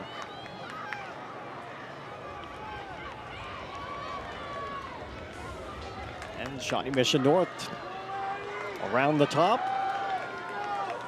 Here comes Reichert for Shawnee Mission North. Can the home team hang on? It's going to be close. Oh, Gardner's shoulder to shoulder now starts to pull away a little bit. 20 meters to go, and Gardner will hold on, and St. Teresa's wins Section 1 in a time of 4 minutes 15.81 seconds. Shawnee Mission North 4 minutes 16.34, and Shawnee Mission West ends up in third. Great start to the girls 4x4. A little extra push there by the home team, and the crowd cheering on Shawnee Mission North. And a really good time, 4:15 for the first of 3 heats. The seed time belonged to St. Teresa's at 4:19.97, so they knocked 4 seconds off their previous best. Let's take a look at the finish here. This is the second leg. And this did go back and forth. This would be like a basketball game where you talk about those lead changes that happens, right? And watch this right here, because Shawnee Mission North is like, no, we're going to get it back. St. Teresa says, nope, we're going to get it back. And a great handoff, 2 great handoffs right there. Kept them close. And Reichert got out really fast for Shawnee Mission North on that anchor leg and just didn't have quite enough. She did try to keep her from, she didn't let her pass on the inside. That's, we haven't seen that a lot tonight, so she kept that from happening, but St. Teresa still came out with the win. So good start to the final event for the girls here, the 4x400. Moving on to the second of 3 time finals. In lane 1 is Olathe East High School. In lane 2, Blue Valley. In lane 3, Gardner Edgerton. In lane 4, Olathe Northwest. In lane 5, Lawrence High. In lane 6, Girard High School. In lane 7, Olathe South. And in lane 8, Olathe North. The fastest time by Olathe Northwest coming in at 4:14.72, followed by Lawrence High's 4:14.98. And you can see how quickly teams can PR and better their times just from one meet to another. Well, and good handoffs. You talk about working on handoffs. The one thing that's happened with these great lane numbers that are there, although they're not all in place, some of them are missing. We've got some kids that are not running. You got to take those things off the track too, because right. So, especially the inside ones. Yeah. Right? 1, 2, and 3. Yeah, got to take the blocks. And, well, everyone, they run in lanes all the way around to the corner. So, yeah, you got to take all that stuff off. But we talked about the volunteers and the number of people that really make this meet go. And certainly that is part of it. It's been a great evening of track once again here at Shawnee Mission North High School. Looks like lane past it. Sorry, go ahead. Looks like lane 5 is going to be a scratch. That's Lawrence High, so they are not running. That might be in lane 1. Olathe East and Lawrence High both out, so lanes 1 and 5 will be open. Blue Valley, Gardner Edgerton, Olathe Northwest, Girard High School, Olathe South, and Olathe North.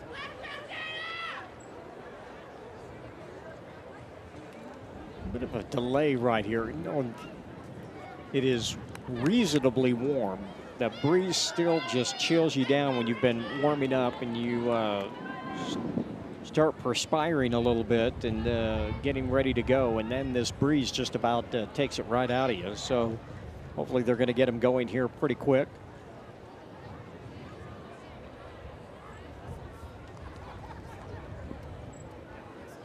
And really the crowd, we had a big crowd for the pole vault, but most of the crowd has stuck around.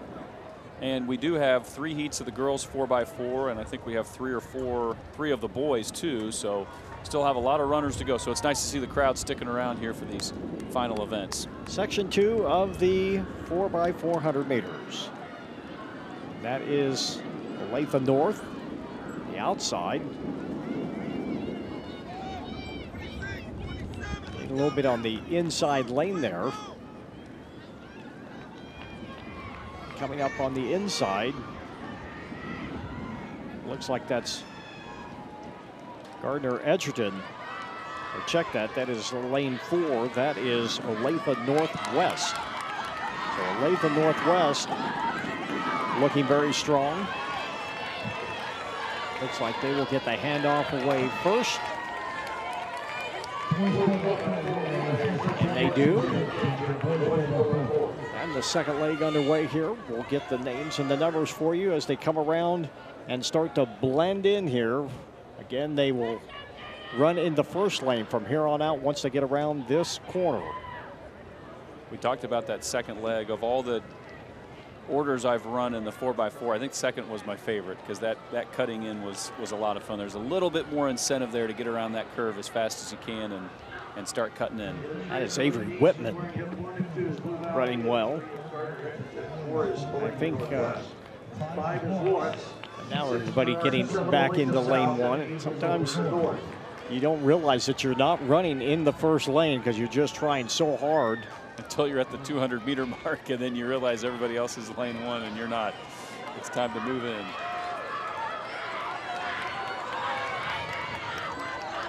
Whitman looking pretty strong as they get the third leg going. Gardner Edgerton now has moved up into second place. Olathe South in third place. And that is a sizable lead there by Olathe Northwest. This is just the third leg too. This is Olivia Cooper. We've seen her a couple times tonight. She's still got some gas left in the tank apparently. 7:05, that is Avery Fellingham for Olathe South High School. Running bib 7:03. It's not a huge wave of people running back and forth, but it's still there. It will probably get bigger by the time they get to the last boys race. You see Fellingham trying to give challenge. Could be neck and neck at the handoffs here. We'll see if it makes a difference. Cooper and they are shoulder to shoulder.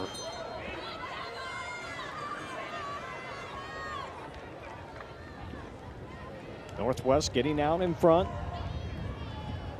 Olathe South still giving chase. It's a 2-team fight here in this event.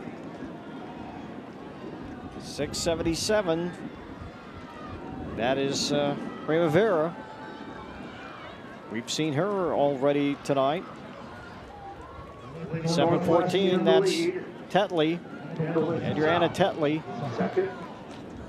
who is in second place. Primavera and Tetley.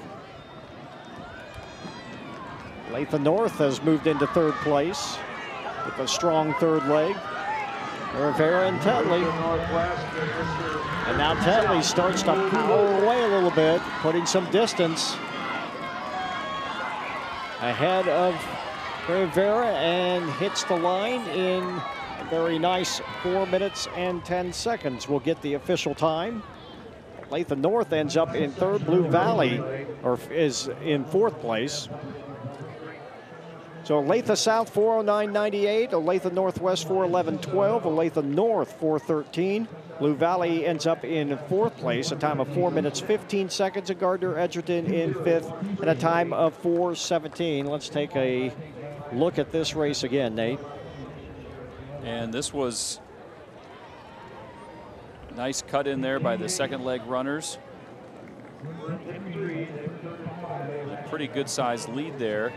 And Cooper, the third leg runner here for Olathe Northwest, had something left and running with a lot of pride there. Wanted to make sure she handed off in first place. And Olathe South actually got the stick first. They were just a little bit further behind. And let's watch that. We're going to end up watching the finish here. If you watch that handoff again, Shawnee Mission North, or check that, Northwest has about a 2-stride lead, and it vanishes because their handoff, she just hesitates for just a moment right there, and it let Olathe South pull right up on their shoulder. As you see the official time, 4 minutes, 9.98 seconds, a nice showing for Olathe South High School. Huge PR for them. They came in with a time of 4:16.93, so they just knocked almost 7 seconds off. That's almost 2 seconds per runner. So you can tell there, I think he's going over, the coach is going over splits with his runners, but I'm sure they're feeling pretty good about that. It was a great race by them. All right, section 3 of 3 for the girls 4x400. DeSoto High School in lane 1. In lane 2, Lawrence Free State. Lane 3, St. James Academy. In lane 4, Blue Valley North. In lane 5, Olathe West. In lane 6, Blue Valley West. In lane 7, Mill Valley High School. And in lane 8, Piper High School. Blue Valley North coming in with the fastest time of 4 minutes flat, 4 minutes .84. St. James Academy 4:02.68. And Olathe West at 4:02.21. Those are some fast times. Lanes 3, 4, and 5, and I think we have everybody running. No scratches in this one, so all 8 lanes are full. DeSoto, Lawrence Free State, St. James Academy, Blue Valley North, Olathe West, Blue Valley West, Mill Valley, and Piper High School.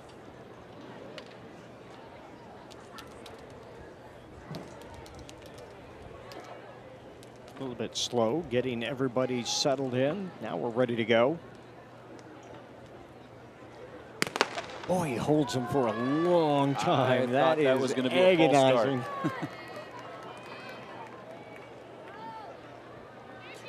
All right, gotta make sure everybody's still.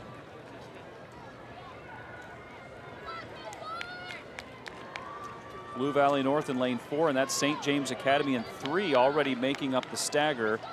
Making up 2 staggers, passing Blue Valley North and Olathe West. St. James in lane 3.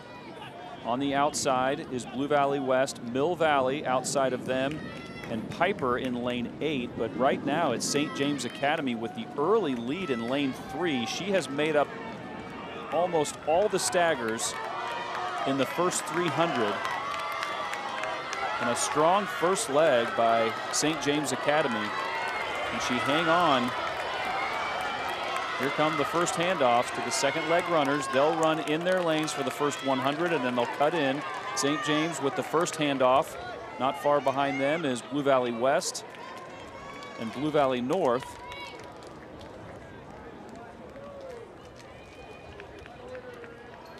And right now it's a 3-person race for second place as they start to cut in. And not for long, because here comes a whole lot of company for the leaders.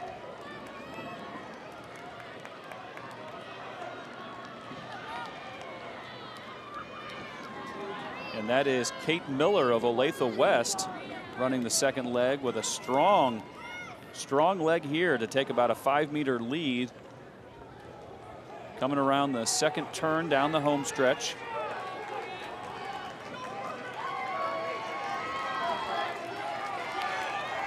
Lansing making a move in third place, now second place, and now here comes Lansing trying to take the lead going into the anchor leg. It's going to be Lansing, Olathe West, and St. James.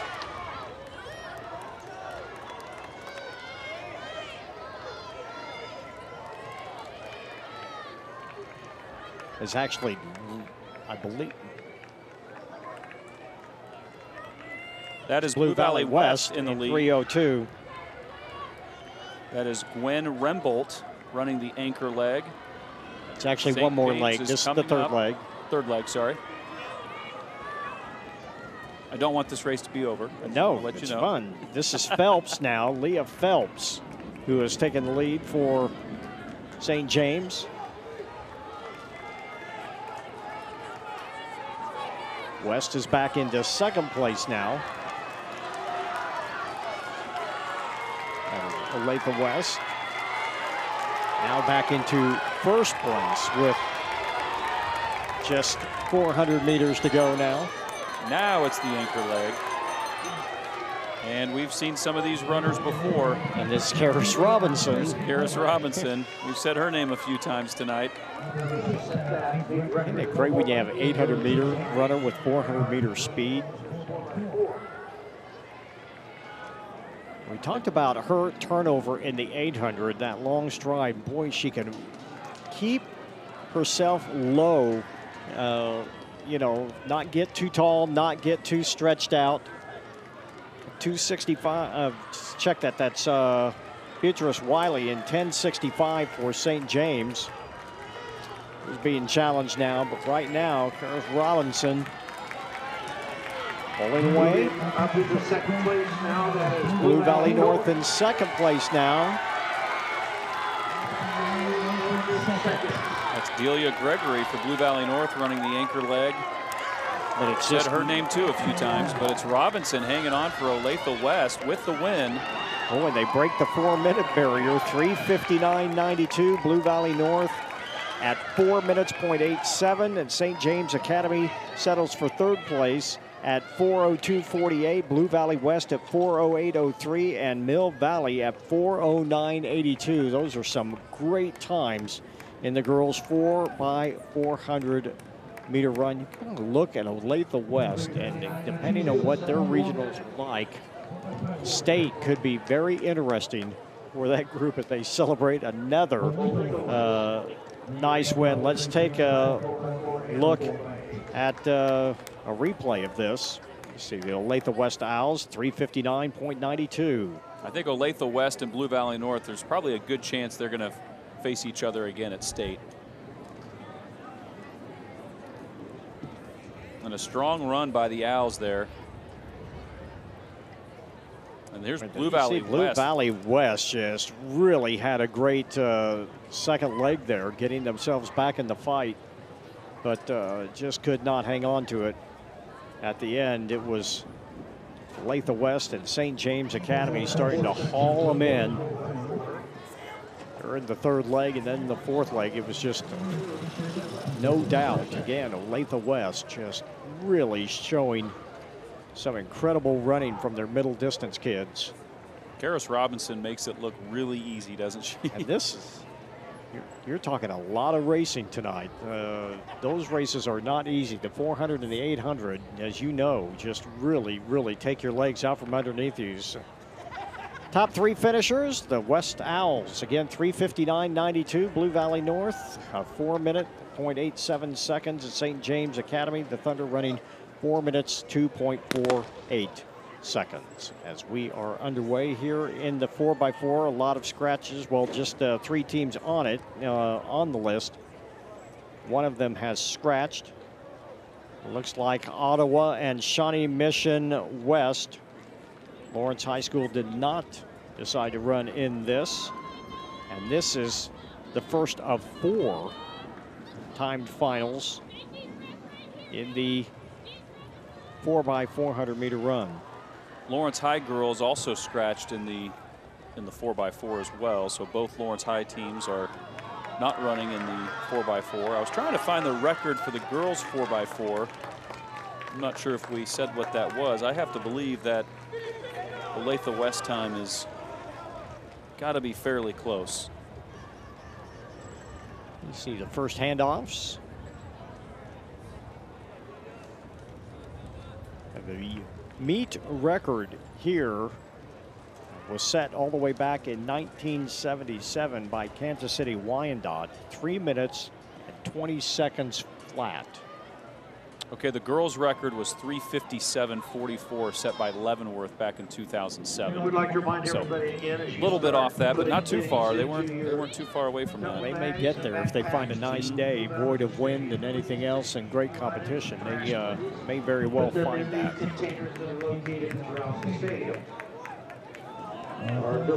Ottawa High School and Shawnee Mission West doing battle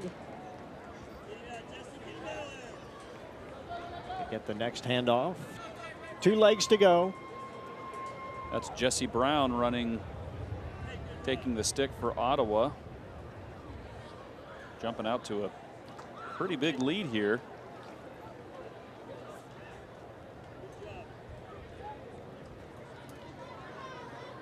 They don't really care they're the first seed. They just want to run fast. Jay Barber giving chase for Shawnee Mission West.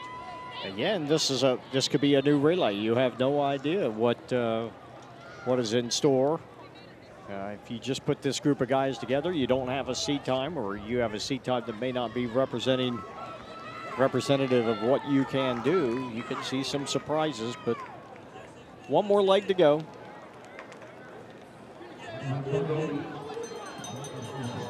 And getting the baton for Ottawa, that is Nathaniel Sims.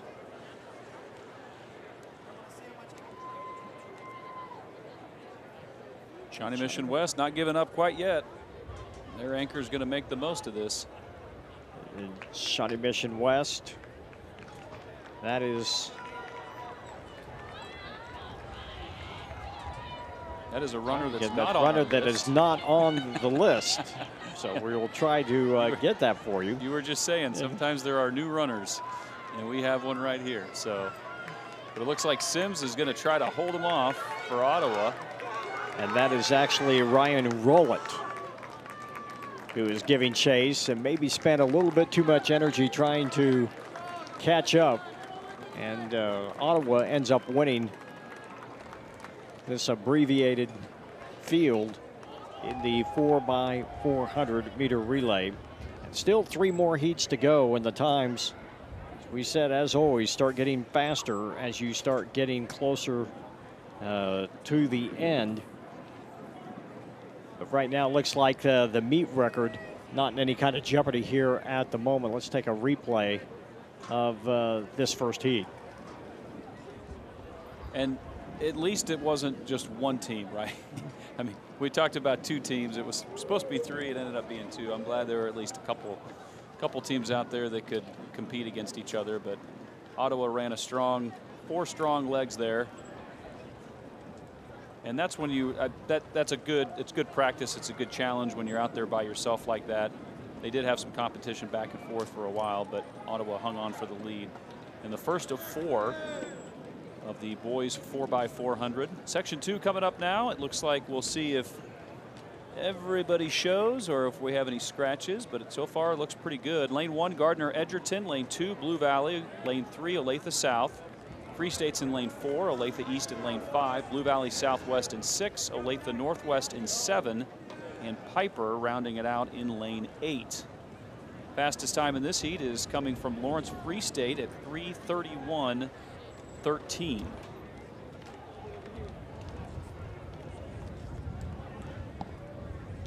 Had a couple Free State runners that were in the 400, Jake Luce and Michael Ramito. We'll see if they are scheduled to run in this 4x4.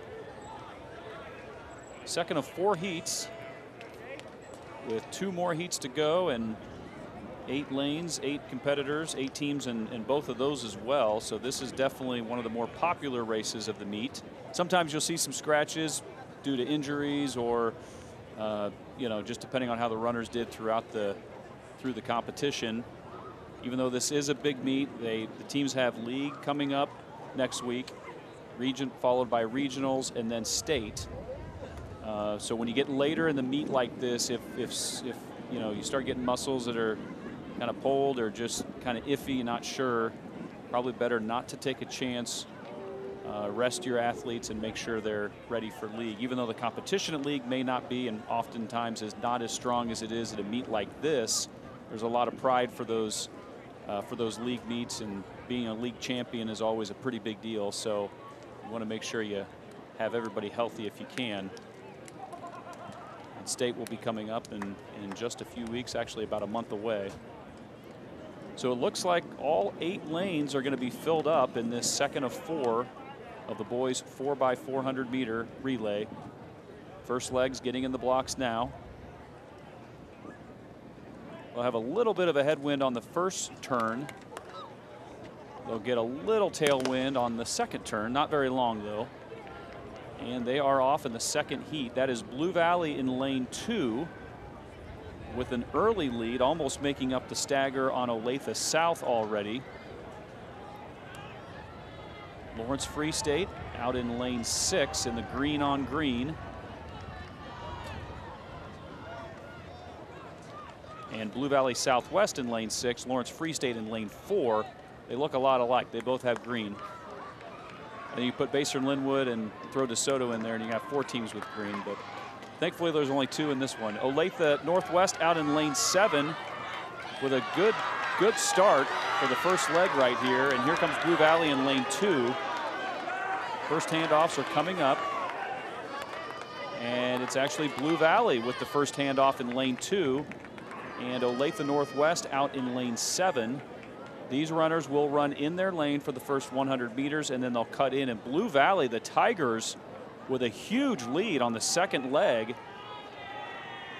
And that is Thomas Hoskins running for Blue Valley, running the second leg, and he's striding it out with a good lead, hitting the 200 mark right now, followed by Olathe Northwest and then Free State behind them. And here comes Olathe Northwest, trying to pass up Blue Valley, but Blue Valley is hanging on. Thomas Hoskins with a strong second leg for the Tigers. Getting to hand off to the third leg runners now. Clean handoffs all the way. Blue Valley, Olathe Northwest, Free State, and Olathe East in 4th place.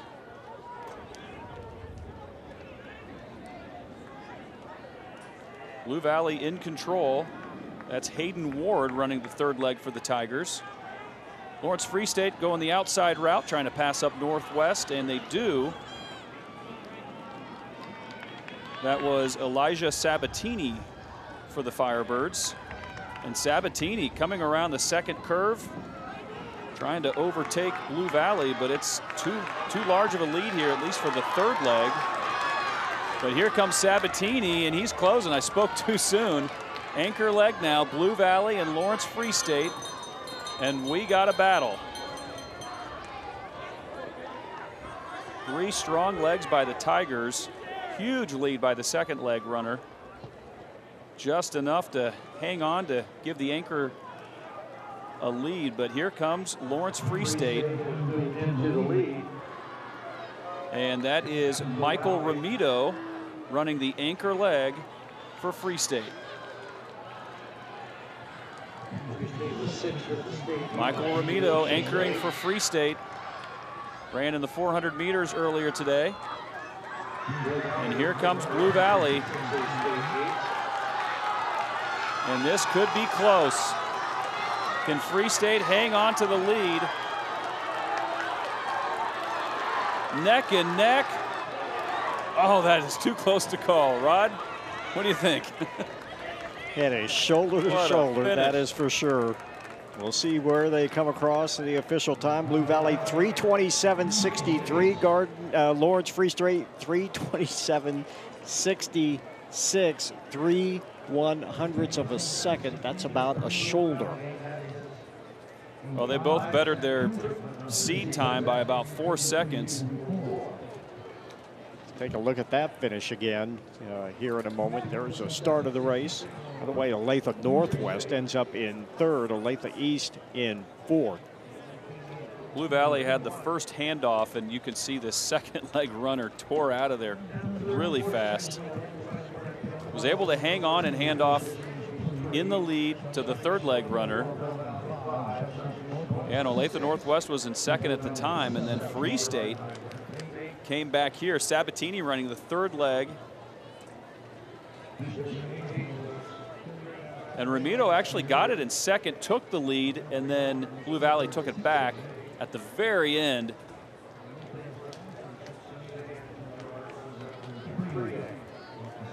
And if they didn't hit each other, they came about as close as you can get. Well, the dangerous thing when you are that close to each other and shoulder to shoulder is knocking the baton out of someone else's hand. Yeah. It just is the chest hitting the line right there. That's about as close as it gets right there. Great finish. And that's only the second heat. We got 2 more to go. Let's do it. So heat 3 of 4. Olathe West in lane 1, Olathe North High School in lane 2, Bishop Miege in lane 3, Shawnee Mission North in lane 4, Mill Valley High School in lane 5, Shawnee Mission Northwest in lane 6, Blue Valley North in lane 7, Girard High School is in lane 8. The fastest time belonging to Shawnee Mission North, 3 minutes, 28.51 seconds.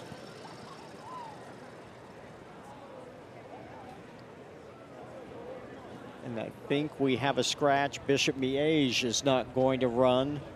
Blue Valley North in 7 also not running.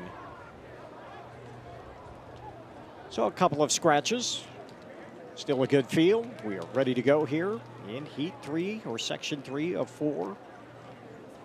The 4x4. It's been a great afternoon and evening of track and field here.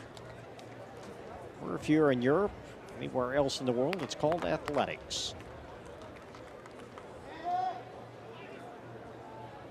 One great thing about this meet, about track and field or athletics, the rules haven't changed in, a couple thousand years. It's still being the fastest, the furthest, the highest, and the most accurate. It makes it such a good event. Such a great sport. We are underway here in the 3rd of 4 sections of the 4x400 meter relay. And in lanes all the way around for the first time. The first legs. Lane 4, that is Shawnee Mission North, making up a little bit of the stagger. Now making up a lot of the stagger. Shawnee Mission North in lane 4. Looking strong here as they get ready to end the first leg. A little bit too fast though. Now everyone's starting to power by. Mill Valley and the rest of the field. They all really just about hand off together. Shawnee Mission Northwest looks like they got it away, got the baton first. But here comes the rest of the field as they will blend in.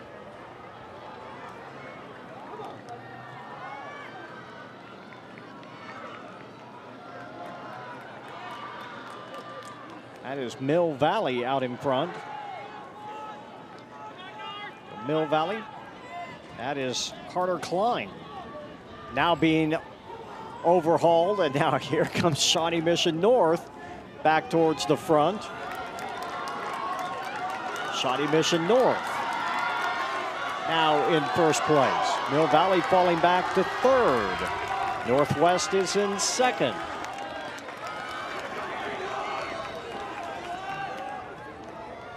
That is Gray, Jacob Gray. Shawnee Mission North, or Jason Gray, should say, Jashawn Gray. Let's try that one. Mill Valley, that is Grayson Moore. Back into his second. Shawnee Mission Northwest. That is Alex Barber, or Barler.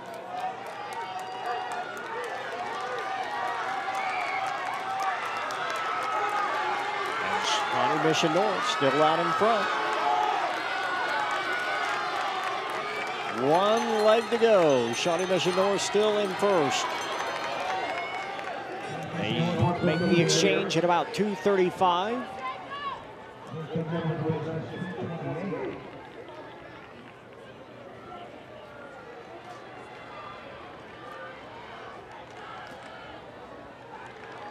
That is Jacob Needham from Shawnee Mission North running the anchor.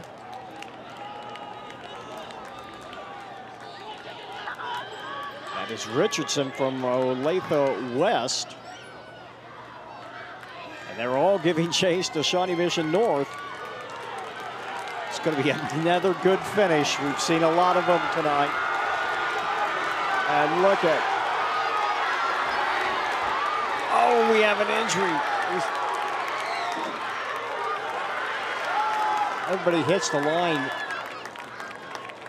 in a group, and that is, we're gonna have to check that out.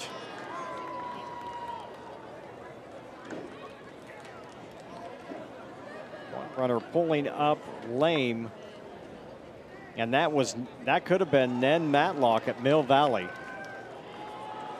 and that would be tough after the meet he has had. He came back from a long ways back on that anchor leg. Boy, hope that not serious, that he just started to feel a twinge and decided not to force the issue any. Nice comeback by Shawnee Mission North right there. Taking a couple spots over. We watch third leg, second leg, third leg. There he is, Matlock, right there. He didn't grab his hamstring, but I think he just, yep, something happened. Boy, that is just not good to see. A young man has had a well of a night. And I've seen that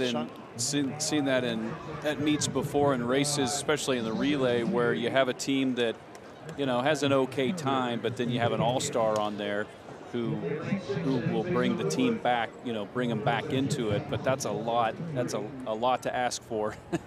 Well, and that's a lot of racing tonight for Nen. So Mill Valley ends up in 5th place in that as we get ready for the last heat and the last event of the night of the Shawnee Mission North Relays.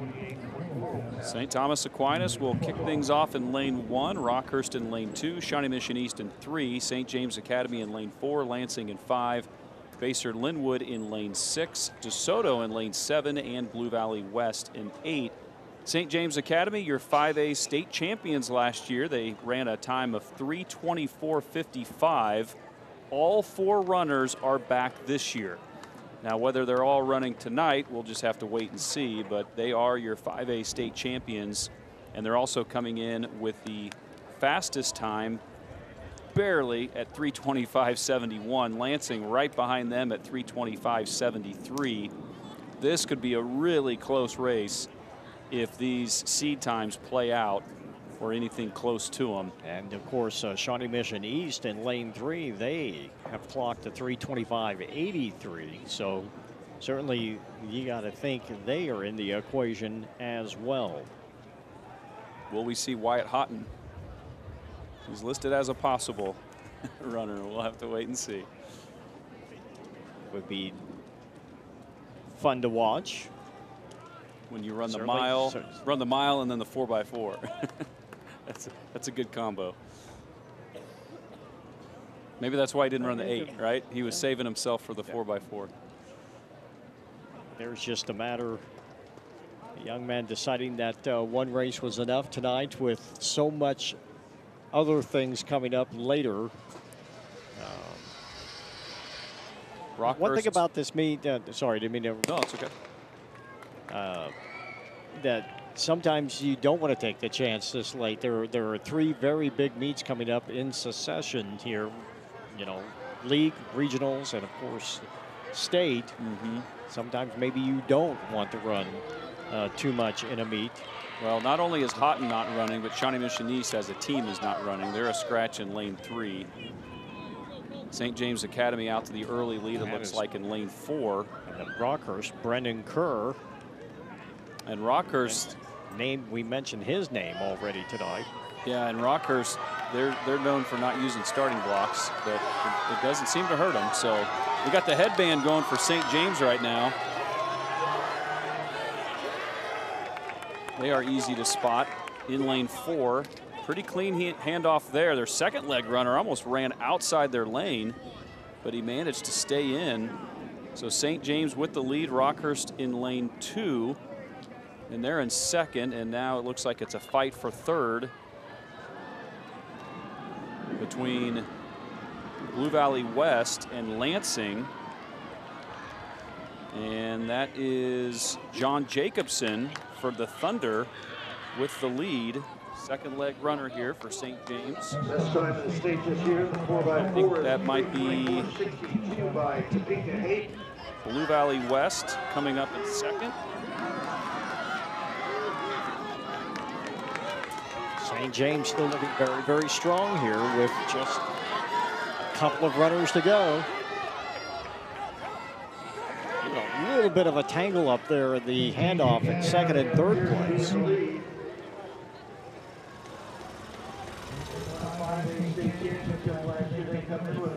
It's going to be a 3-team fight here with just a little over 600 meters to go. And Blue Valley West, that is 3:08. That is Cooper Marquette running the third leg. And Lansing does not have a bib number, so we're not sure who that is. But it's St. James with the lead, Lansing in second, Blue Valley West in third, Rockhurst in fourth. St. James lengthening their lead as we come into the final leg, final handoff of the final meet. Final race of the meet, 10:79 for St. James. That is John Neeson running the anchor leg for St. James. And look at that lead now, Rod. Well, they're just stretching out. Everybody else is going to have to just throw caution to the wind and just let it rip and try to come after everybody. Just see how fast they can come after them. And look at Rockhurst trying to do just that, but it is a big, big lead. John Neeson, the three-sport athlete for St. James, running a strong anchor leg here. And unless something crazy happens, he's going to hang on for the win. But it is a fight for second, third, and fourth. We can see everybody coming on, and here comes St. Thomas Aquinas. St. James with the win, Rockhurst in second, followed by Lansing, St. Thomas Aquinas. 3:25.14 for the Thunder. Rockhurst in second at 3:27.87.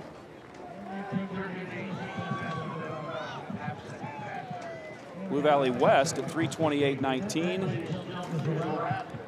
By the way, Alex Waldy running that last two for St. Thomas Aquinas, who has great speed. And you just ran the 800 45 minutes ago, and you're running the quarter.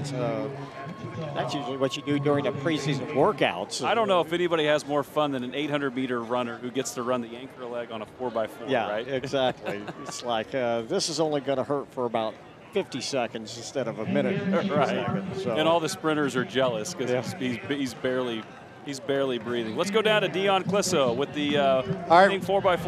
We're down here with the St. James team that won it last year. Your state champions. Looked like another easy win. Best time of the year so far? I think it is for us, yeah. So I'm a little winded. Well, tell me this, guys. This is your race. You like this race. You own this race. This is something you really focus on this year? Oh, yeah, 100%. We're three-peat, so we're going for our three-peat relays we like to show out with. We had our 4x8 earlier, 4x4 show out, so it's a good day for us. All four seniors. We love each other. We've been juniors. For so long, bro. We've been doing this for so long. Yes. All right, congratulations, guys. Thanks. Thank you. Does make a difference when you get to run together for that many years. That's pretty cool. Great way to go out. Great way to finish this meet, which has been a fantastic evening. Stay with us when we come back. We will wrap things up here from the 71st edition of the Shawnee Mission North Relays. As coverage on Spectrum Television continues right after this.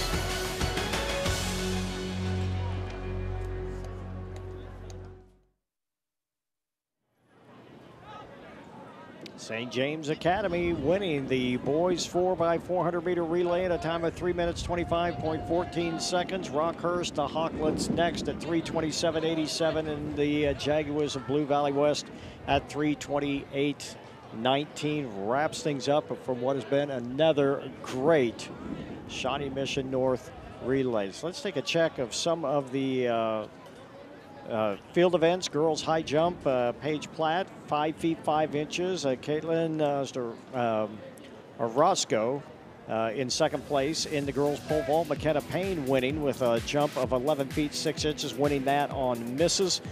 Paige Cordero winning the girls long jump, fine jump, 17.7½ earlier today. Rajai Curtis of Shawnee Mission North winning the triple jump, 36.11¾ Adrian Locke Garcia with the shot put, a throw of 41.7½. Kendall Yarnell wins the girls discus, 131 feet and 5 inches. Ali Brockman of Piper wins the girls javelin, the throw 139 feet 7 inches. On the boys' side, the high jump, Tyson Rudd just missing 7 feet earlier today, 6'11". Elijah Hakeem 6'9" as well. Two very, very fine jumpers today. And again, Bryce Berkdahl, pole vault, 17.6¼ Kirby from Olathe East, 16 feet. And Quarles from Olathe North, 15.5. And you jump 15.5 and you get third. 17.6, the second best jump in the nation in high school. Boys long jump, Parrish jumps 23.3, Brant Wilson 22.6½. Elijah Hakeem, Olathe West, 45 feet 8 inches in the triple jump earlier today. Jamal Williams of Lansing in the shot put, a nice throw, 59 feet 5 inches today, easily winning the shot put. Zion Wooden of Ottawa in the discus, 176 feet 2 inches. And in the boys javelin, Dawson Kindler, a throw of 171 feet 9 inches.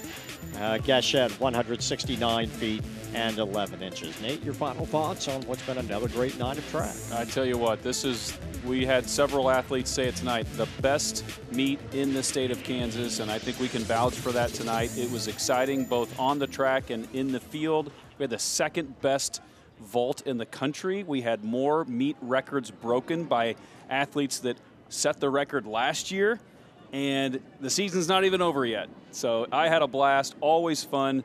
Thank you, Rod. Thank you, everybody behind the scenes with the crew. We couldn't do it without you.